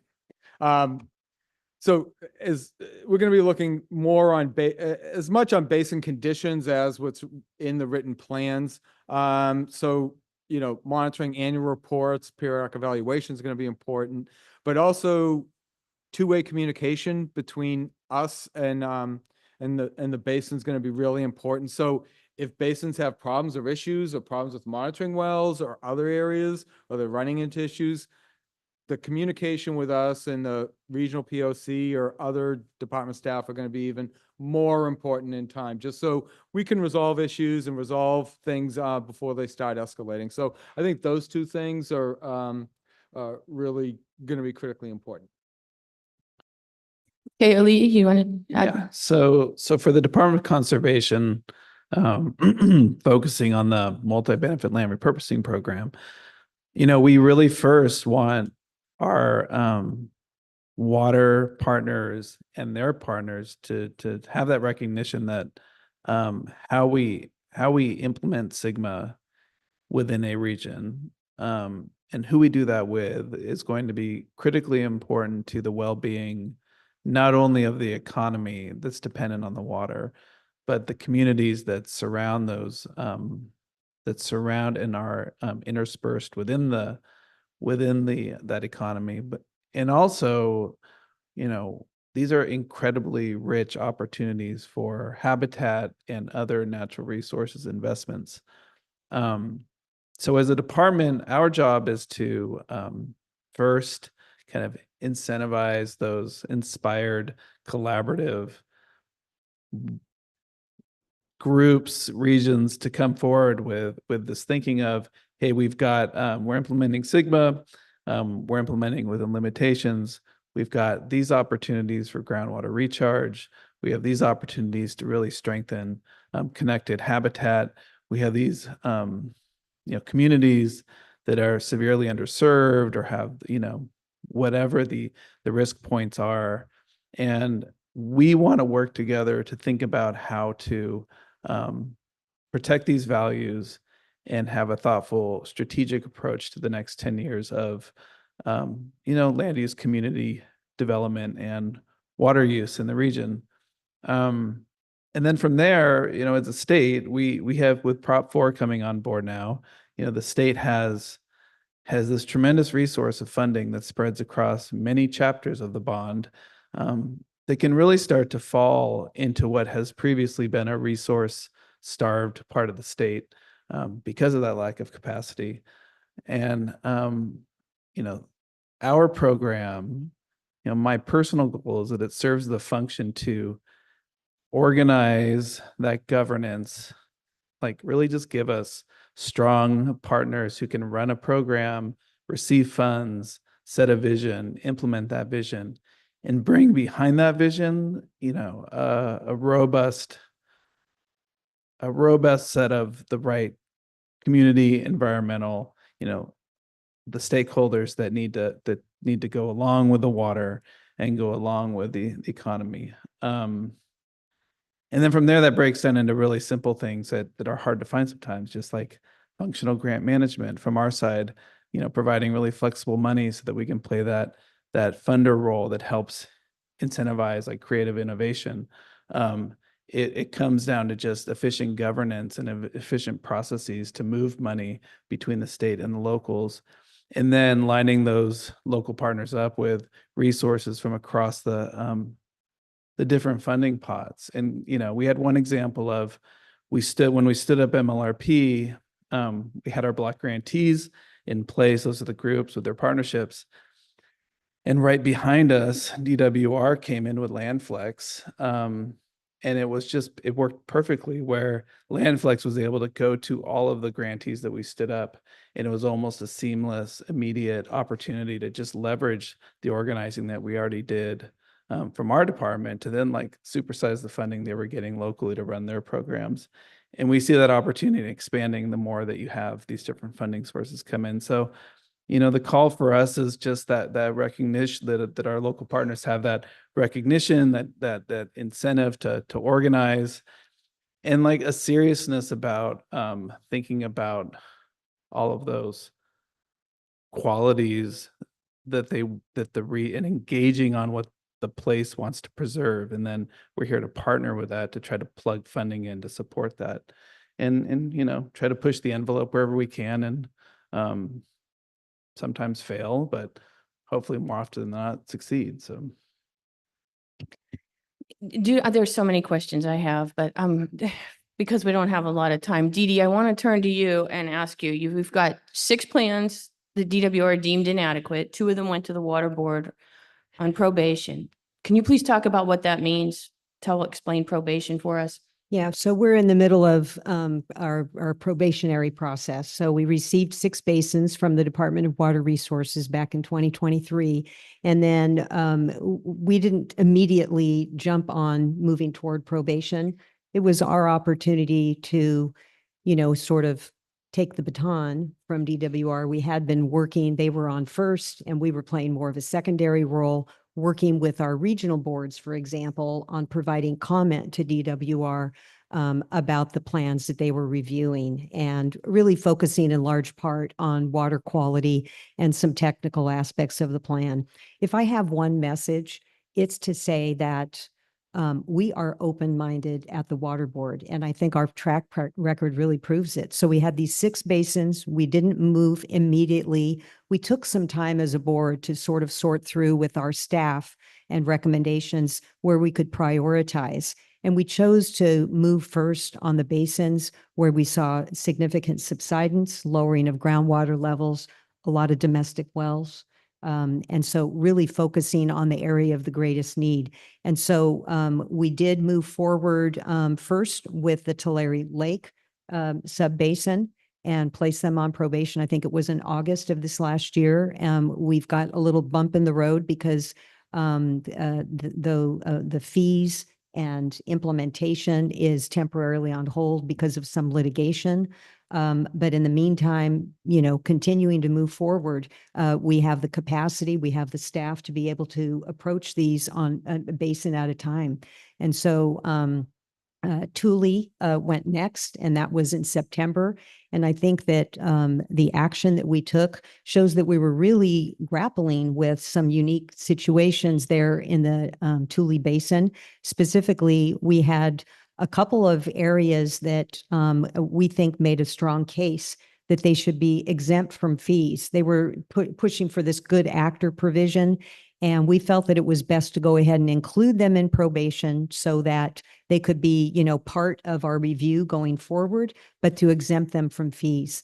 And so that was something that I think was well received. And those areas were Delano Early Mart, and then also, let's see here, Kern, Tulare. And then there were a few other GSAs that they didn't quite hit that mark. So we included some language in our resolution encouraging our staff to continue to work with them on technical information so that perhaps at some point in the future, there may be a recommendation that we consider an exemption for those other areas. And now, the next one that was, sort of up next, Kauai, and they provided an updated plan.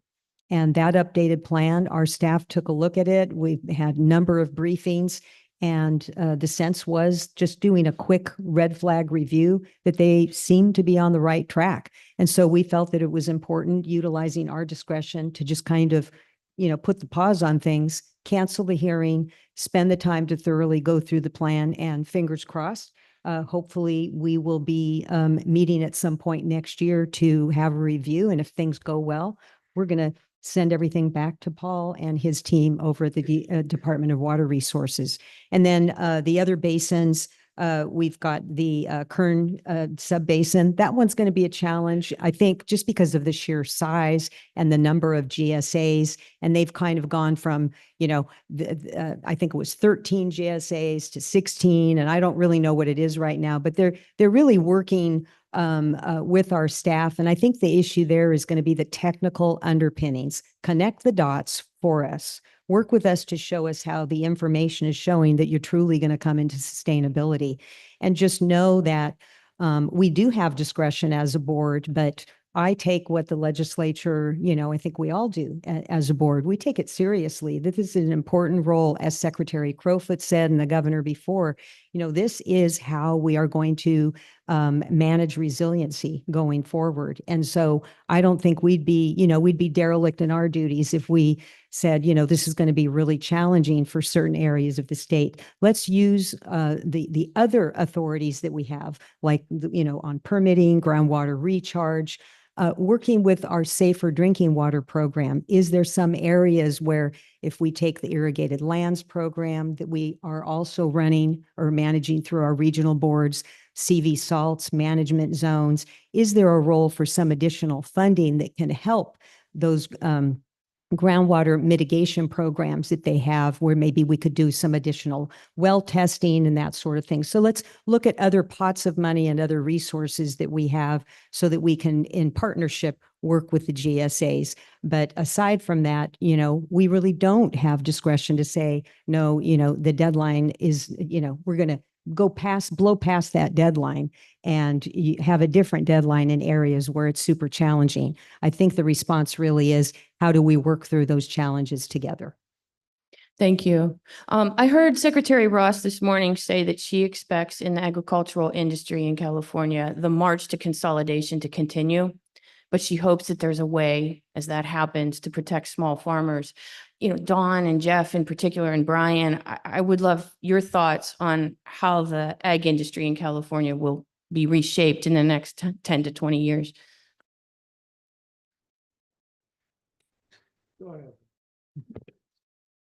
You know, we're seeing tremendous pressure on the growers in our region. We essentially are a GSA that is comprised of 52% white area, and the rest are two water districts that have no water rights.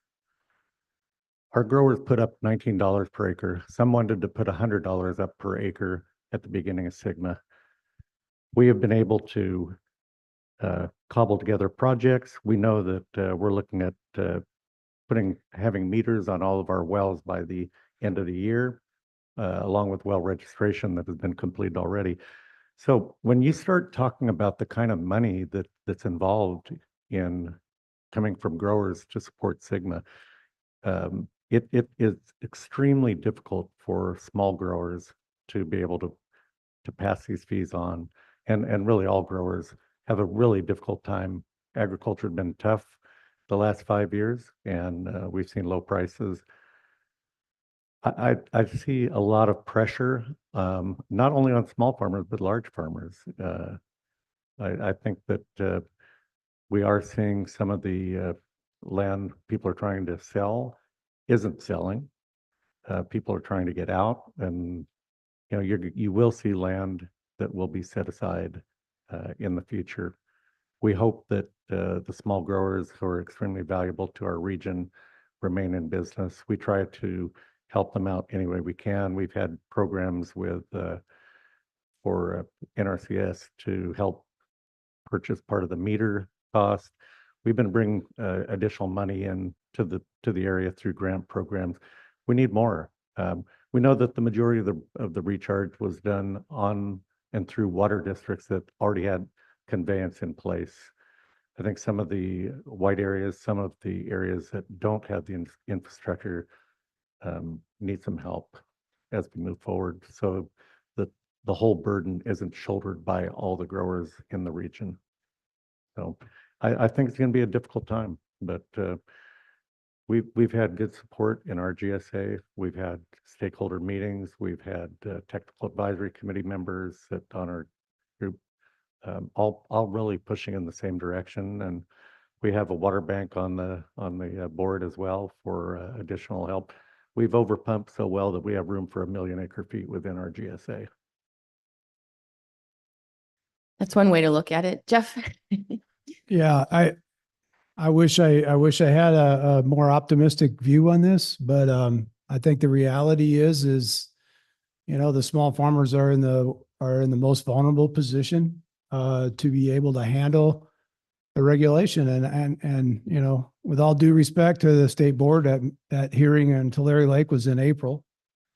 I wonder if Kauai would have passed if their hearing was in April. Because they did an awful lot in the last 6 months. That was, you know, really good stuff. Some of it, you know, they have a plan for interconnected surface water in Kauai. I don't think any of the other 88 approved plans have anything close to what Kauai has put together for intersurface. And that was, you know, one of the things that the state board staff said they needed to do. So they did it.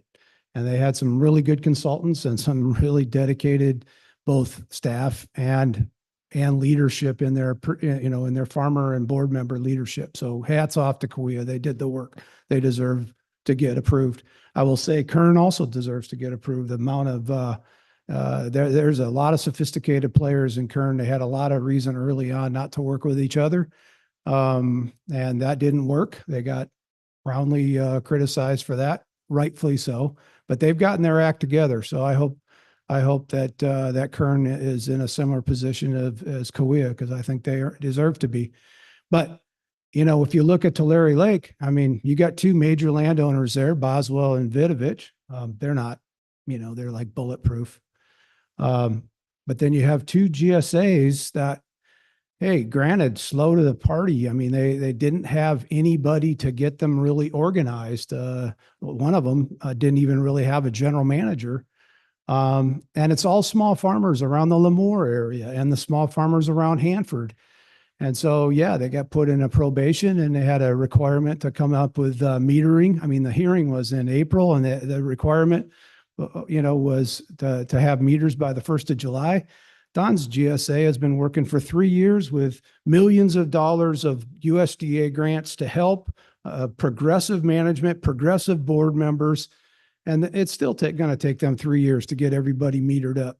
So, maybe, I'm a little bit of the skunk at the birthday party, but my job is to actually go to these GSAs and I get to know these people and I get to know what they're wrestling with.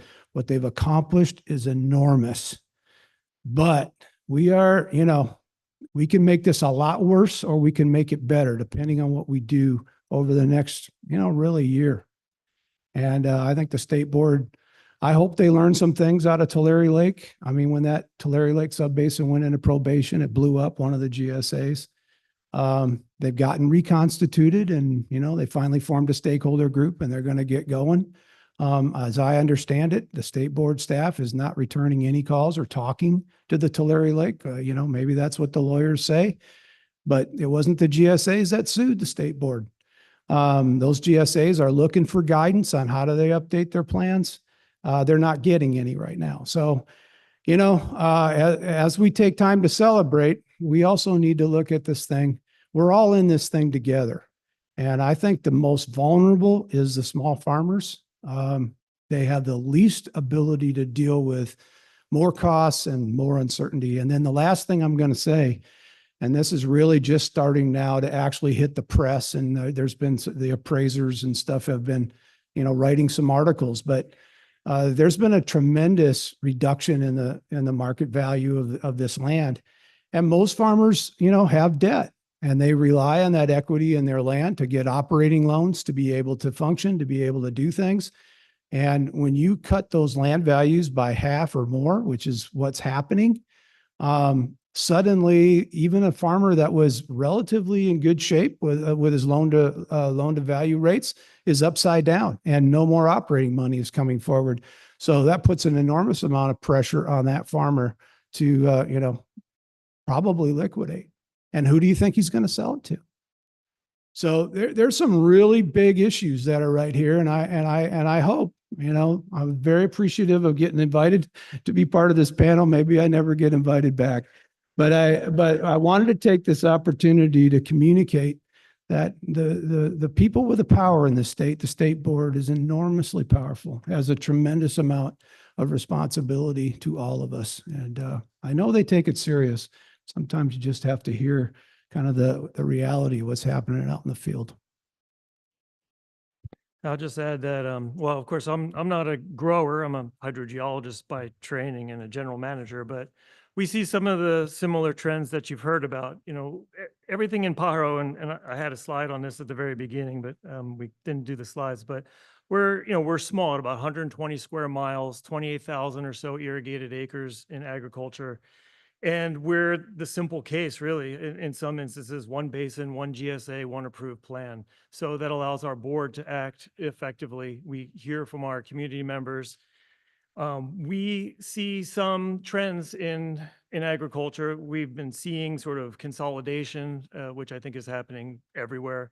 One of the bigger concerns for me, though, is you have this generational change where the folks that have owned the land for a long time are more inclined to take steps that would lead more towards sustainability. For instance, some of the property owners and who are growers also that were very well established, they would work with, if they leased out parts of their land to do, like a rotational land fallowing program. So every year, one portion of the ranch would be fallow, cover crop. That has benefits of improving soil health over the long term, putting more organic material back in the soil to maintain soil moisture retention, things of that nature. But as the property sells or as the generations go by, and the family no longer farms, there's much more tenant farmers in our valley now, and we grow a whole variety of things, from a lot of organic vegetables and berries and some apples and stuff like that, flowers. But you see that when the land goes from being owned by families that have felt a connection to the land to maybe investment banks, for instance, or other remote landowners that doesn't seem to have the same amount of passion towards taking steps that might make the valley more sustainable. And that could be because, the land sells, it's much more expensive. And so you have to farm every, inch of it in order to turn a profit, because I understand the profit margins are not necessarily very large in farming. So maybe there's a lack of capacity, but it's something that's happening, and we're seeing more and more in our little basin, right? Everything in Pajaro Valley is smaller than everything that you guys are doing, but the problems are real, and the community is interested and engaged. And one really devoted sort of water warrior had said to me at one point, she's like, you got to get these kinds of projects happening now before we all pass away, and then there's no hope. And that's wrong with me. And she since passed away, right? This woman. And but that those words have rung with me. And what can we do now to get these sort of programs happening where we can help the small farmers, because they're the folks who are less able to be able to go to a conservation workshop that we might host, because they don't have a large enough staff to send somebody to go to the workshop and still work the ranch. So we try to get out to their ranches and work with them directly. But that consolidation through time and change of land ownership poses some real issues, I think. Thank you. We have 1 minute left. Does anyone have some closing comment they really wanted to make and I didn't ask the right question? Dee Dee. Well, I just would like to respond to the concern about small farmers, and I absolutely understand that. Coming from a farming family that, mainly because of water issues, made the decision that it was best to sell out. So I understand it on a very personal level. We want to, as I said earlier, exercise discretion where we can. And fees is one area where we can exercise that discretion. Right out of the gate, our fees were, I think, too high. And we recognize that once, our Division of Administrative Services took a look at how much was coming in and it really wasn't justified. So we significantly reduced the fees. And if warranted, we can go further. And so I just want to highlight that this might be one area to provide some level of relief. And that is through our fee setting process. We adopt an emergency fee regulation every September, and we have 3 stakeholder meetings throughout the year. And so I think it is an opportunity for GSAs to come forward and work with our staff so that we can consider a possible further reduction. Thank you.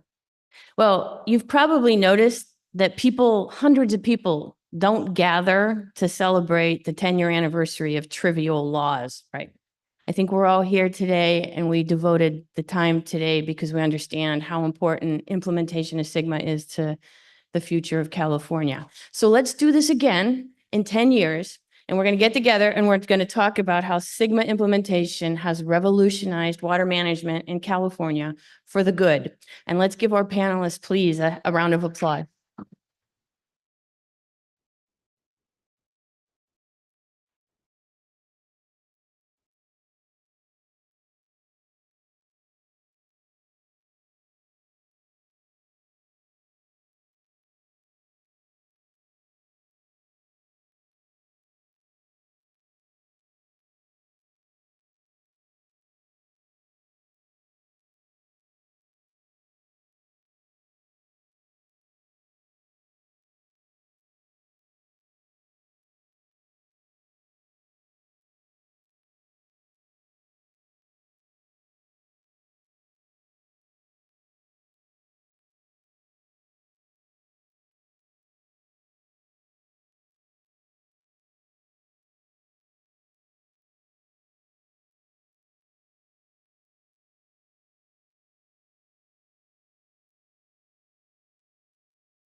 Hi, everyone. We're gonna have one more wrap up here. We're gonna have our director from Water Resources, Colin Nemeth, come and give us a few closing remarks.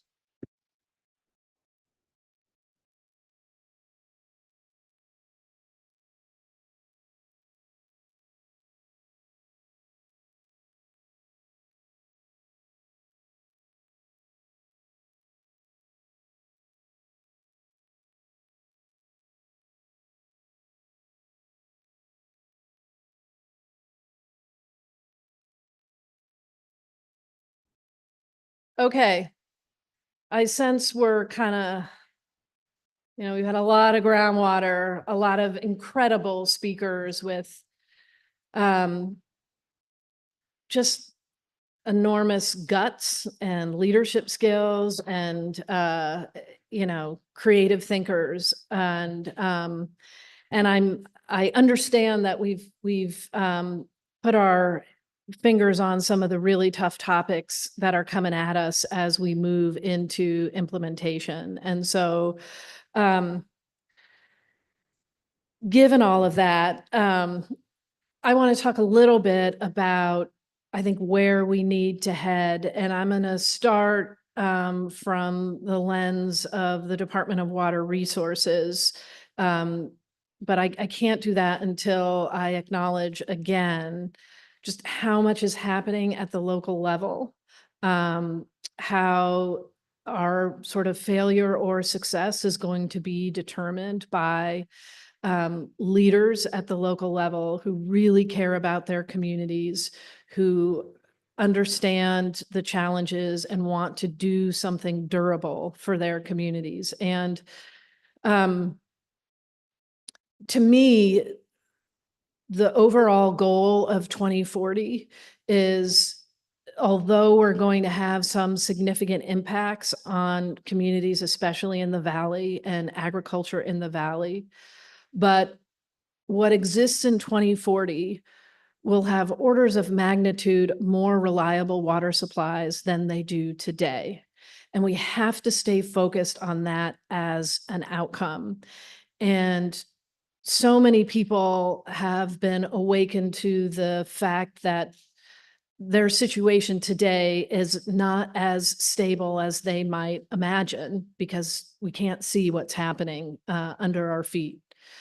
But there's lots of effects coming down on communities, land prices, and just great anxiety combined with poor commodity markets and lots of pressure on California ag. And so how we move forward into the future, I think, is going to be essential. And it's a very soft thing in the context of all these complex substantive conversations today. But a big part of that is hope. And a big part of hope is starting to really see some progress. And so 2023 was a big year for that. I would imagine, I see Mr. Cameron in the front row, so I would imagine that's come up a little bit. And that was a year of just enormous precipitation. We will have that again. We don't exactly know when and in what kind of series, but we are already more prepared for that than we were 3 years ago to really take advantage of those opportunities when they arrive. So that's sort of one piece of the hope story, if you will, because I would just observe that had maybe a short shelf life. And we're really right back in it for a whole bunch of reasons, that some of which we can control and some of which we cannot control. And so, so what does it mean to really head into this uncertain future? And a lot of the conversations that we have at the Department of Water Resources are about how groundwater management is a fundamental driver of so many other water management decisions. And I, for one, water has always been a proxy for growth in California and all the attendant conflict that comes with that. But now we have climate on top of that. And now we have a real need to sort of rectify a situation with our groundwater basins that maybe we had the luxury of not really paying as close attention to really until, the big drought in 2014 and 2015, which we heard from our first panel. And so as a department, we're really looking at this moment, this now 10 years on, because it all comes down to how we implement the plans. And we've done all this organizing work around defining the basins, getting the plans together, defining governance. None of it went perfectly. That's okay, because we're going to learn while we go. But now we've got so many approved plans that need to be implemented. And for the department to start putting together the ways in which we manage surface water for water supply, but also for flood protection, the way we do that work and how that is combined now with a real need to get that water underground is the task ahead. And so when I think about, why does the department have reasons to be hopeful, optimistic about achieving sustainability, is we finally have the impetus to really fully connect the hydrologic cycle. And it takes a lot of creativity and alignment to happen between all these ways in which we manage water in California, and to have groundwater management, the water quality implications of that, the safe drinking water implications of that, the environmental implications of that, and the water supply reliability implications for that, is actually a really exciting moment. And so what I mean by that is we need to do things that fix subsidence and its effect on infrastructure, because we know with the State Water Project that, unless we rehabilitate the California aqueduct, we're going to miss out in ways that are now way too important. We're going to miss out on our ability to move as much water as we need to move when we have these big rain years. So not a lot of room for sort of hemming and hawing and hand wringing. Do we need to do it? Yes, we need to do it. So those things start to come into much, much sharper focus. Another big thing we need to do in the state, and the department has a role in putting together these watershed studies. So there's activity on the American right now with reclamation, and there's activity in Sonoma County. There's activity in Southern California, but the Department of Water Resources is responsible for completing 5 watershed studies off really significant tributaries that feed the Central Valley. And that's looking at it from headwaters, all the way, down to the system, out to the floodplains, and essentially out to the ocean. And looking at all the attendant risks, looking at the opportunities that climate is bringing, and how we start to marry in our new climate hydrology, our need to protect the public from flooding, our need to recharge groundwater basins, our need to take care of our environment.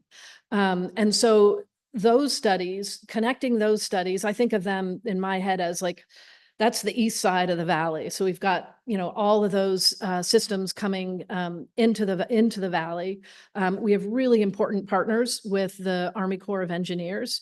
And what's really important about the Army Corps of Engineers is they have just this past year included water supply as part of their mission and how they operate their reservoirs. How we get that water supply underground is something else, but it also enables us to really take advantage of forecast-informed reservoir operations, to reoperate our reservoirs with the promise of water supply and groundwater recharge as one of the benefits of that, in addition to keeping people safe. And I think about all of that as key to the valley, and that's the sort of the east side key to the valley.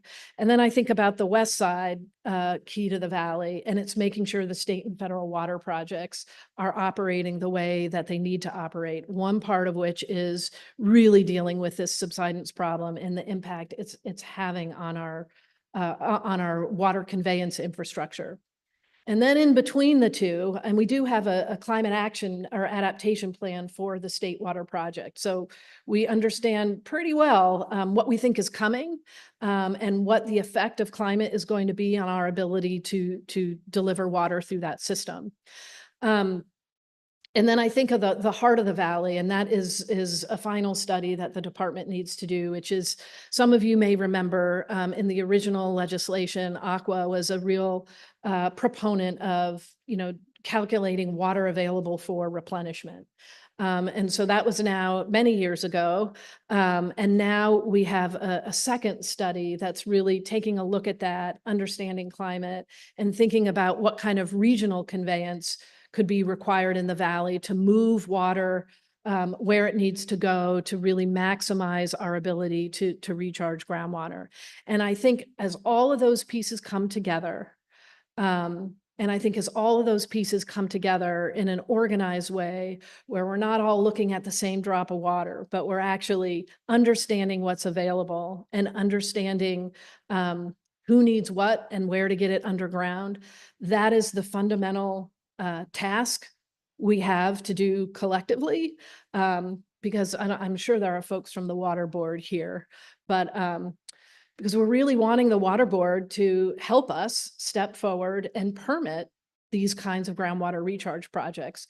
But it is really up to all of us to take a look at what water is available at a large scale. The eastern part of the valley, the valley floor, and along the west, which are our big infrastructure projects, and start charting a course around what's available, how we move that water, how we get those projects funded, and how we build this future, particularly for the valley.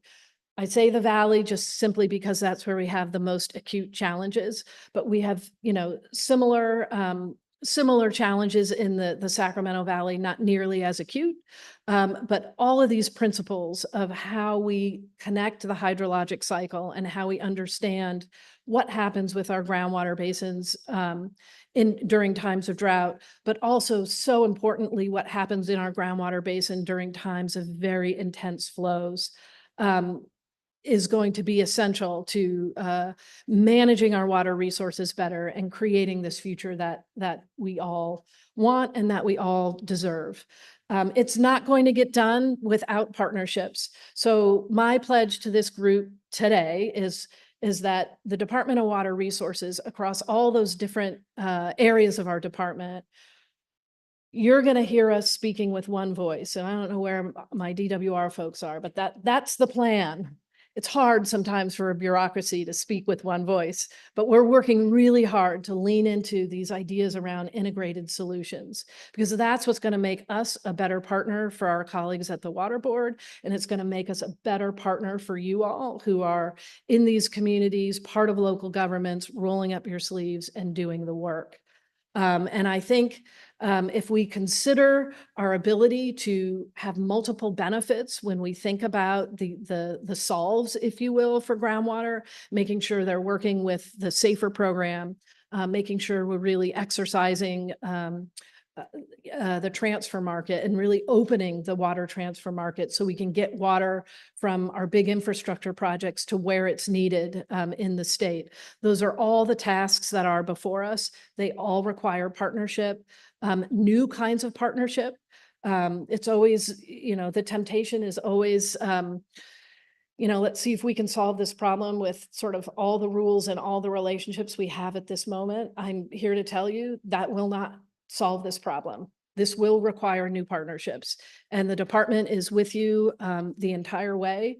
And my pledge to you all today is you will see integrated solutions coming from the Department of Water Resources. And it is our goal to be able to pick them up and implement them with you, because that's where our success will be. So I want to thank you all for joining us today. There's been lots of reflections over the past few months about the 10-year anniversary of groundwater management in the state. And maybe this is the last of the season, Paul, I don't know. I think we're going to continue to talk about this for a while, but I do want to thank you for spending so much time with us. We had such an incredible lineup of thinkers, leaders, people who put things in place. There was a lot of skepticism, I think, when this law passed. I'll tell you kind of two anecdotes.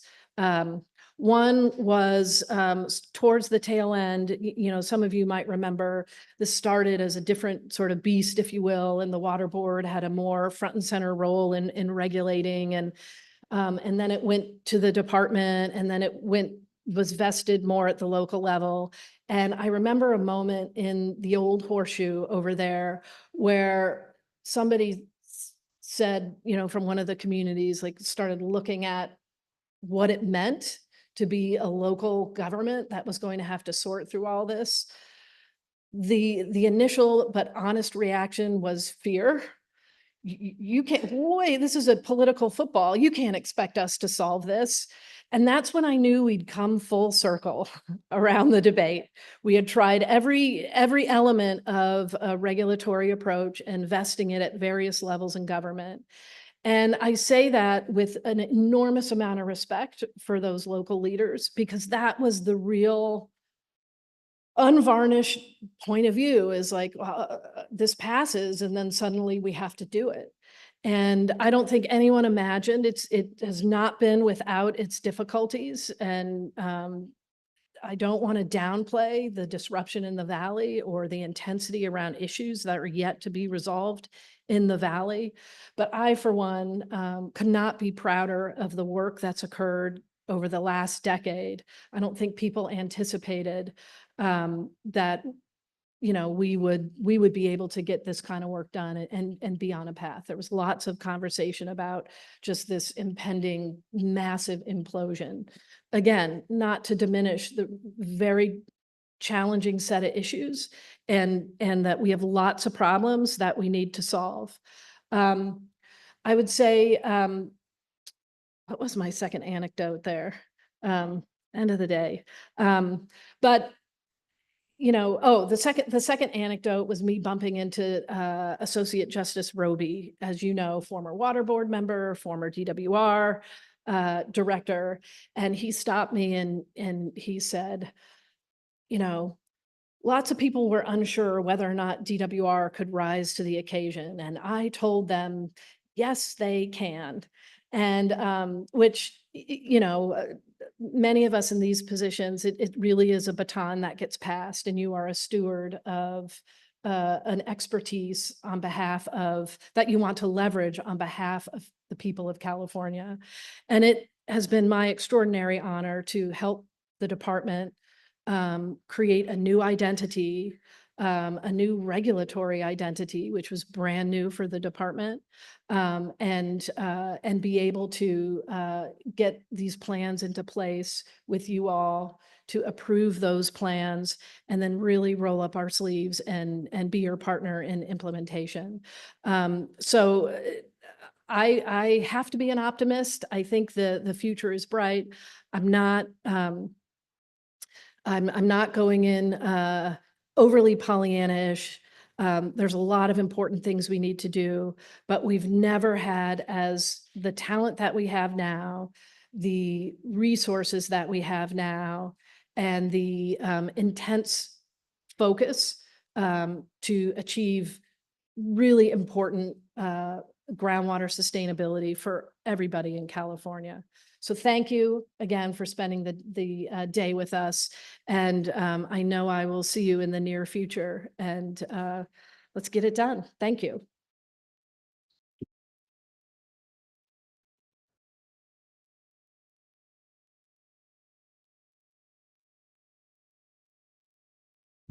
Thank you so much, Carla. All right. Well, that concludes the speakers, for today. But I heavily encourage you to participate in our networking social, NoHo social over at Hop Garden. You can you can find the address and some directions on how to get there in the handbook, again, that we referenced earlier. So love to see you there. We're going to have people starting to get there at 4 o'clock. In the meantime, please feel free to continue looking at the different poster boards that we have set up outside. We've got representation from 3 different departments: water resources, food and ag, and also Department of Conservation. So definitely encourage you to check those out as well. Hope to see you at Hop Garden, and thank you all again for taking the time to participate in today's session. So, all right, take care.